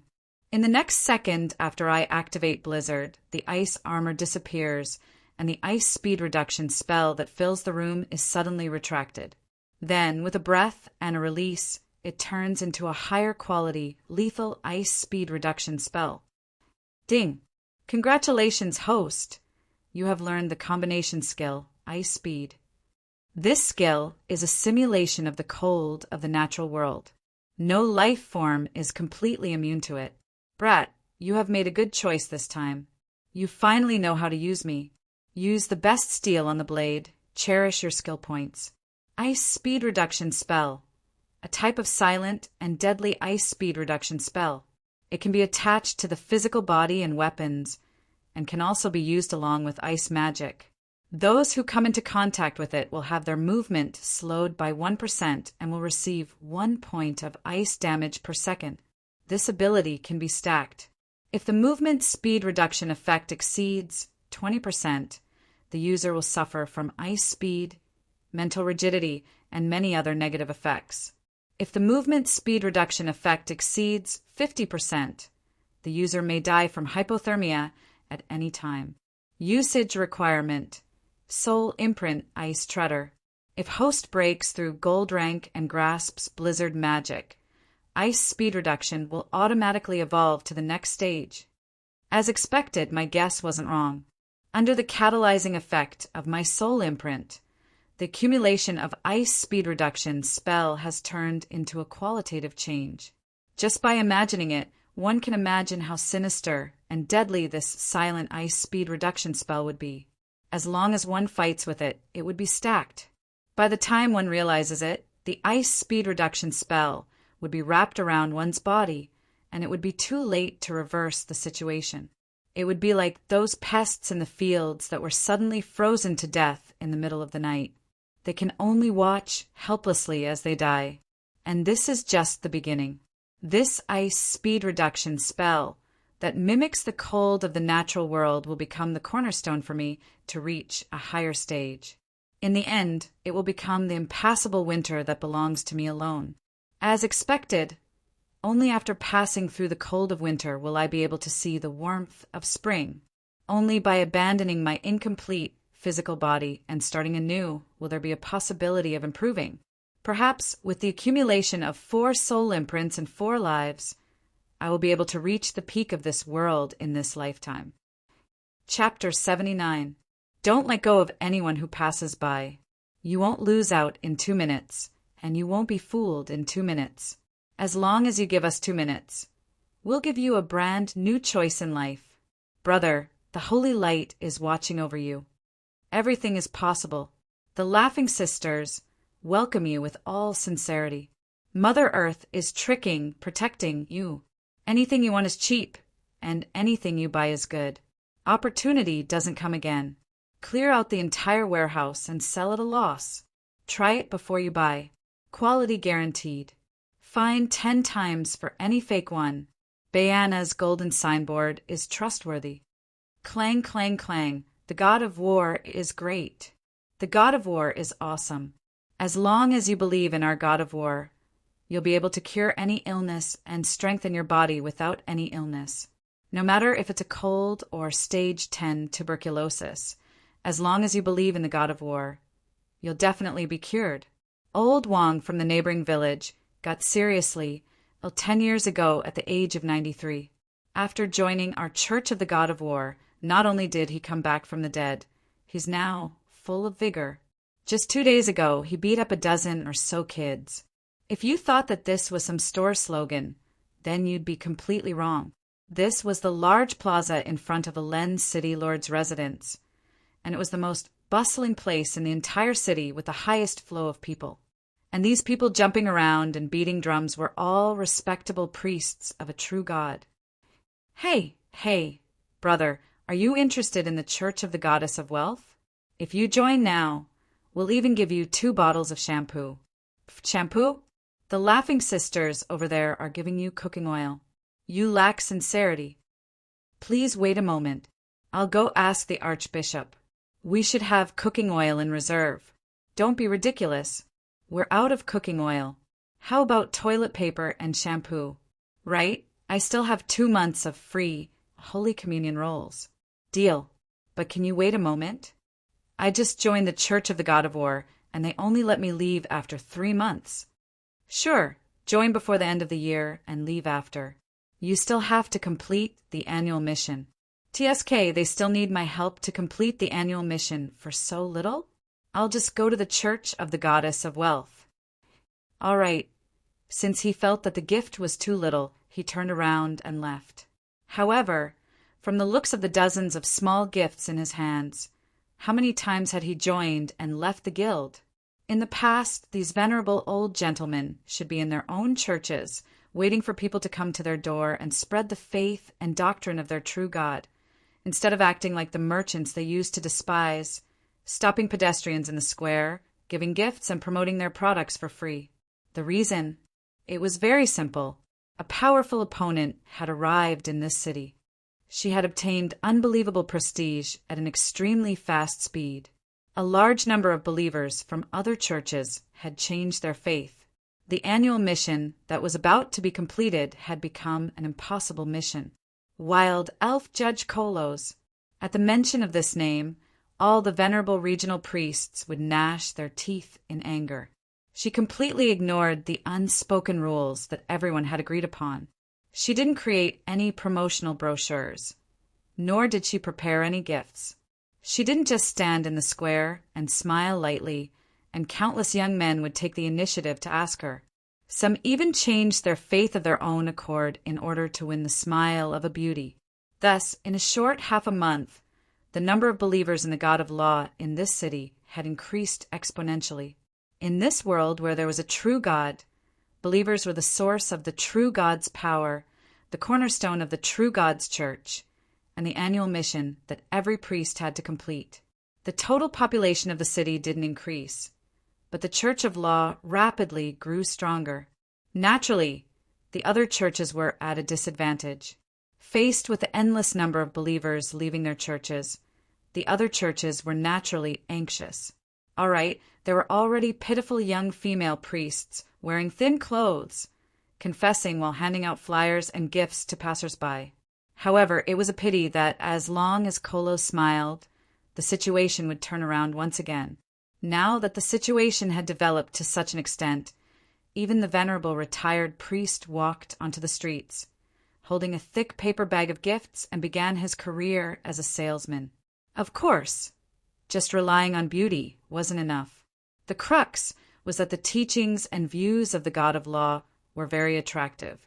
Firstly, he didn't set up a church, so there was no need to pray to the name of a god. In other words, there was no need for a regional church. Thus, naturally, there was no need for donations.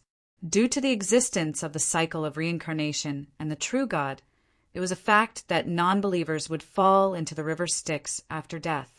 It was also a slogan used by the order gods to promote their faith. Thus, as the people of order, humans would usually choose an order god to believe in. However, the church also had to make a living. Thus, the donation of 10% of the total wealth had become an unspoken rule among the churches. But now, there was someone who didn't play by the rules. He directly shouted that he didn't set up a church and didn't take the initiative to accept donations. In the end, it created a snowball effect. Firstly, a large number of merchants changed their faith. This was equivalent to 2 regions simultaneously inviting a merchant to set up a factory. One of them had an annual tax rate of 10%, while the other had 0 taxes. Under similar circumstances, as long as one wasn't a fool, they would choose the latter. Of course, the other churches were hesitant on whether they should lower the donation limit. However, this wasn't a decision that a regional church could make.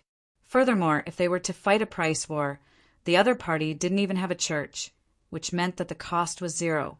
How could they win? Secondly, the God of Law, Wumians, was a true order god. Yet this female judge was actually able to provide job changes to the basic jobs. Yes, basic jobs such as mage, priest, holy knight, and so on. With the help of the remnant page of the god equipment, within half a month, there were close to 100 justice knight and a dozen judges in this city. Judges require a high level of intelligence to take up the job. Following Wumian's ascension to the level of a true god, the advanced jobs of Justice Knight and judges became basic jobs. This didn't mean that the law profession had become weaker. Rather, it meant that the entire law profession had become much stronger. One had to first become a holy knight and then a warrior. Only after reaching gold rank could one advance to become a Justice Knight. This limited the number of Justice Knight.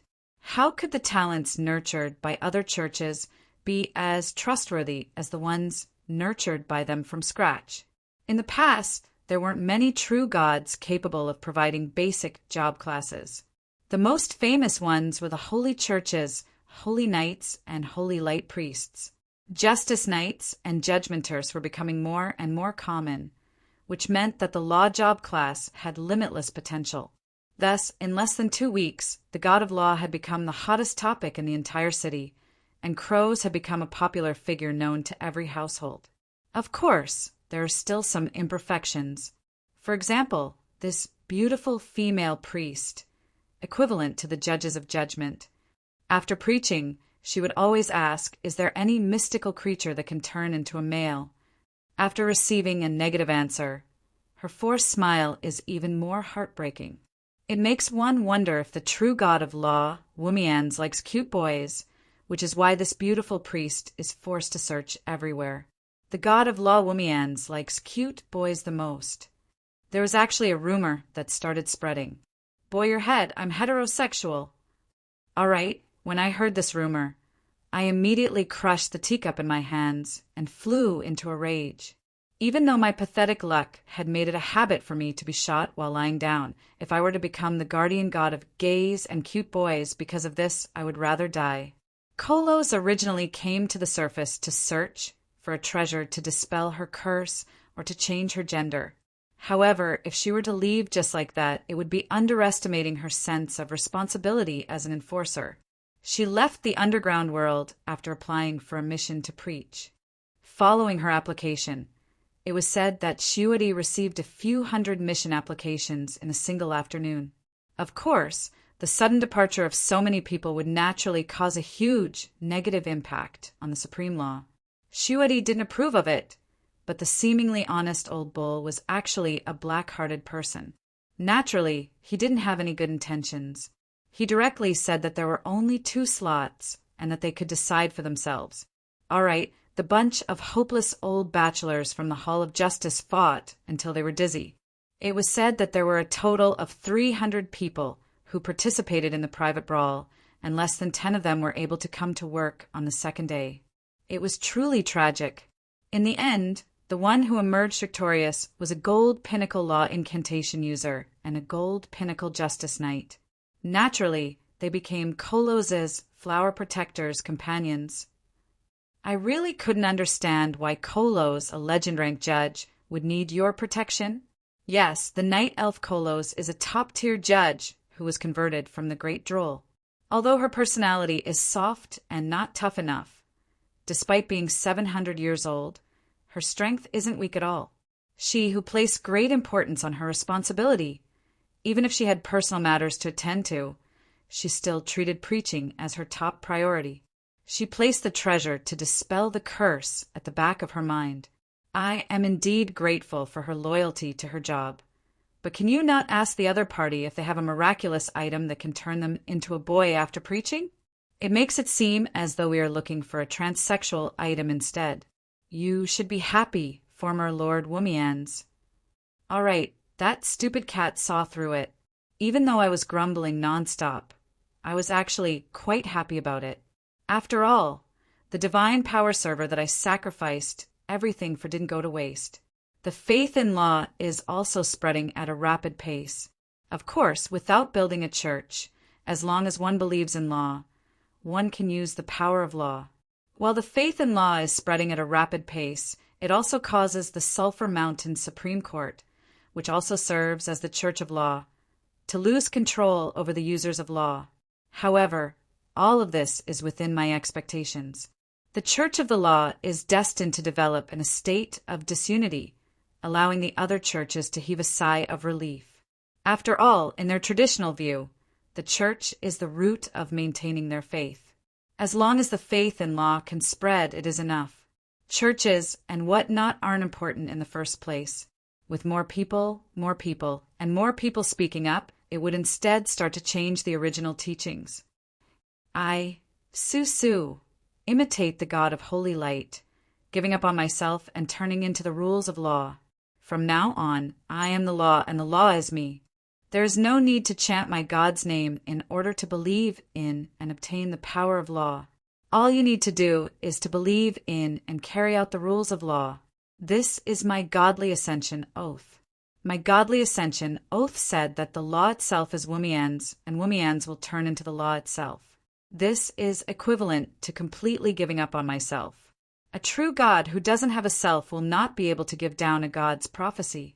Then, the churches that serve the true God naturally aren't important. Since that is the case, as long as the law is spread, Wumian's, the God power server, will eventually become as strong as the God of holy light. My next goal can then be realized. You can be smug all you want. However, there aren't many gold-ranked judges like Kolos, right? The progress in other areas won't be as fast. So, good steel must be used on steel blades. Let her follow us to the Ottoman Empire. Could it be that you can get Wumian's to give down a god's prophecy? She is wholeheartedly searching for the clue to dispel the curse. Of course, I can't. However, I have Wumian's handwritten message before he ascended to godhood. I guarantee that it was personally written by Wumian's. Furthermore, if she follows me, she will get a chance to draw the god's prophecy once a month. It will be much better than running around like a headless fly. At the very least, more people won't think that Wumian's likes boys anymore.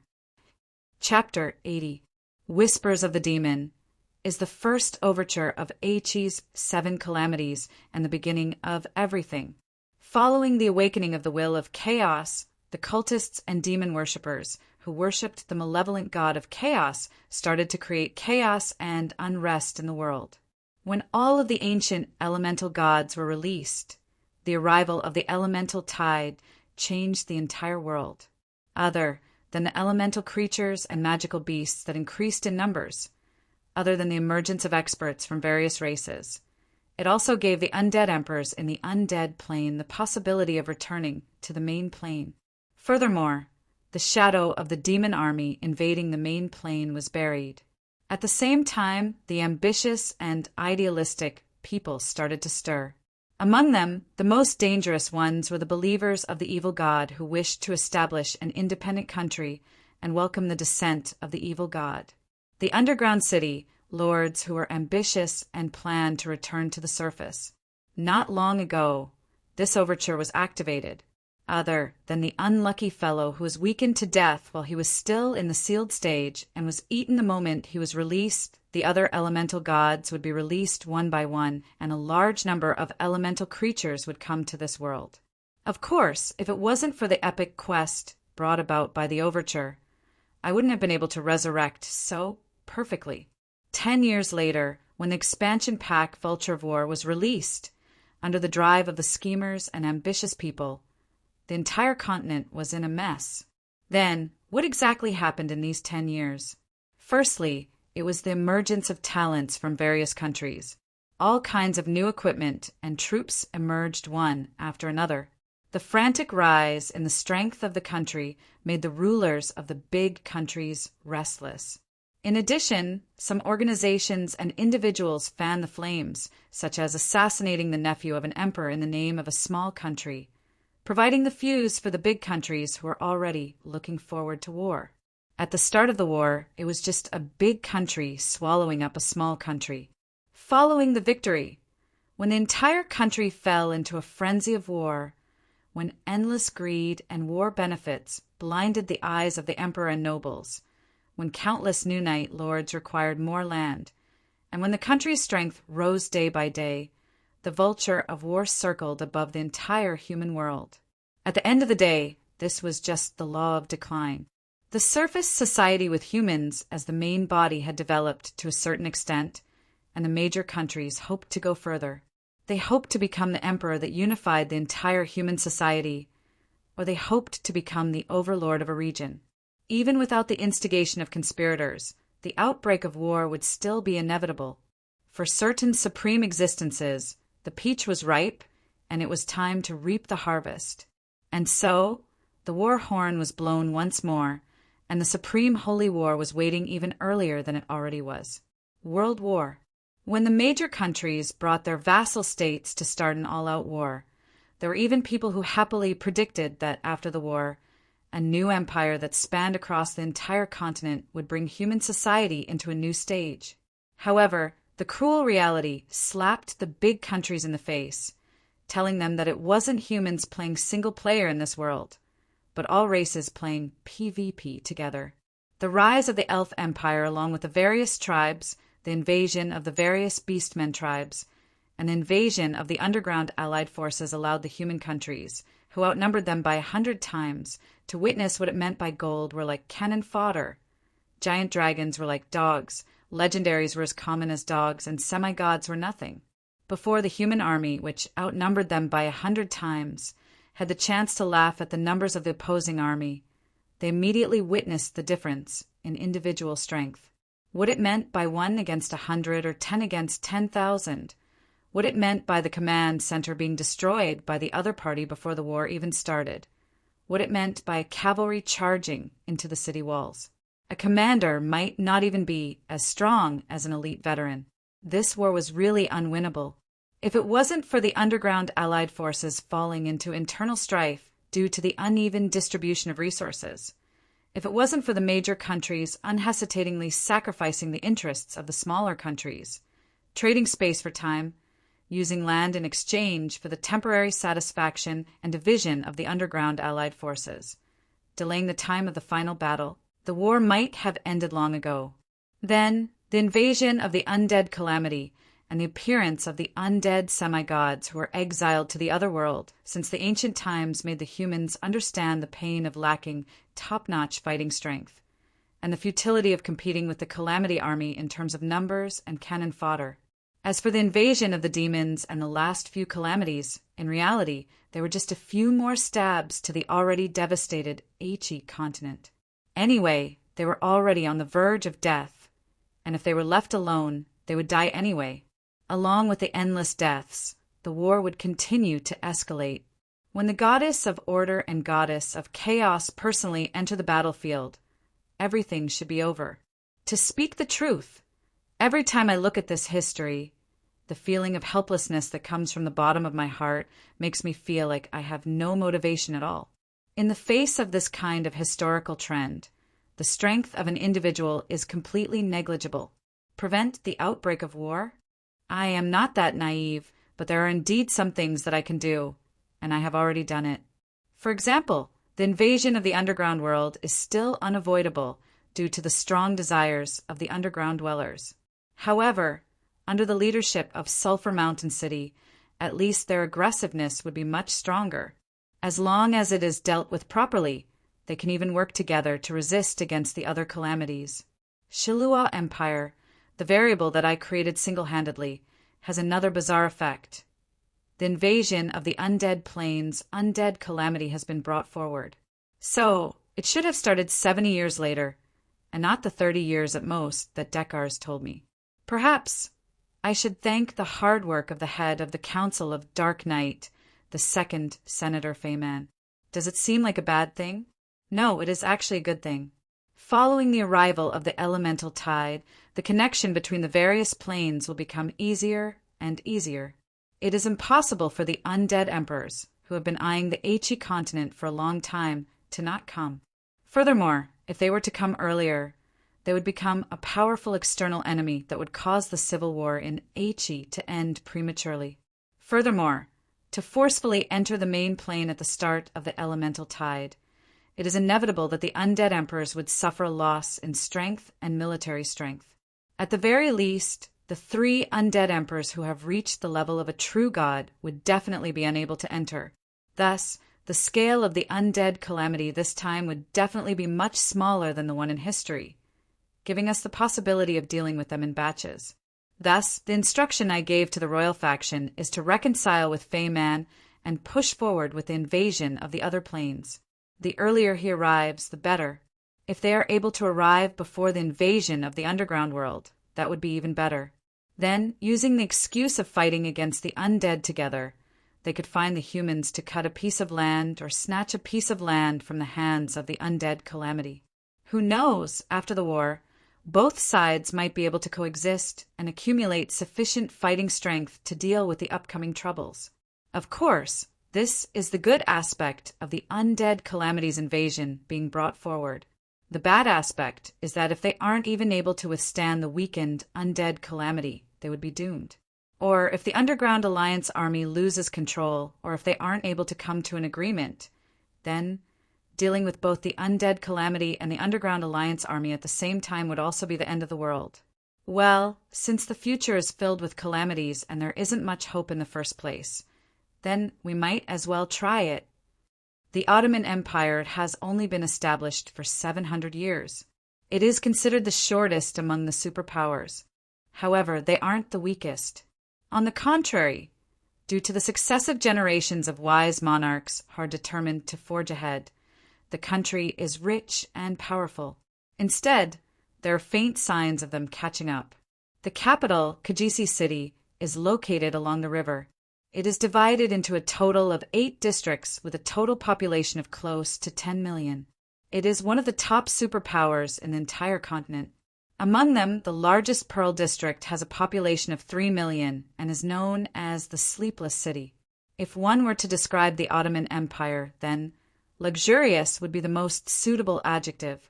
Furthermore, the countless oil lamps and magical searchlights along the river, the luxurious horse carriages along the road, the pleasure boats and cargo ships on the river, the elegantly dressed gentlemen and ladies strolling along the river, and the merchants who come from all over the continent. Without a doubt, this city is filled with astonishing vitality, now that the inauguration ceremony of the new emperor is just around the corner. The trees along the river are filled with colorful flags and jewels. The main road is actually paved with expensive silk carpets. Even the gold-plated oil lamps along the road are burning with the highest grade of mermaid oil.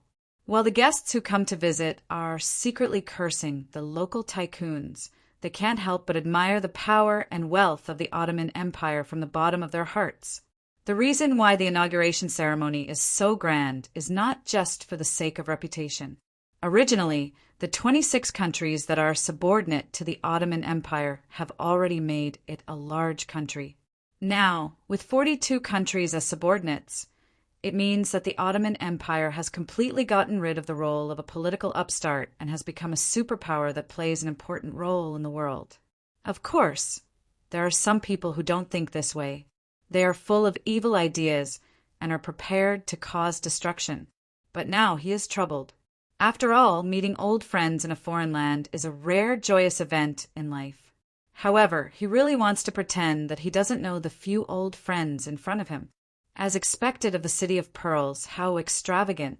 To think that they would even give out night pearls to passers-by. Cut the crap and take it. All right, those are the Goblin Ingo and Kabbalah. They are old acquaintances of Sulphur Mountain City. Right now, they are eyeing the jewels that are decorating the tree. Even though the surroundings are filled with onlookers and everyone is pointing at them, they are still happily stuffing the jewels into the gunny sack. Oh, high-grade mermaid oil. What a waste. It is even used as an additive for my old Hoyle's fuel. He recognizes the people in front of him, but he would rather not recognize them. They are indeed here to deliver gifts to the Ottoman Empire in hopes of reaping a bountiful harvest. Calculating the time, they should have arrived a long time ago. However, to be able to meet them here by chance, it can be considered as an ill-fated fate. Bastards, it is you bunch of thieves again. You are even here in the day. What? Thieves? What nonsense are you spouting? Aren't these placed on the streets for others to take? That's right, it is yours just because you say so. If you call it, will it reply to you? All right, even though the goblin Kabbalah roars back at them, his movements don't slow down at all. He swiftly finishes stuffing the jewels and runs away, dragging the gunny sack along with him. Cough, cough. Don't run, you bunch of bastards. Their footsteps, honed from fighting with Sulphur Mountain City's town security for a long period of time, are incomparably swift. Furthermore, they are all underground experts who don't care about their reputation. How can the normal human guards catch up to them? Instead, they run until they are out of breath, falling further and further behind. Come and chase us then. Ha! The days without the town security are really as lonely as snow. Ha! Kabbalah, I am already invincible. Ouch. All right, Kabbalah, who is famous for being an expert at digging holes in Sulphur Mountain City, slips and falls onto the ground, his mouth full of mud. Kabbalah, what happened to you? What happened to you? Didn't I say that a hole must be filled up? Isn't this the wrath of the heavens? Who was the one who threw the watermelon skin? So inconsiderate. Kabbalah still owes old Hoyle 100,000 gold coins. If he were to die, can you all afford it? All right, I can still understand his anger at the start, but the latter part goes astray. I don't have 100,000, 100. Only 100. Furthermore, dwarf, you obviously cheated last night. I won't even return you that 100. Even though there is a huge bump on his head, the goblin Kabbalah struggles with all his might, using his index finger to form a 1, afraid that this shameless old dwarf would take the opportunity to put the huge debt on his head. Indeed, if Kabbalah had 100,000 gold coins, he wouldn't need to drag a tattered gunny sack along the streets to pick up the ornaments on the tree. These can be considered as jewelry, but in reality the quality is very low and it isn't worth much. Only goblins like Ingo and Kabbalah, who view wealth as their life, would do such a thing. All right, I really can't stand it anymore. But apparently, there is someone who can't stand it anymore. You bastards! You even dare to do such things in other cities. Silly town security! How is this possible? Didn't you all go to the north of the continent? Damn it, there is still that fierce dog. Who is the fierce dog? Don't give random nicknames to others. Momo's name is very pleasant to hear. Silly big lass? All right, I got it. However, with the two town security clenching their fists, one at the front and one at the back, and a few experts from the Hall of Judgment holding the fort by the side, the 3 dwarves fall into despair. Don't hit my face! Don't hit my face! You don't even want your face anymore. How can you not hit me? This time, even the passers-by are amused by this farce. Seizing the opportunity, I, who is wearing my silver mask, smiles at the few guards who are watching the show. Good evening, gentlemen. The night is really beautiful, isn't it? May I ask which direction is the embassy of the Donlon Principality?